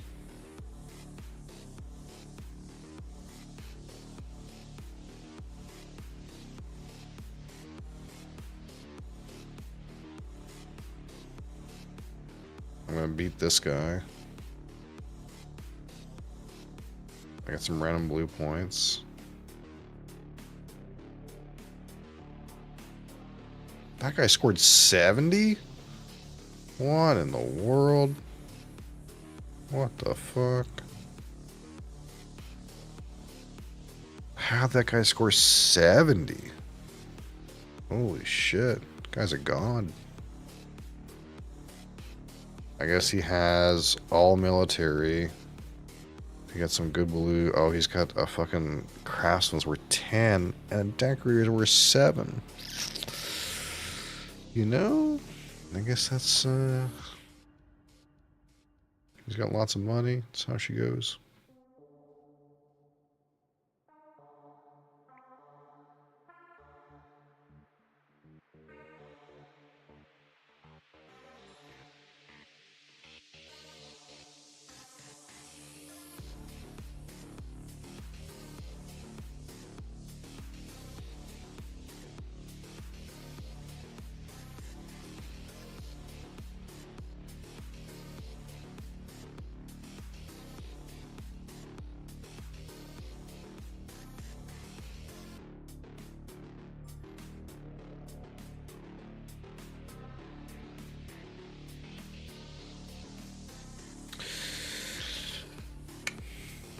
Babylon.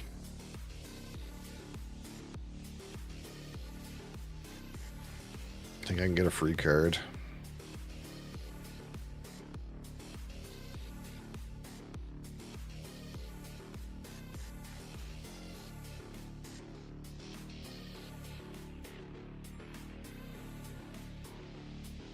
Timber Yard. Timber Yard free card. How many people are in here? 6.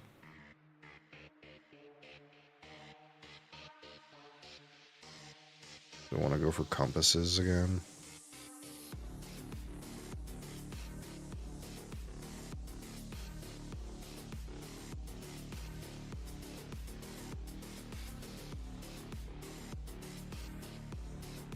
I can do even bigger if I get the Hanging Gardens. I can do 5 compasses.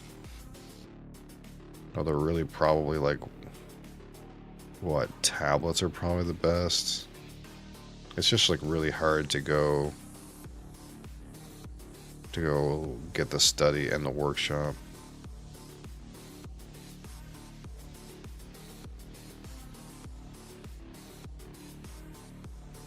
Or however it works.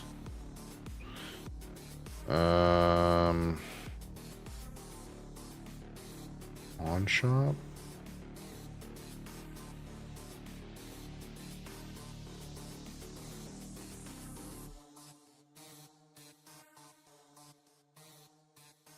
A free loom. Oh boy.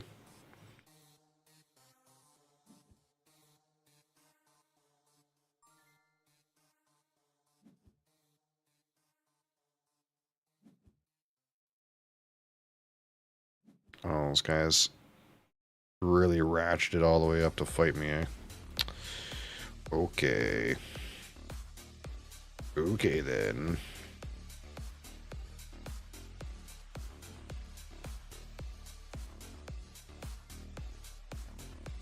Oh, did they change the game so that there's not 2 green gears in the first round?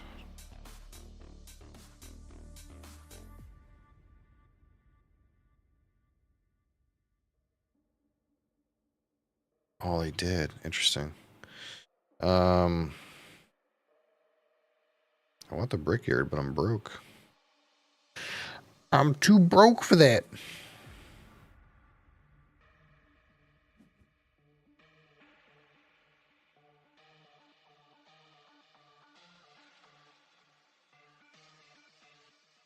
Well, I'm definitely not fighting this guy on roads.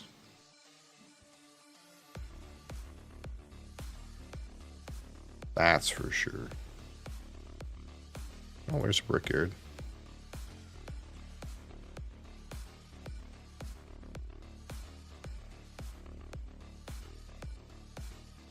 Oh, I don't have glass, just realized. Shit, that's bad.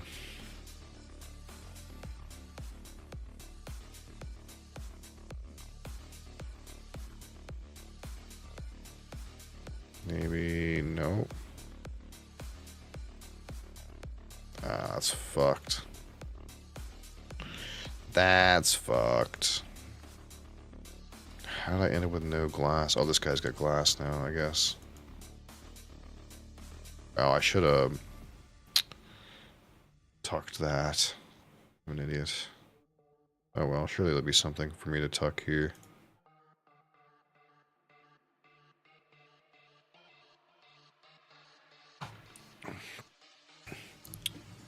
What's the struggle gonna be? If I can get the academy? That's the struggle. 1, 2, 3, 4, 5, 6 for this.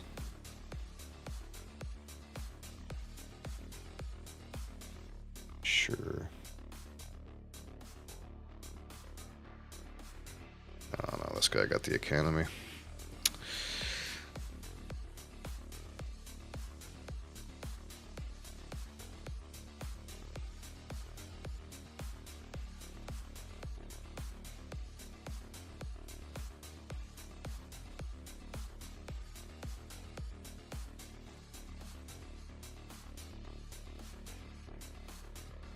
Not great, you know. Just not great, really.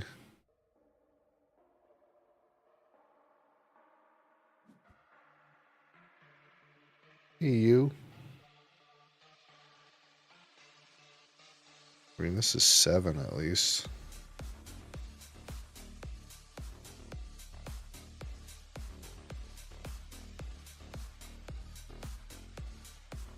Yeah, I think I needed that academy, maybe. I don't know if I'm gonna make enough to like this.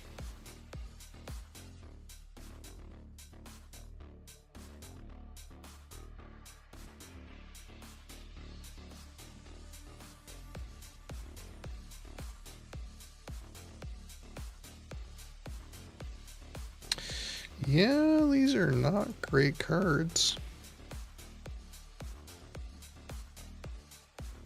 Oh shit, I should have played that. Fuck, I fucked up. I should have played that, actually, I don't know if I could have. I can't remember. If I could have played that, I should have. Yeah. Yeah. Yeah. Not great. I need that academy.